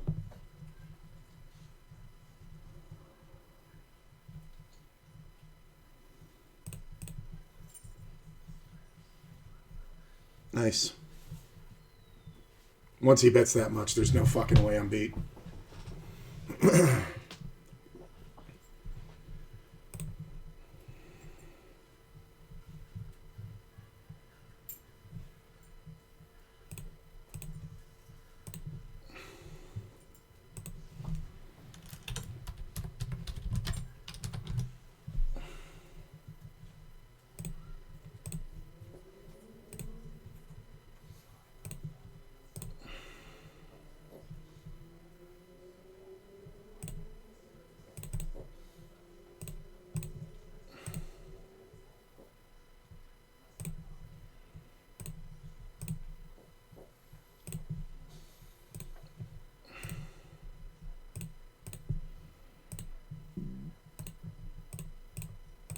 Yeah.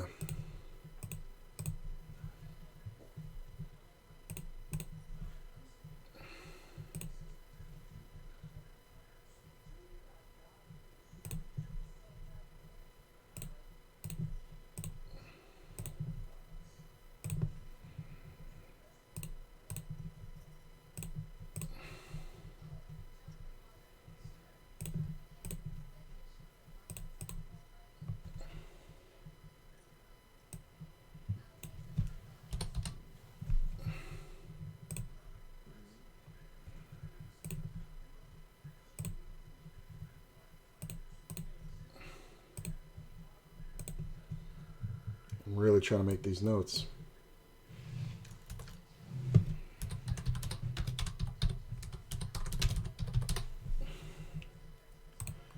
Okay, okay, okay, okay, okay, okay,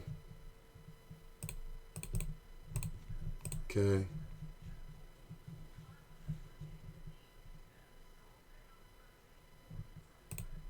Got it.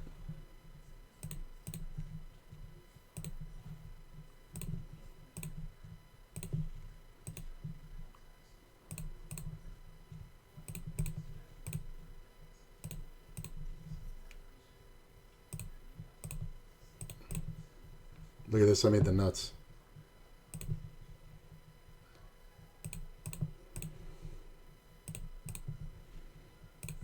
And if you were bluffing, you would try to represent ace king.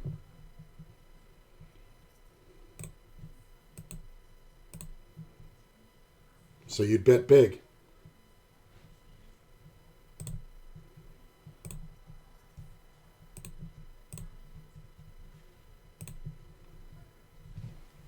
He's thinking about calling me with a jack. Maybe he has the 8. It's possible.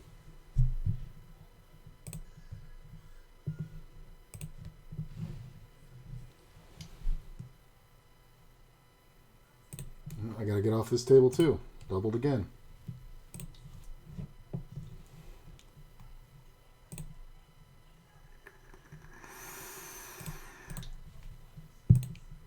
These are both 50 NLs in the middle. It's just too good right now. I gotta be on them. Plus, I don't have any more 10 NLs I can go to.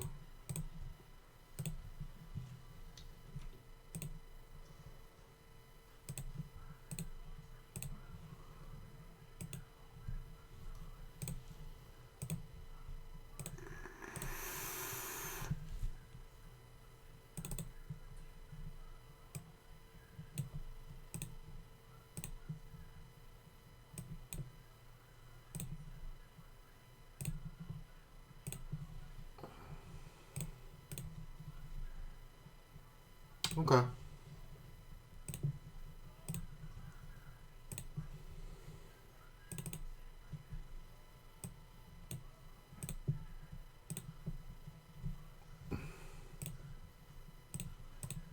Got another 10 and all over here.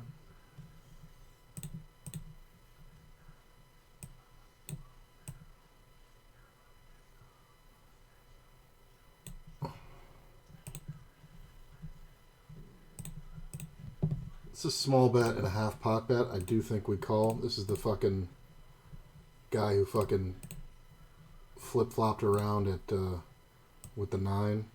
So my 7 doesn't have to be good, but I don't think we can give it up yet. I don't know if he bets 3 times without something that beats me. It's kind of hard.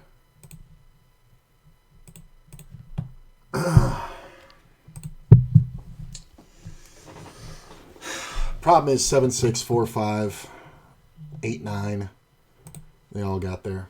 So I might have had the best hand, but that river kind of opens up a lot of problems for me. So too bad. So sad. Huh? I mean, he could have just had a set of 3s, right? I mean, he opened small.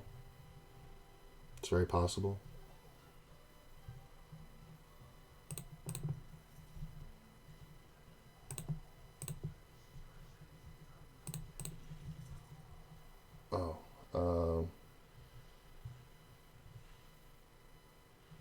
Let me see if I can... Can I get on this one? Yeah, I can. So, I mean, this guy is the heat, though, man. Like, this is the guy I want to be on there with. You know what? I'm going to give up a different one. I'm going to give up a different 50. I'm just going to check that. And we're going to 3-bet. Nah, you know what? Fuck the 10 and all.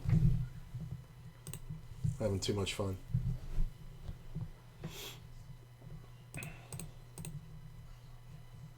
This 50 might die. I probably should have left that open, but I really like my seat.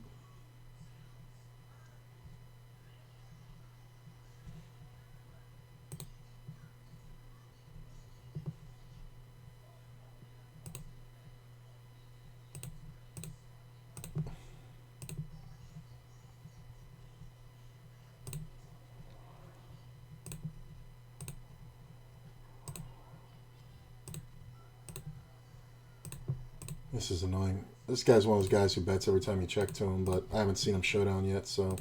And he's betting into 4 players, so he's at least got me equity smashed. Oh, I love how I just played a hand like that, then I got kings.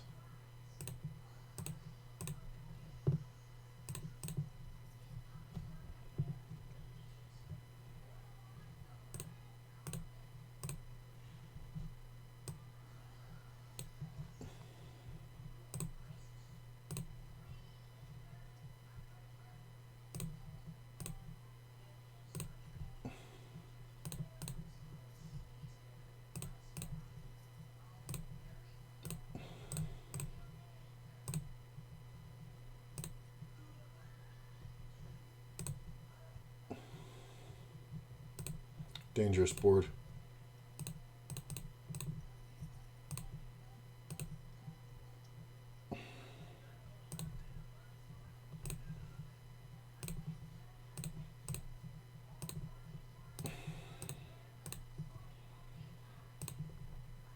There is damn near no run out that I'm going to like for this board.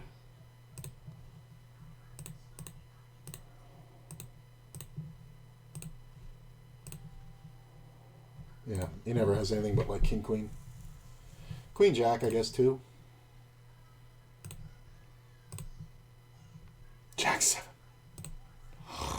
Some people will always bet, man. That's why you can't just fold ace, king.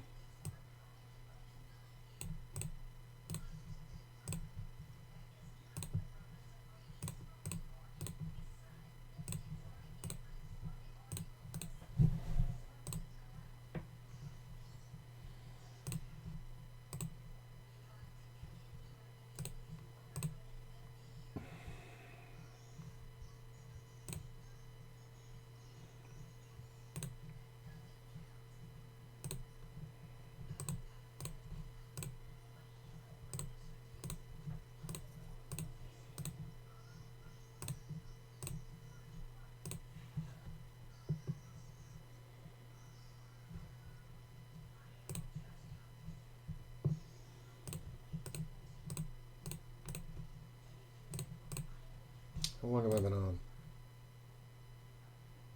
4.5 hours? This raise sucks. That's a lot of ace-10s at least. I mean, we want to play against this guy. I mean, and this, if we can get to this flop, but WDP 18 is going to 3-bet a lot. So is Soj King. Maybe not. After that call, he might not. All right. This is what we're looking for.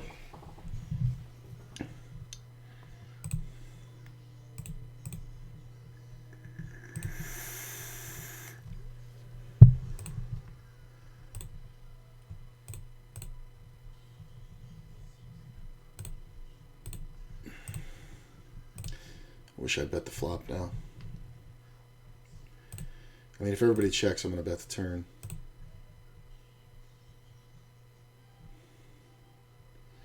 I mean, that's should be an honest bet.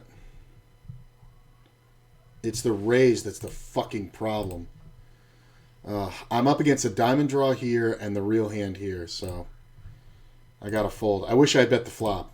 I should have bet the flop. The flop would have guaranteed me the river or the turn for free. All right. Save money. I mean, he's just going to fucking powerbomb it, man. You got to want it. You got to have a fucking set. Checking the rivers. Yeah, you got to have a set, right? Flush draw in the real hand, like I said.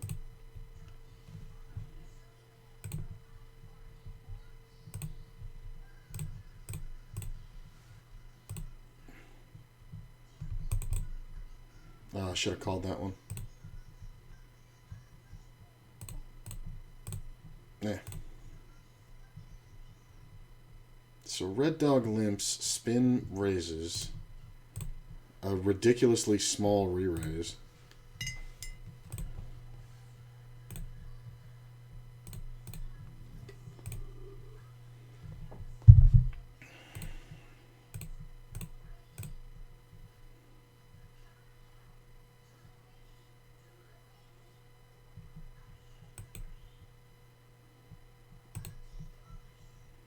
I wouldn't have bet it if the 9 didn't come off. But I just don't trust that he ever has an ace. And I don't want to give a free showdown there.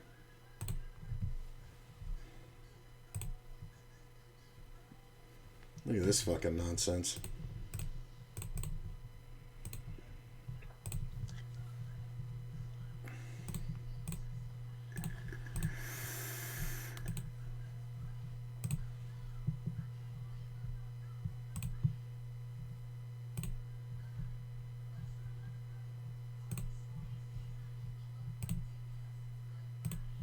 I gotta stop auto-folding there.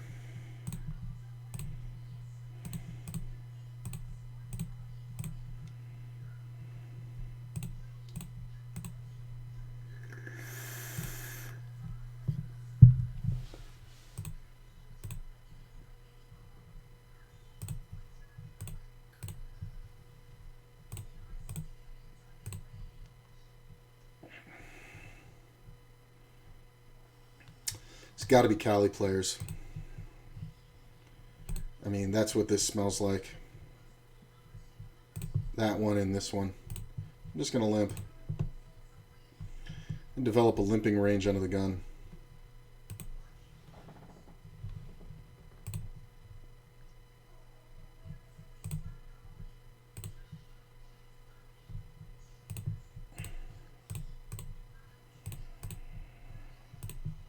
Tough. Can't fold. Yeah, he had every out in the deck. He started out bluffing and just got more and more equity, and then he hit it. Guy can't make a jack.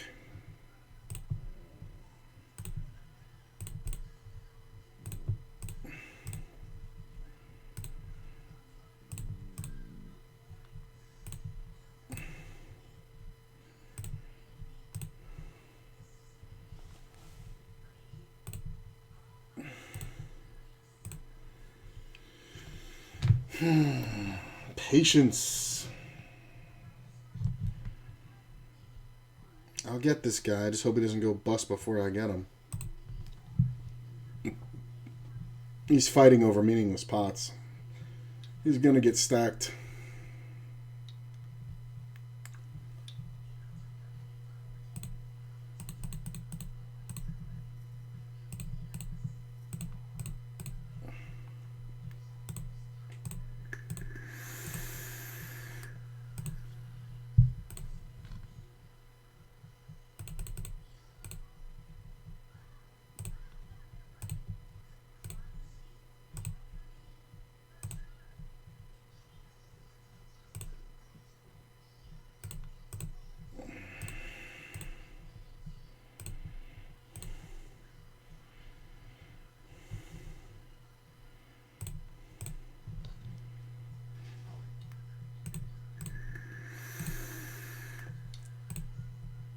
That jack's problematic.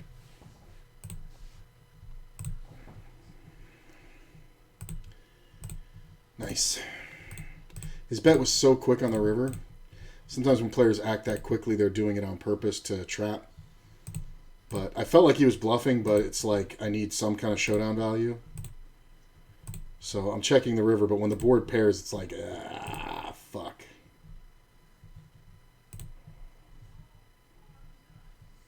All right.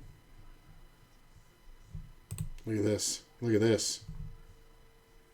Do you fold a set here? You should, because this man's got Queen Jack all day. I think if you have, honestly, I think if you have aces, yeah, Queen Jack all day. Funny how that works out. I love it. He's got a stack. He's going to have everything. That's the thing. These guys got to stop. They really got to stop trying to beat him with good hands. Like, this is where you want to be. I want to be taking my time, encouraging him to bluff, and if a 5 or a 10 comes off, get it all.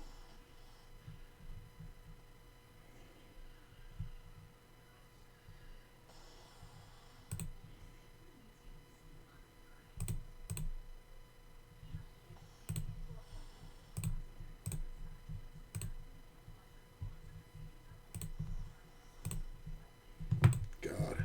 How much do I get if a fucking 5 comes off? Oh.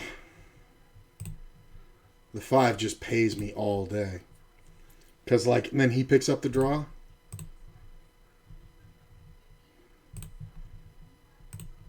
Like, if you're going to ISO, you have to go monstrously big.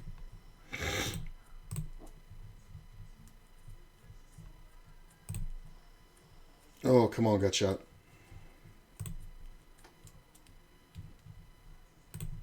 Come on, gut shot.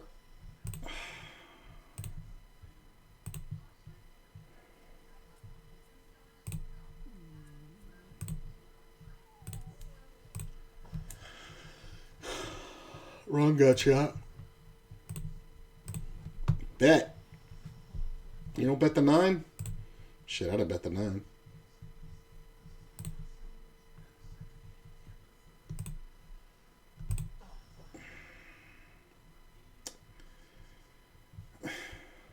Okay, that's what we want.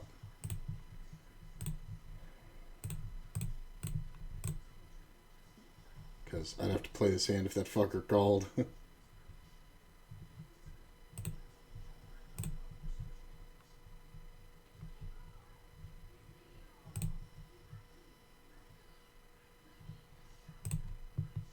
Look at this.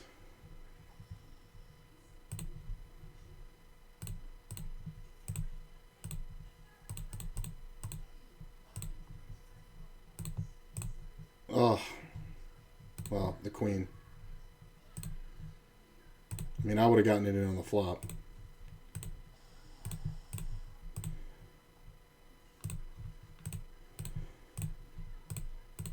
I can't believe that steal worked. That was a total hand strength hand. Look at this. Look at this shit. Oh, if I was smart enough to call $5, look at this shit. Ace Jack. Oh my God. No, don't do it.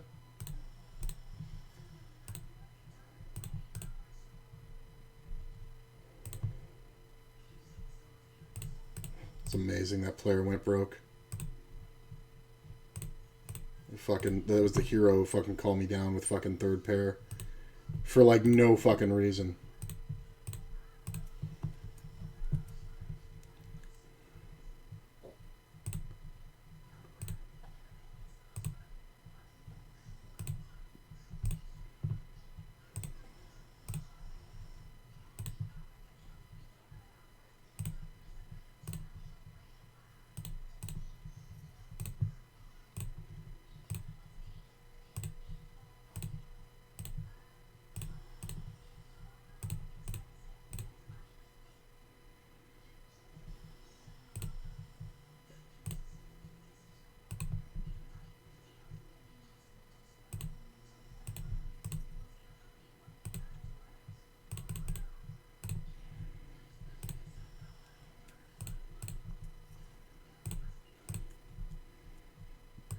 It's a tough bet to make. It's an easy fold to make, though. There's no ace full houses either, so when you have a set, you just call 3 times.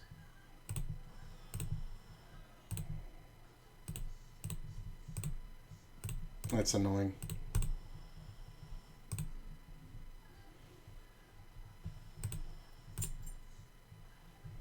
Might have the best hand.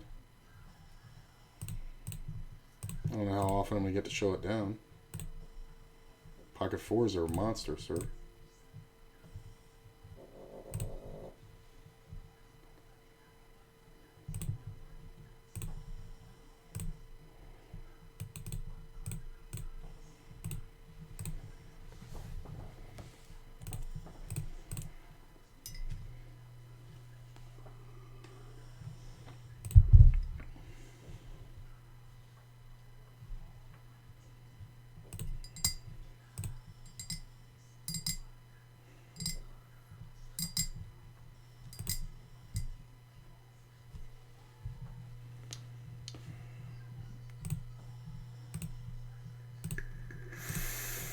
It's like there's this one table where my range is completely adjusted. And it's like, it's because of this guy. So you have to remember not to do it on the other tables. It's kind of hard to do.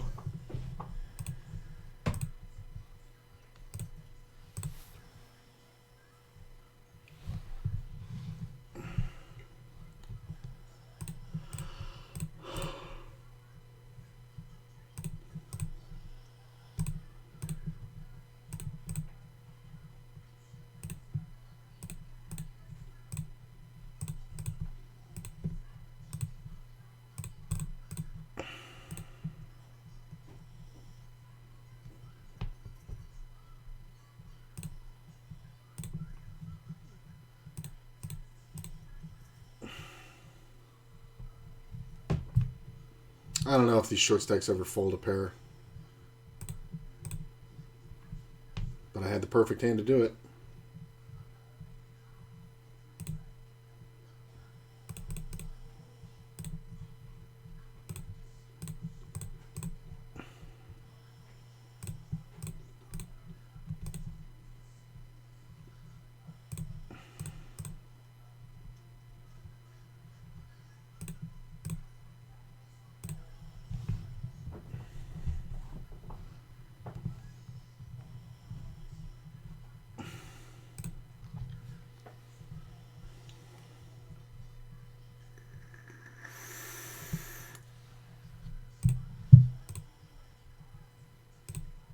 Flat tire.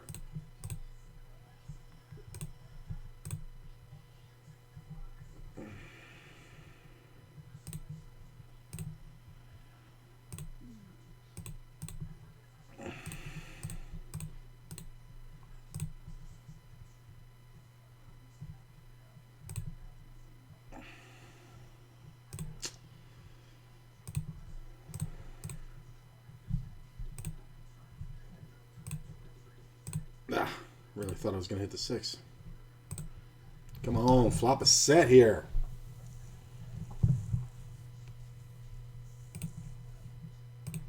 Ace is nice.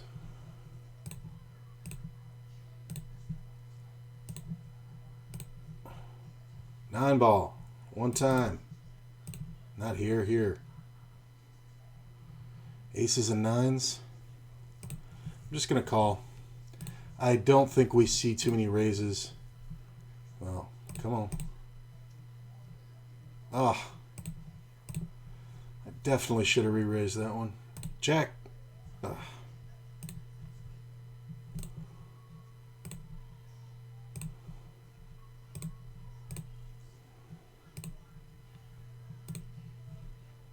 It's so brutal. I really wish I'd hit the set. Oh, thank God, an ace on the turn. There's no speculation.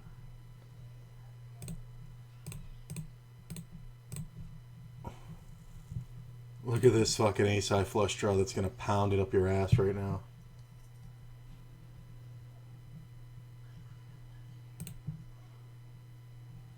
Yep.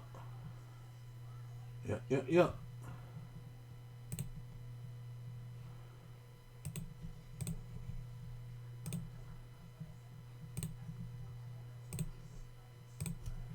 God, what I wouldn't have given for that 10 to be a 9.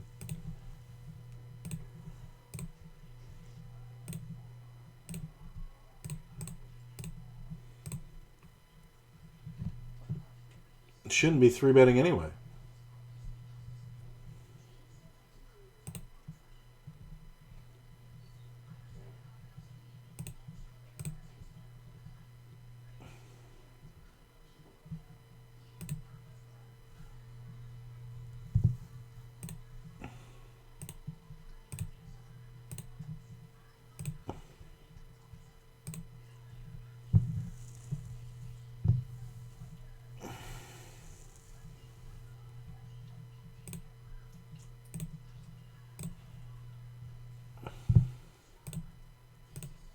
Getting hungry.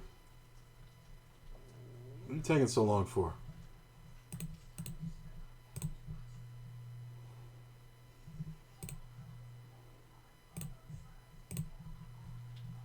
Oh my God.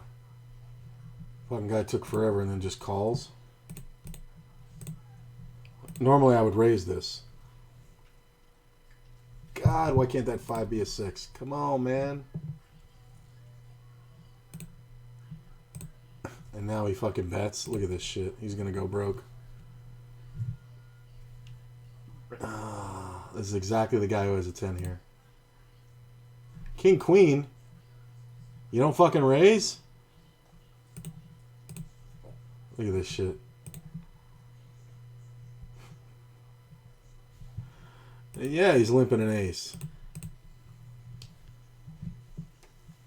It's fucking... What are you thinking about?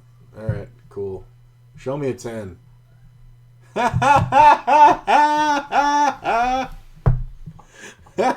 He even tortured him. The guy sat down for one hand, fucking slowly got in, limped the rag ace, and fucking lost to quads.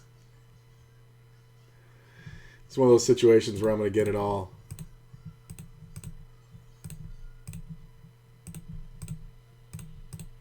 Yes, you need to flop against this guy, guys. Don't fucking raise.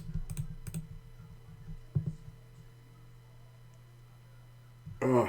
If I could hit a fucking board. I mean, okay.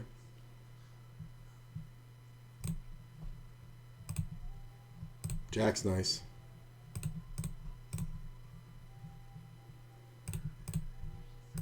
He can definitely have a jack and bet it like a fucking idiot. Another jack? That's nice.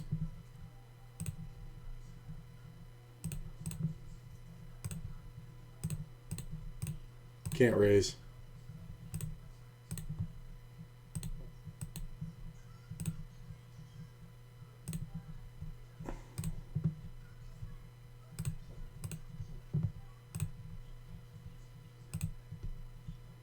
Look at this, I gut shotted it.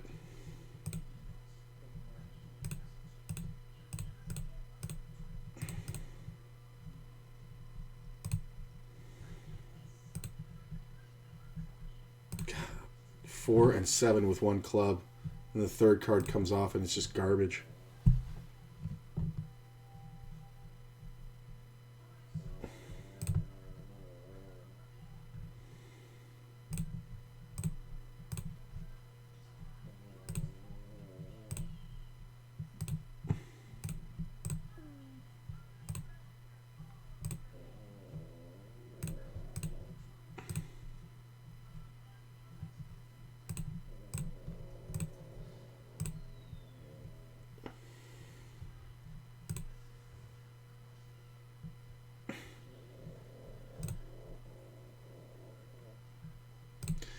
I don't want to play with these assholes.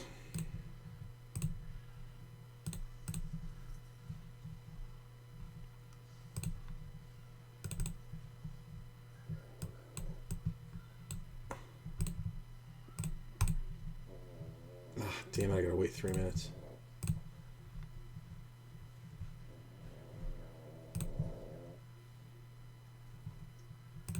God damn.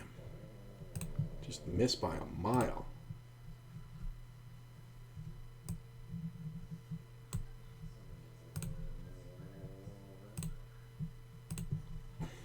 Okay. Oh, Come on, gut shot.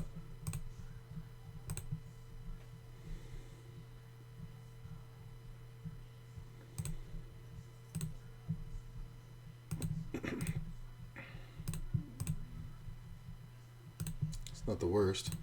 You can definitely have 5-6. I don't know if you bet a 10 here. We just check. 6-7. 6-8. Yeah. We're all right around it, man.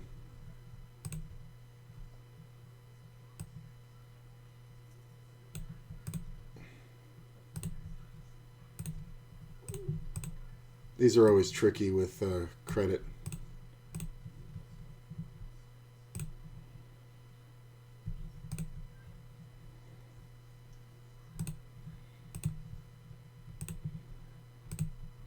It's a good way to get busted.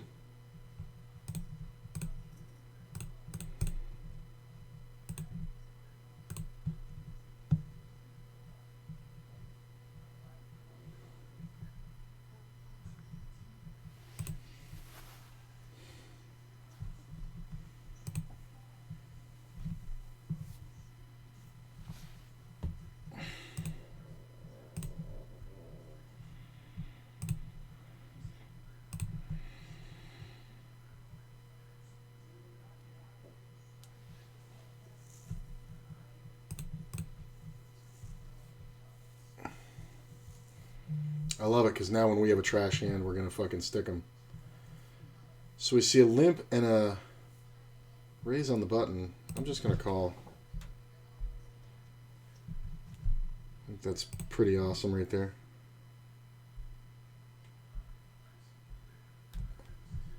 I'm going to lead the turn here. Oh.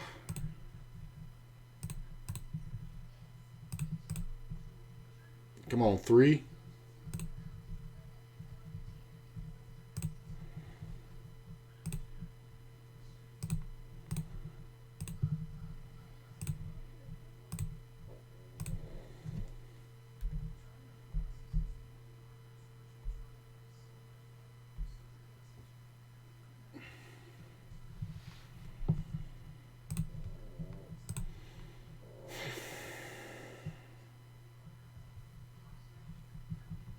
The hell won that hand?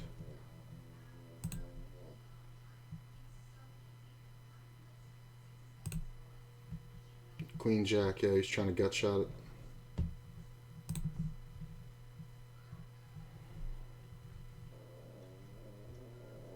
Oh.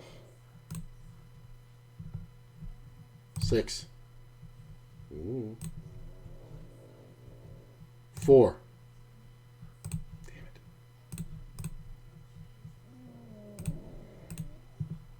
I know he's bluffing, but he's not going to fold even a flush.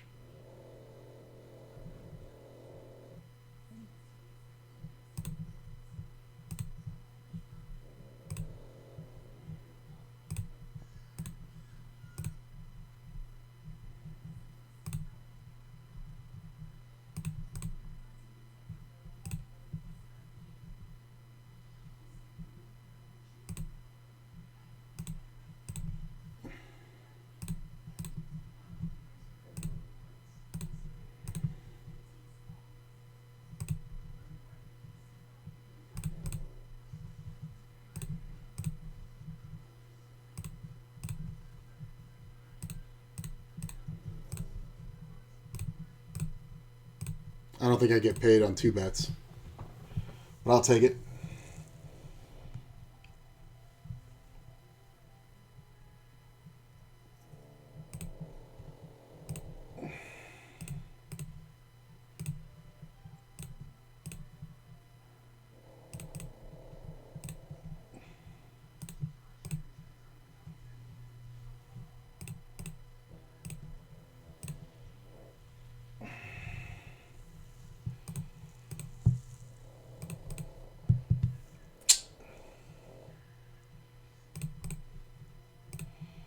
Ah.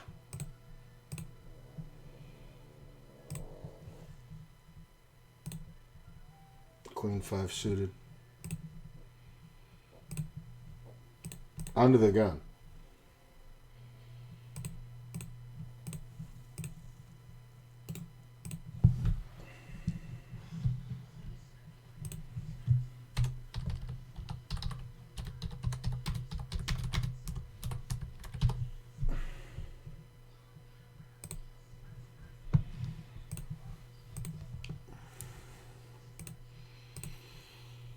I'm gonna get it all.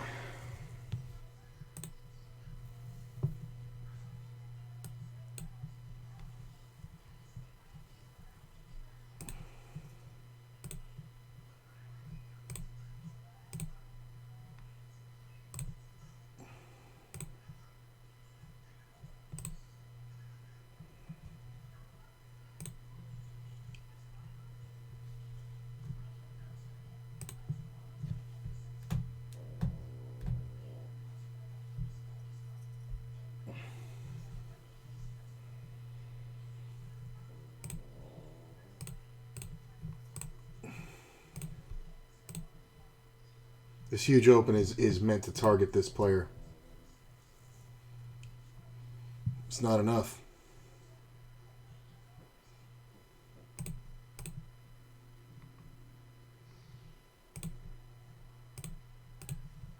God damn it. I can't get an 8 on the fucking river? Of course he's got 2 pair. No shit, your king queen or your ace queen is no good, sir. What'd you have? Fucking pocket 8s, man. This guy's tilted off his fucking rocker. Oh, 8 on the river would have been no good. Look at this!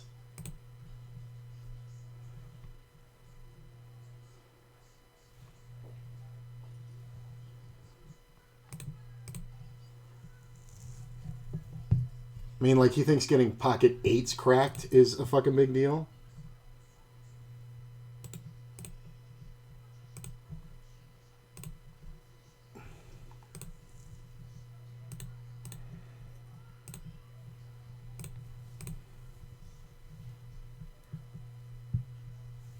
This is annoying.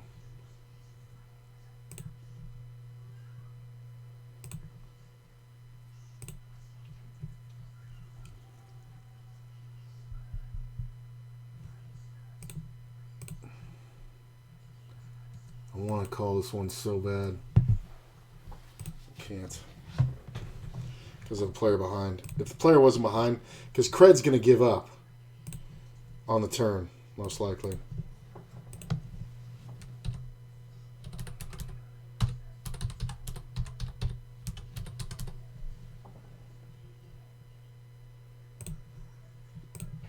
Look at this. I mean, my man's never folding. Just jam. You made the pot big enough. Jam. How are you checking? Oh my god, if he had a 10, you're a fucking punk ass. If he had like queen 10, he had ace 6. Dude, fucking go. Oh my god, you're such a fucking loser, bro.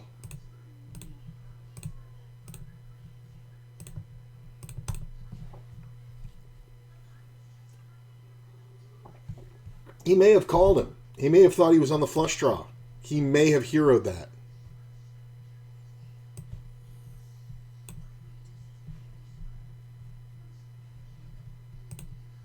Oh, I meant to fold that.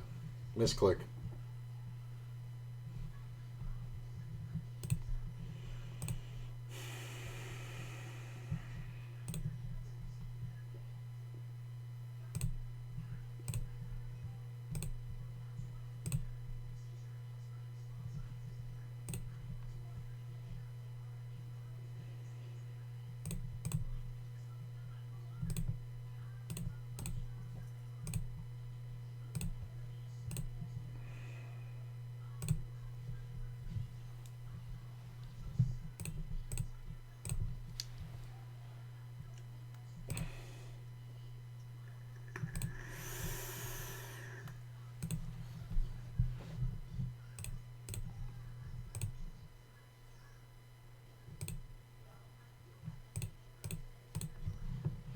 I mean, how are people not Oh, you must continue betting. Oh my god. Like, look at what you're up against here, bro.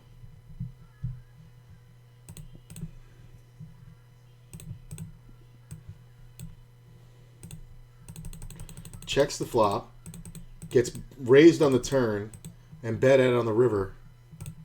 I mean, the guy's just core bluffing.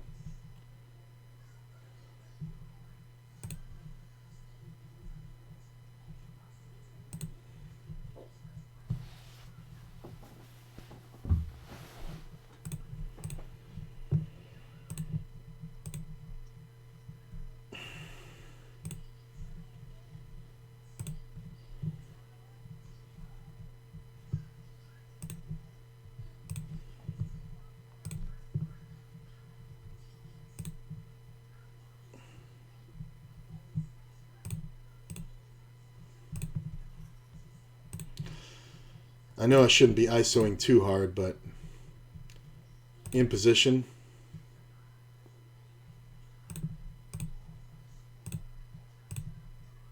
Look at that queen. He can definitely have 10 jack.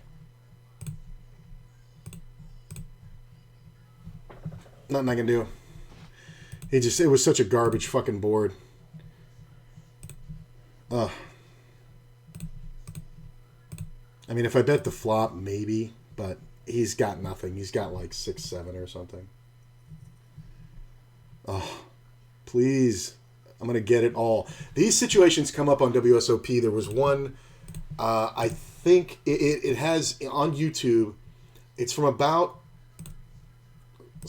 a week or 10 days ago. And it's my normal thumbnail, but it has Freddie Mercury in the bottom right. And, man, I need a soda. It was, and it says, I want it all. Because the whole time I was sitting there screaming, I'm going to get it all. I'm going to get it all. And there was this guy who had 250 on the table when I had $50. And he had cracked my aces once, and I was like, oh, I'm going to get it all. And as soon as I doubled up once, I was like, that's it, I'm getting it all. And I ended up taking solely from him $350. Like, I got every penny. He just kept beating other people. And I kept siphoning it off of him.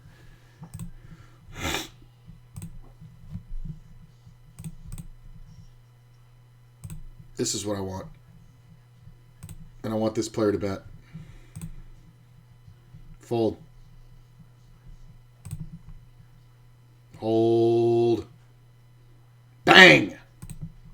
You know it's coming. Limp pot jams, thinks it's good. He's just going to keep reloading. I'm going to get it all from both these guys. This is fucking amazing. Such a tilt monster.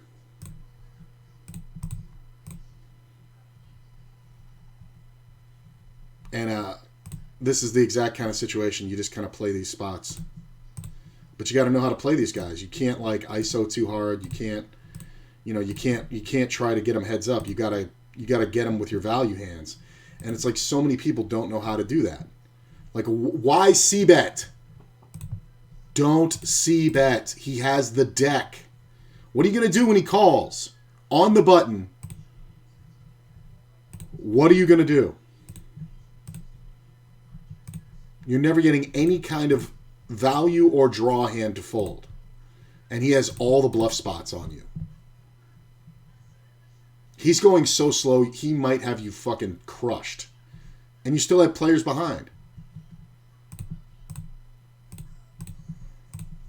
Like, people don't get it. You don't bluff at these situations. Let the c-bets go. Like, just fucking play for value. And the thing is, the reason why you c-bet is to take down pots that don't belong to you, right? But when you have a maniac in the pot who's in every pot, your c-bets are never going to work because he's just drunk or chip drunk or whatever. So just fucking play for value. That's it. Oh, he's disconnected.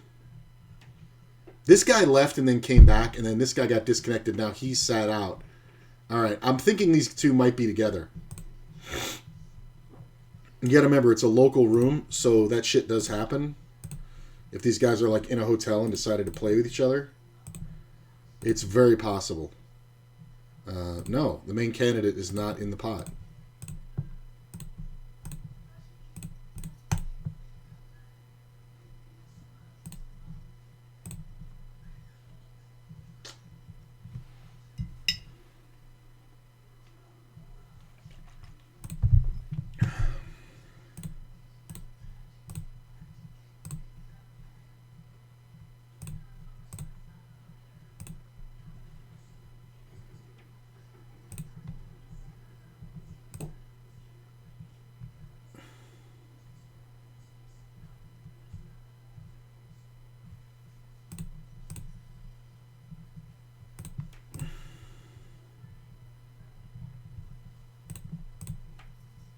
Like, I just need connectors. I don't even need them to be suited.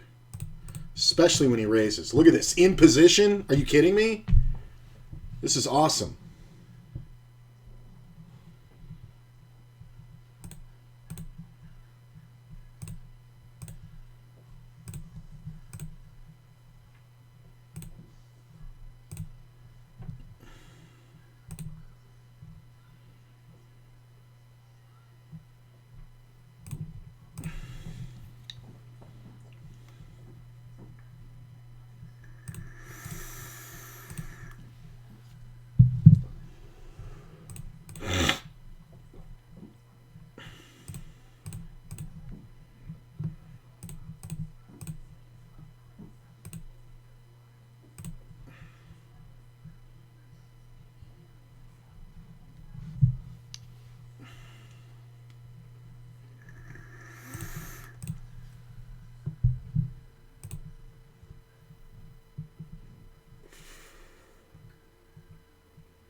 I don't like this one. This is one of the few I don't like. But I'm not going to let this guy be in a pot by himself. He's always got company with me.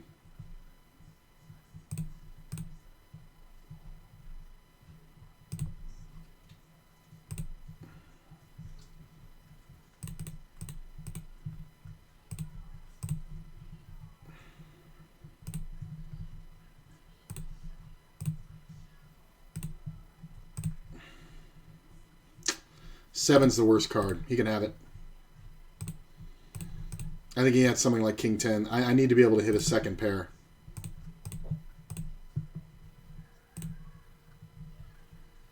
Ooh, look at that card. I want to see a big bet now.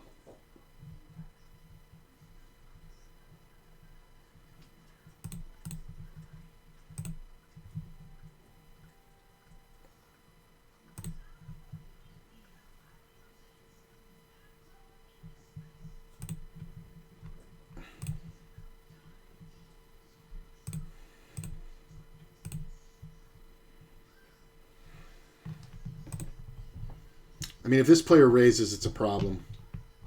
Not if this guy does.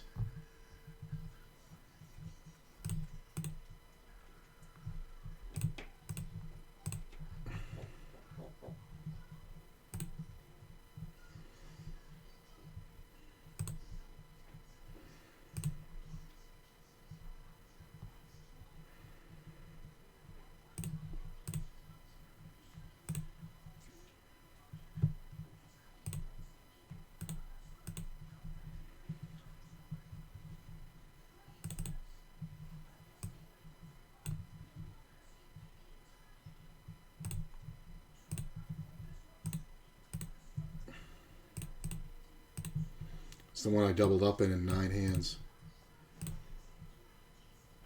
I mean, it's a total squeeze, but we're just going to call. This is how the ranges have to change. We're not looking to play poker at this point. We're looking to make money. This is a 20 NL, by the way, in the middle. You know what? I'm going to move them around. We're going to put the 50 NL up there. Like, I'm not trying to play good poker here. I'm trying to win all of this one guy's chips. Like, what do you do now? What do you do now? You raised. You didn't get 3-bet. The only things I'm 3-betting are jacks plus. Like, that's it. And it has to be in position. Like, so now you can be bluffed like a motherfucker. Or you can just get fucking owned because he has all the 8s. Look at this. He has all the 8s. You just get fucking owned here. Just, what are you doing?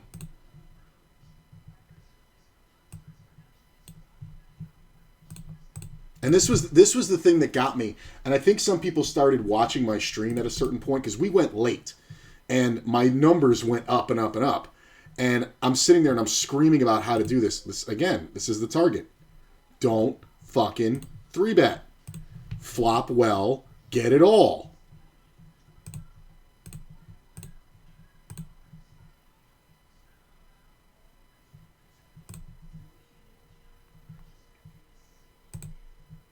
Deuce. One time with the deuce.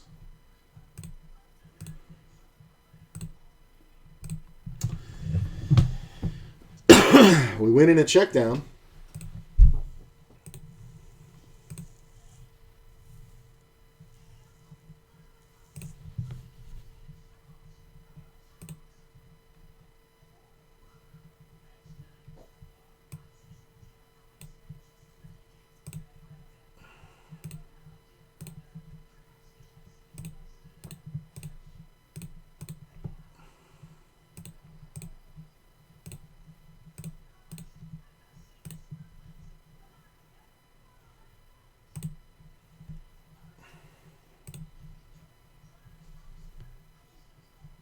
So many gut shots. This isn't a great one.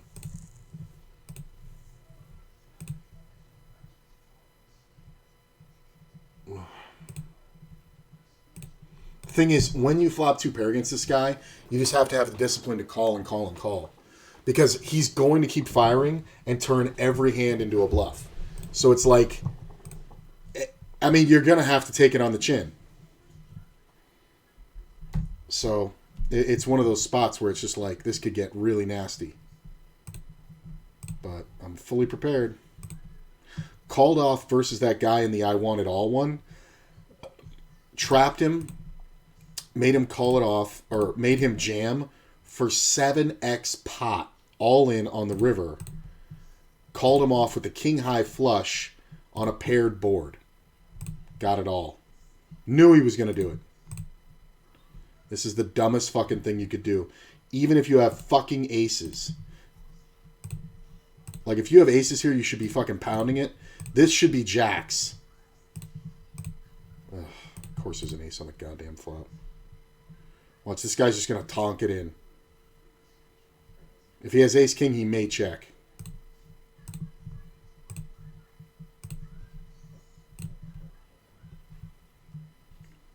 If you have an ace, just bet. Give it 10 on the turn. Now I got a problem.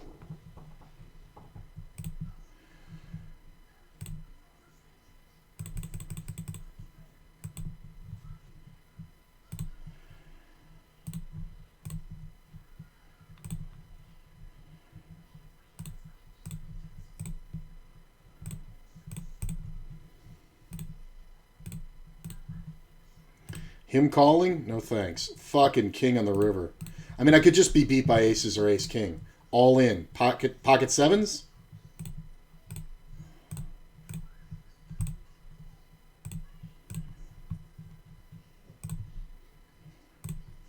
This is kind of ideal.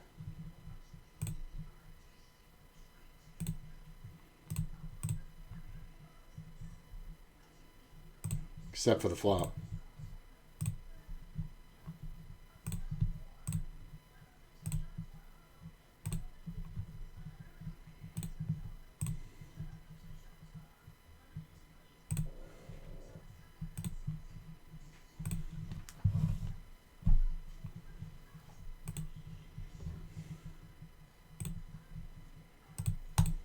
That one I can't play.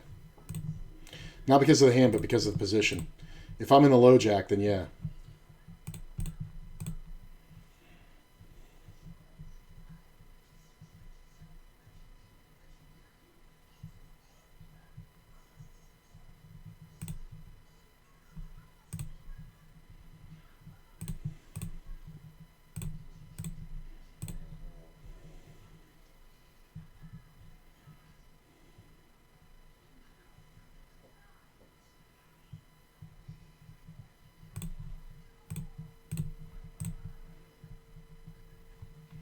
Watch, this would be the one.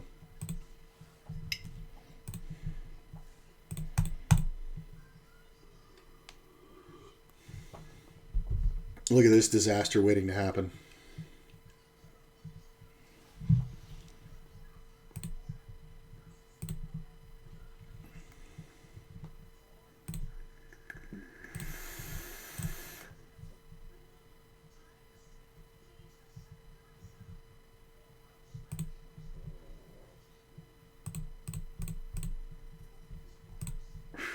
Close.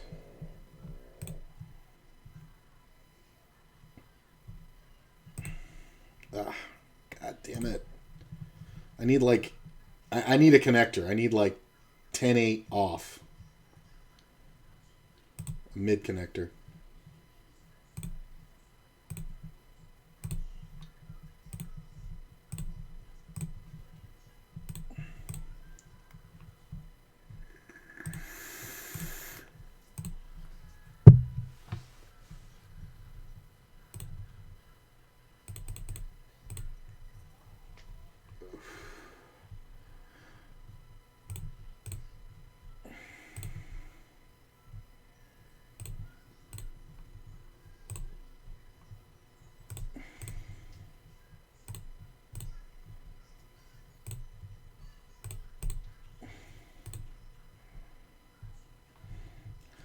Flops the deuce.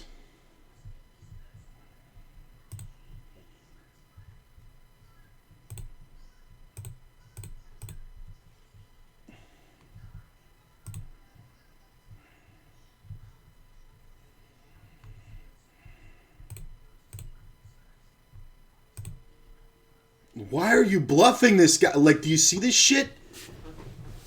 He's actually bluffing this ace lover. Are you fucking kidding me? What? What are you doing? Hey, buddy.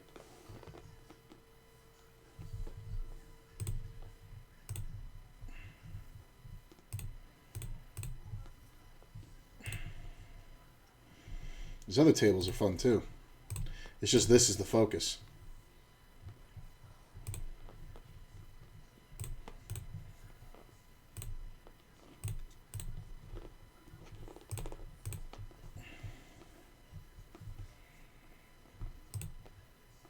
How do you not get more?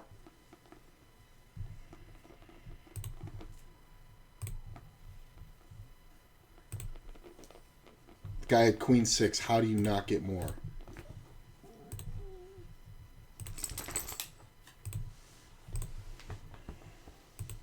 Want to come up?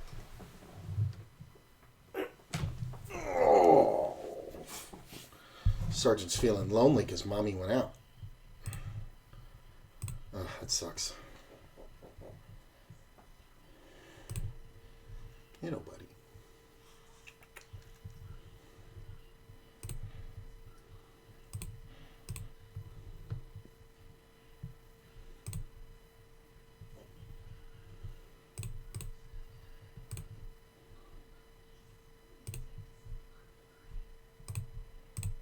Ooh, come on.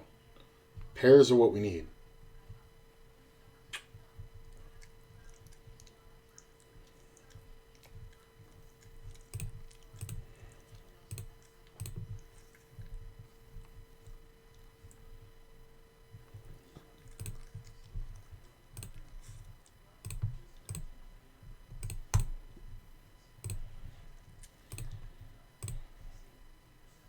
Ugh. It's so painful when it misses.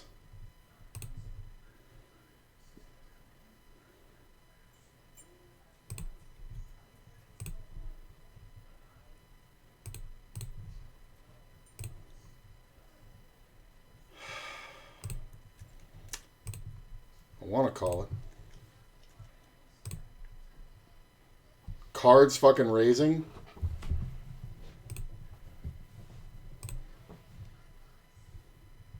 Look at this. This guy's gonna have all the two pairs, all the deuces. Oh, get it all. They should. There's no reason for them not to be all in here. There is zero reason. Good man. 7.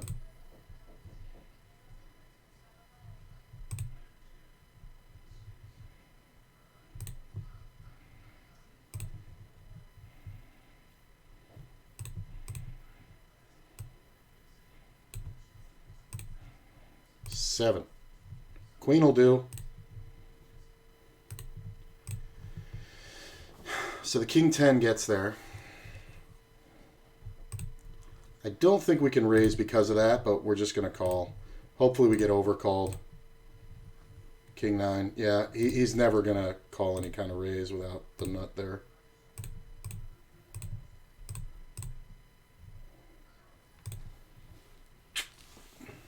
You can stay up here. You can't lay back. I'm working.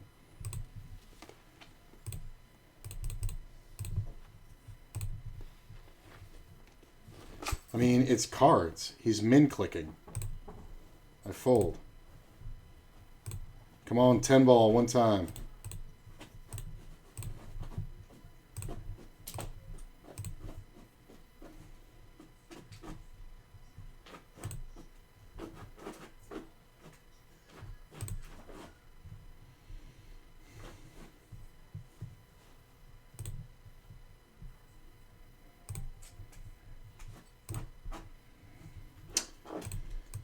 So this was a super limped pot. We made a big raise.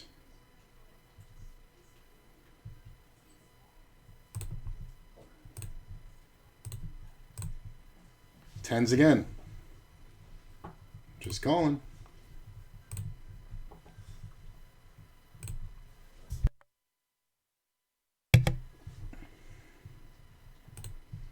God.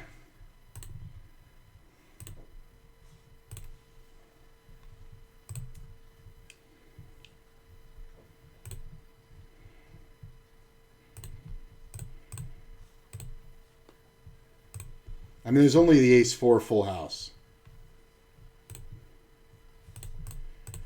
I am going to bet. If I can get WDP off, I think I'm okay.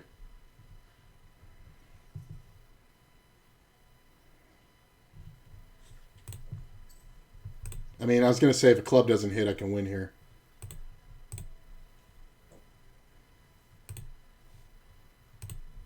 God, what I wouldn't have given. I mean, he could definitely have a full house, but he's just a flush all the time.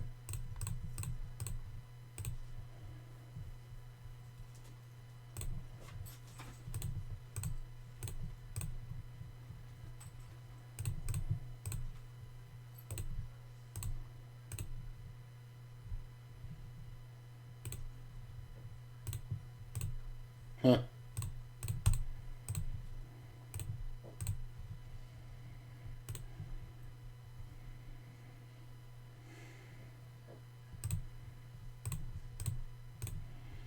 Only because he's not the target.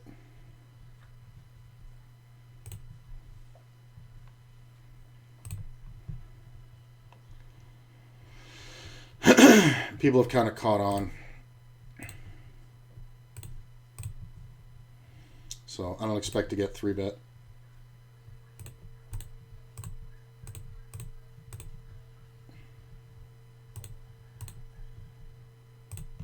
I think a 5.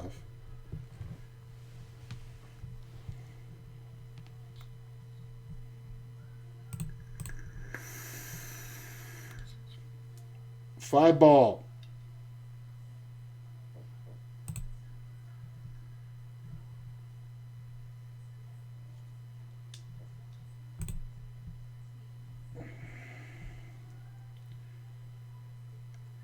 Don't bluff, you fucking mouth breather.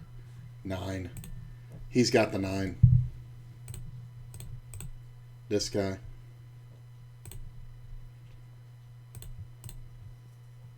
He could have a 9. He should definitely have at least an ace. Deuces. I'm just going to call it. I mean, I know he's not in, but this game's kind of taking a weird turn.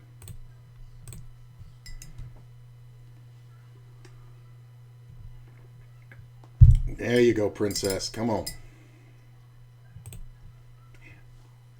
It's so painful every flop I miss. Because it's just like anytime I hit the hands in my right way, usually you worry about not getting paid off. It's guaranteed to get paid off.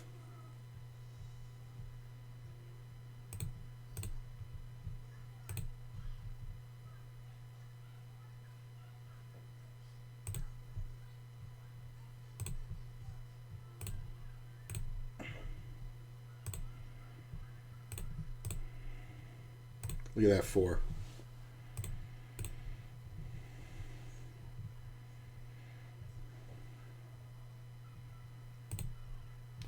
I'm going to check. I don't know if he ever calls a bet here, but he may bet for value with an ace, king, or king, queen.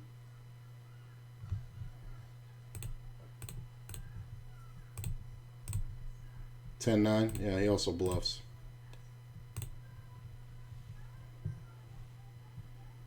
Why are you fighting with me, man?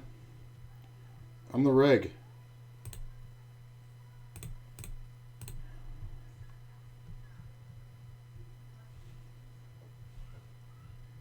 Okay.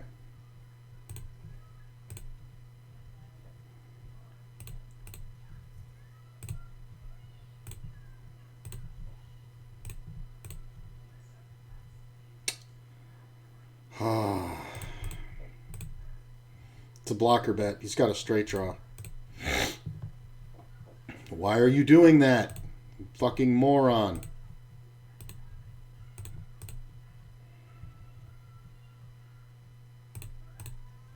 This is usually done to control the size of the pot. So, he's in the blind, so he can have anything. Okay. Hold. Thank you. What a fucking idiot. Like, why are you doing that? His aces. He has aces. Aces, and that was his raise pre-flop and the way he played it. You deserve to lose every fucking penny. You should be fucking pounding it in on the turn.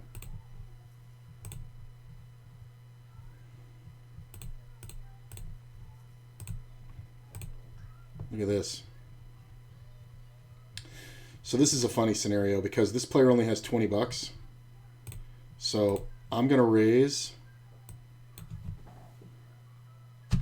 enough that he can reopen the betting.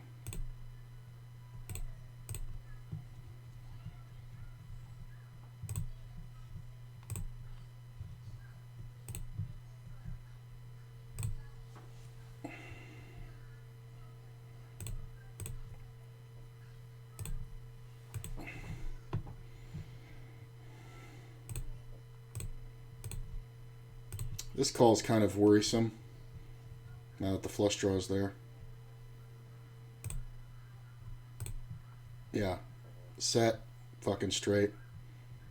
I love how they've both fucking called on the fucking flop.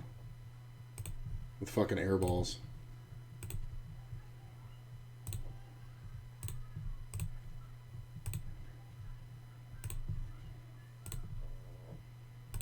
Can I get a 10?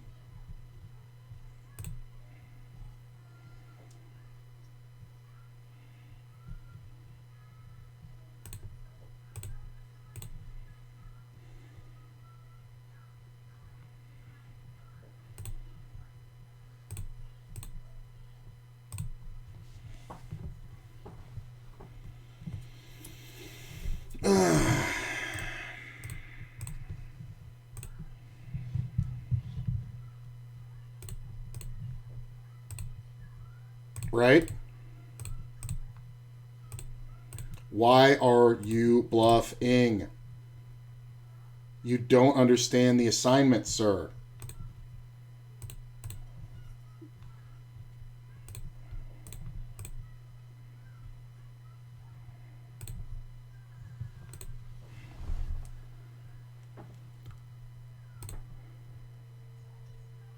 Look at this, flop the wheel.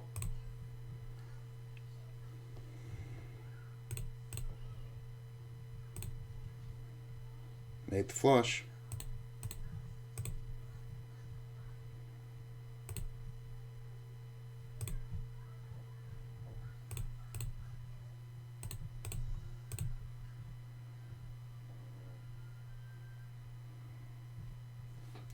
That fucking river killed my fucking action.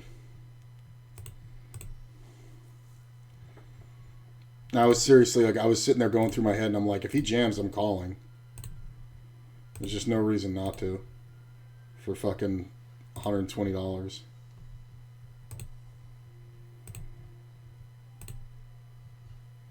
Look at this, I got fucking counterfeited. Yeah, you win with fucking 10 high or whatever.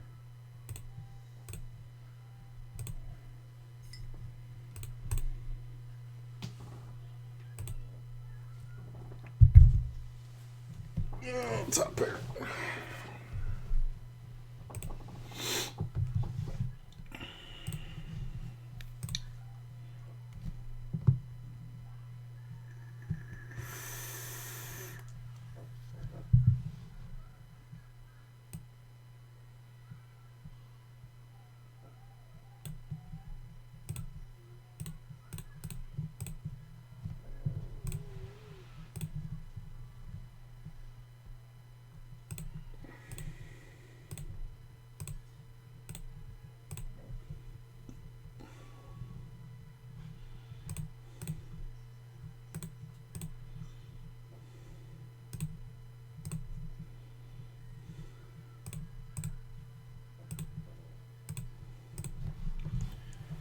Open end.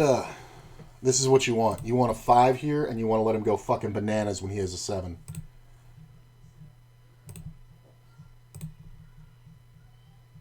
I should win. Yeah.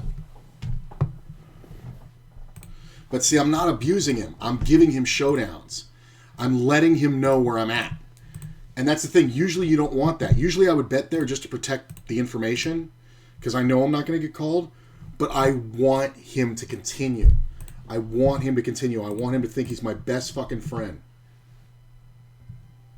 Look at this. Shit draw versus shit draw and the fucking one pair wins.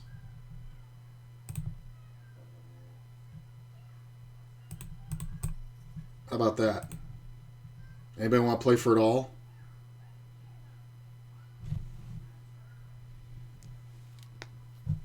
Aces are not why I'm here. This might get a call. Hold one time.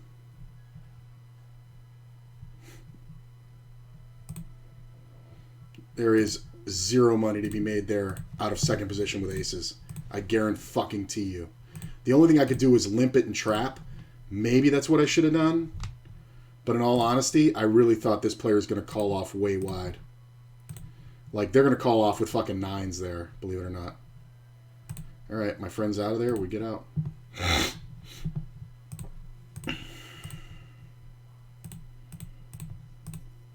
It's not the pot we want to play. Trust me. That is... I did this the other night with the guy where I was saying I want it all. That's exactly what I did.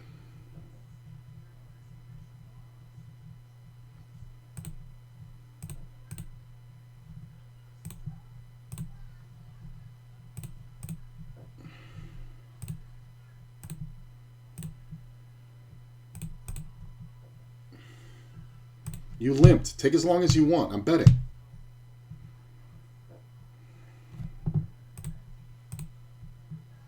It's fucking hilarious. All right, the good player, or the spot left over here. This might be a new spot. Me and my buddy.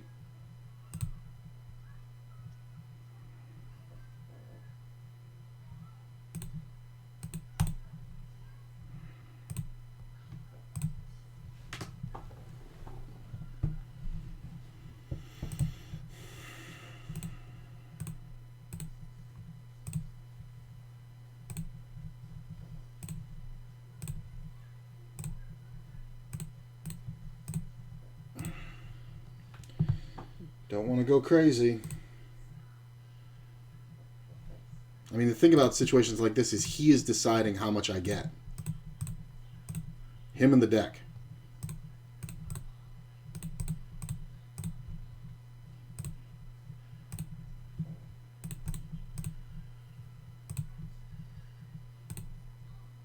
It's fine. See, we're never going to get him off the draw. We're never going to get him off the draw. But if by some miracle, if it had come off like 6 queen and he made the flush, we can check, he's going to bet, and we're going to fucking pile it in with a full house and beat him. Honestly, with the king high full house, I probably would have raised half my stack just so I couldn't fold. Deuce 3 is just a little, even in position, with both of these players in the pot. It's just not the thing.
I meant to call that.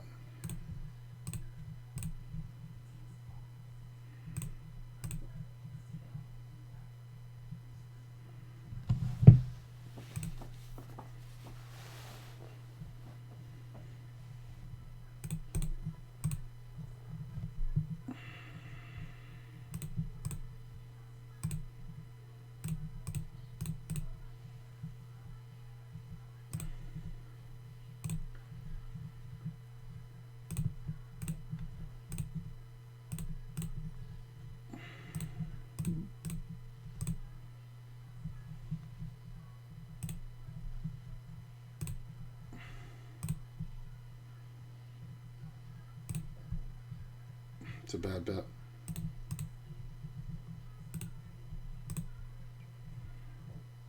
It's not decisive enough.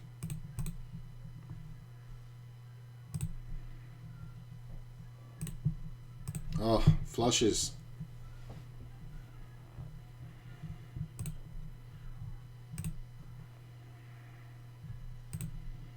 The monstrous open. Remember what happened last time this happened? 2 pair, baby. That's all I want. 2 pair.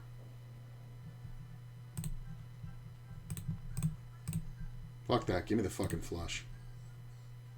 Oh, I thought it was coming. Big old bet.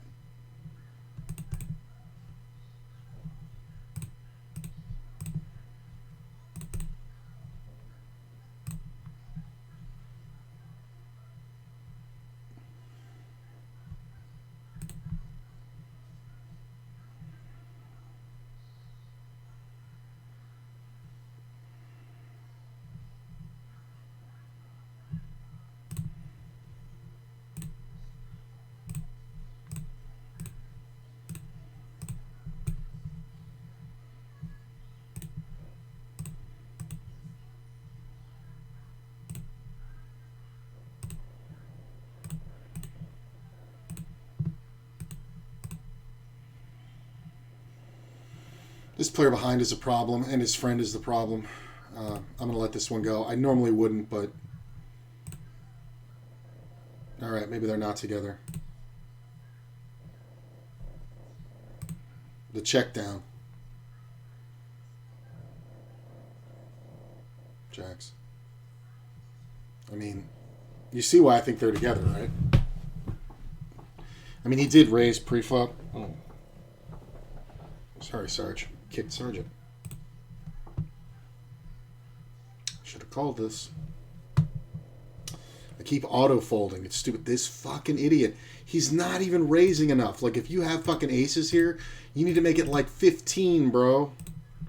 You need to go like fucking 30 blinds. Like, no joke. You have to go that big. Like, why would you ever do this with ace-king or ace-queen right here? Why? Like, why? You have zero fold equity. You're playing the deck. Look at this. Like, now what do you do? And now you just what? You just take it in the shitter? Watch him just overbet jam. I love it. He overbets the pot. Oh. How do you get paid? Fucking loser.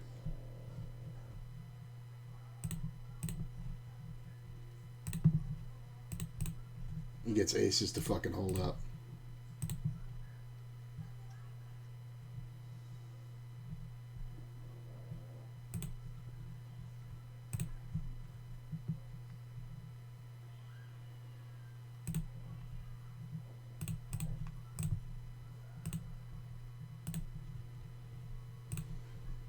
See, we're both like, fuck it, check it down.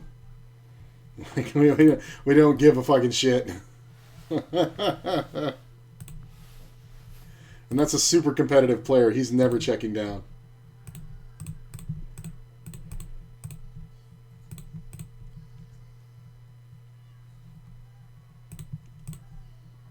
Nobody's betting a queen there.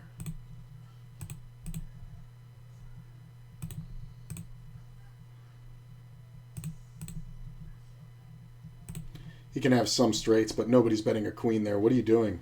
I don't even need the king to bet. Well, this guy just killed my fucking action. Hopefully this guy's got a flush draw and jams.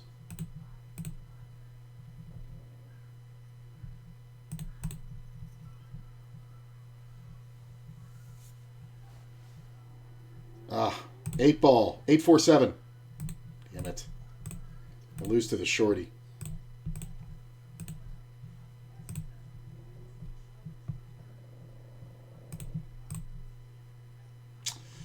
I was thinking I should fucking limp this one, even out of first, because, like, the flushes are so strong. Like, Jack plus. Oh, because he pays off. Like you saw, he paid off when the fucking king versus the aces. When the guy should have the ace of hearts. He even called the river. He overbet the pot, the guy jams, and he calls the river with the second nut. With a one-liner out there. And it was a paired board. The guy could have had a full house. He's very, very feasibly have a full house. But he's just never folding. Ooh, come on, man. Every time I get a pair, it's like, fuck.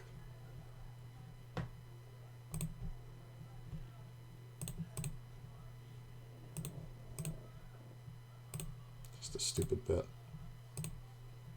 That's an overbet to look like nothing, but it's the fucking full.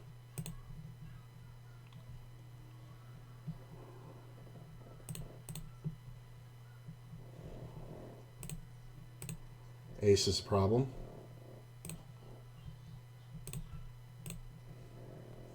Another ace is a problem. You win. Made the straight. It's not the best thing in the world. This player was the original opener. And this player's donking into him. I mean, we just call.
God, I've had 4 sets of 8s today. I can't get one right now.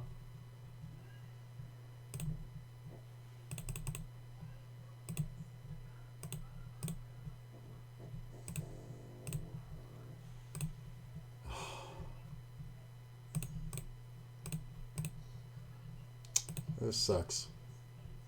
Look at this.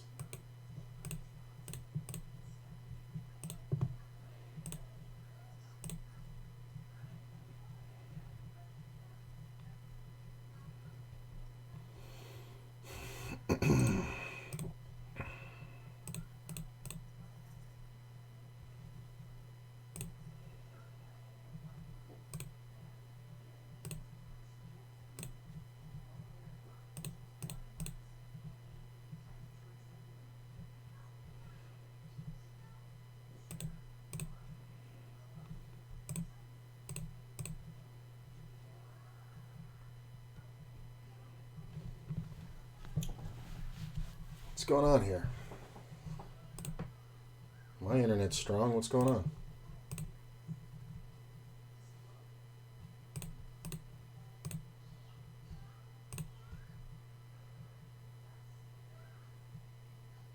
Man, all the 20 and L's died. There was like 3 or 4 of them for hours.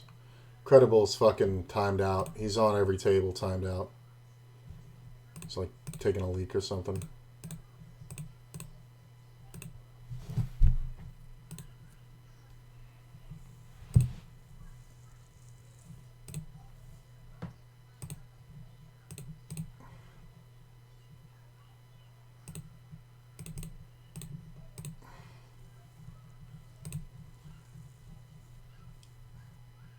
So he can have a set, but we still have to protect and charge draws. Yeah, he snap called. I don't get it. Like, it's just trash.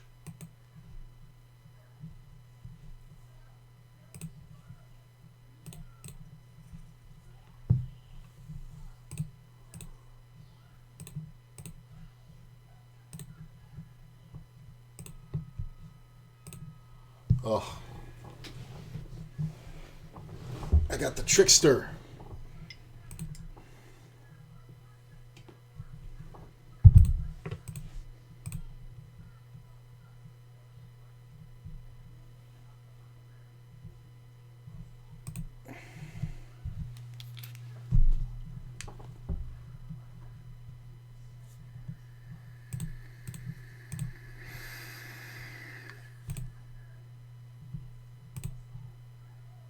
I mean, you can limp spin. You don't have to open.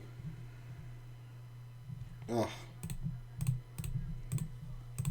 Do I have to see all 1,378 flops before I fucking get one that hits me?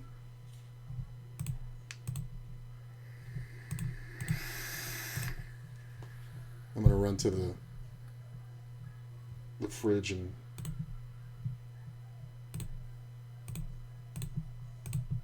I'm just gonna bet it like it's a queen. Queen 10, queen jack. Take it down. I mean, I'm trying to show ABC style here. Like, we're trying to look as basic as possible, so this guy continues to try to pull moves, and we have no moves in the arsenal on this guy. None. We're trying to get him to make big mistakes when we have all the equity.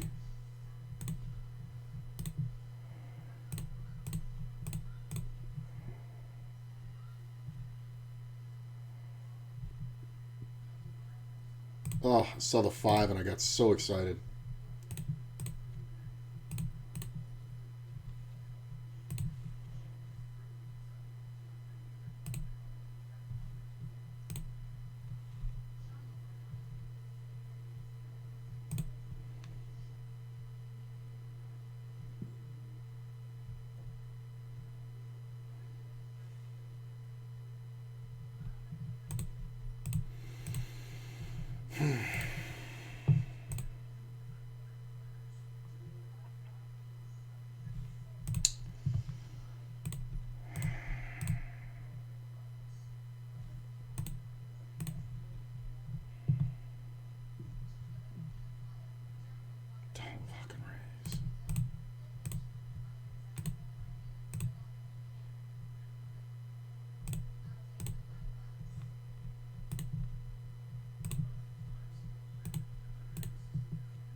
Trip fives.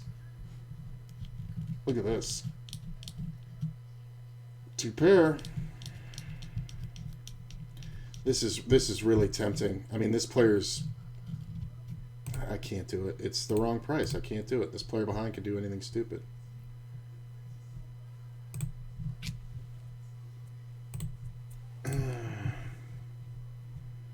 Yeah, I would have missed. We're just calling. I mean, this is like... Deuce 3 is still out there. There was 7 people in this fucking pot. 7. So Ace 5 is nice, but it's by no means the nuts.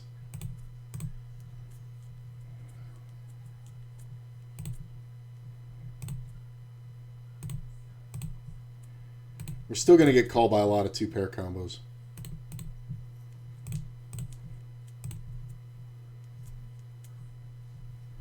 There aren't too many, though.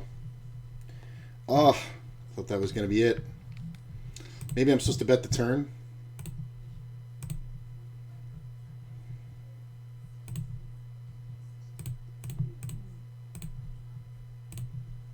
Not that one. Huh. Ace rag hold. Alright. I'll be right back. I'm just going to grab some water after this hand.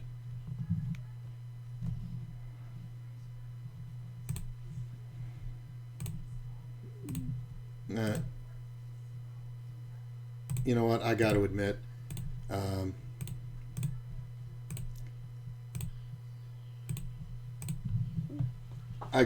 I'm not up for much more. I usually like my sessions to be about 4 hours. I absolutely want to stay if there's a good spot like this, but I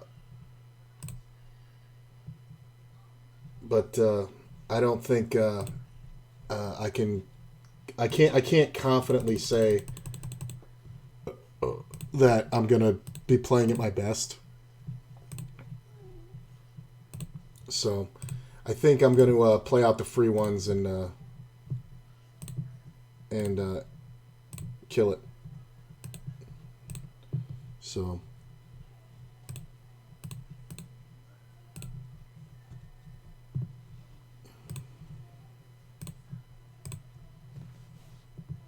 it sucks.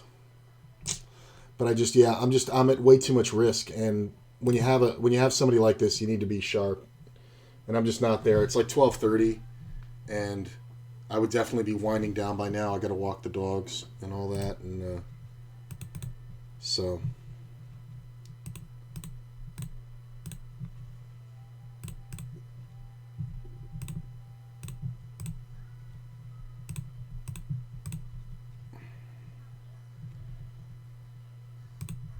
this will be it.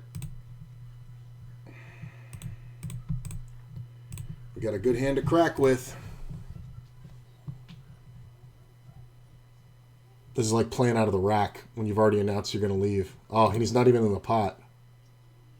Yeah.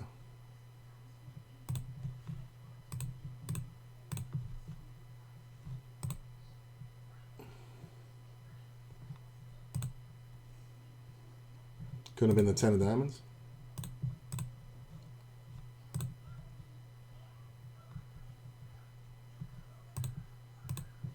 I mean, just everything's on the table here.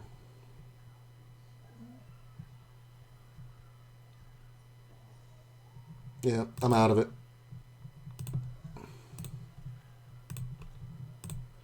Hang on one sec. I'll tell you where I ended up.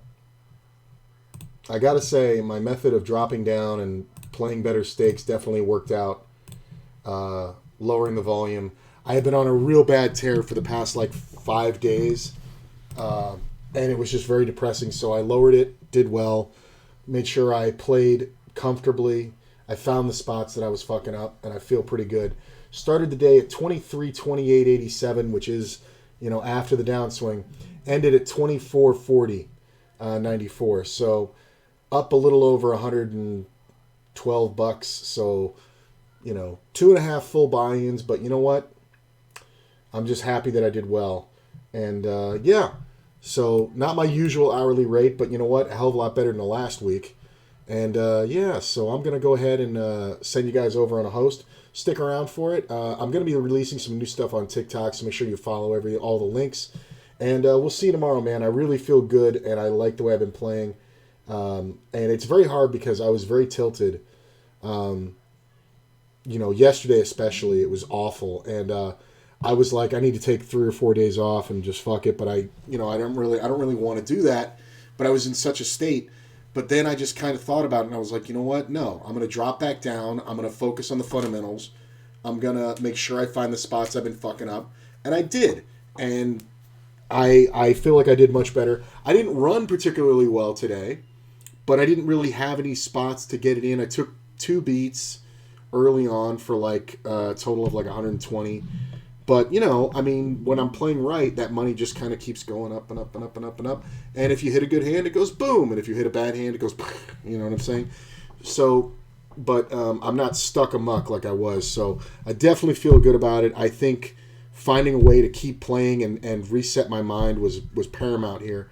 So, yeah, I feel great. I will see you guys tomorrow. Stick around for the host. Have a great night. And thanks for coming out, man. I really appreciate it.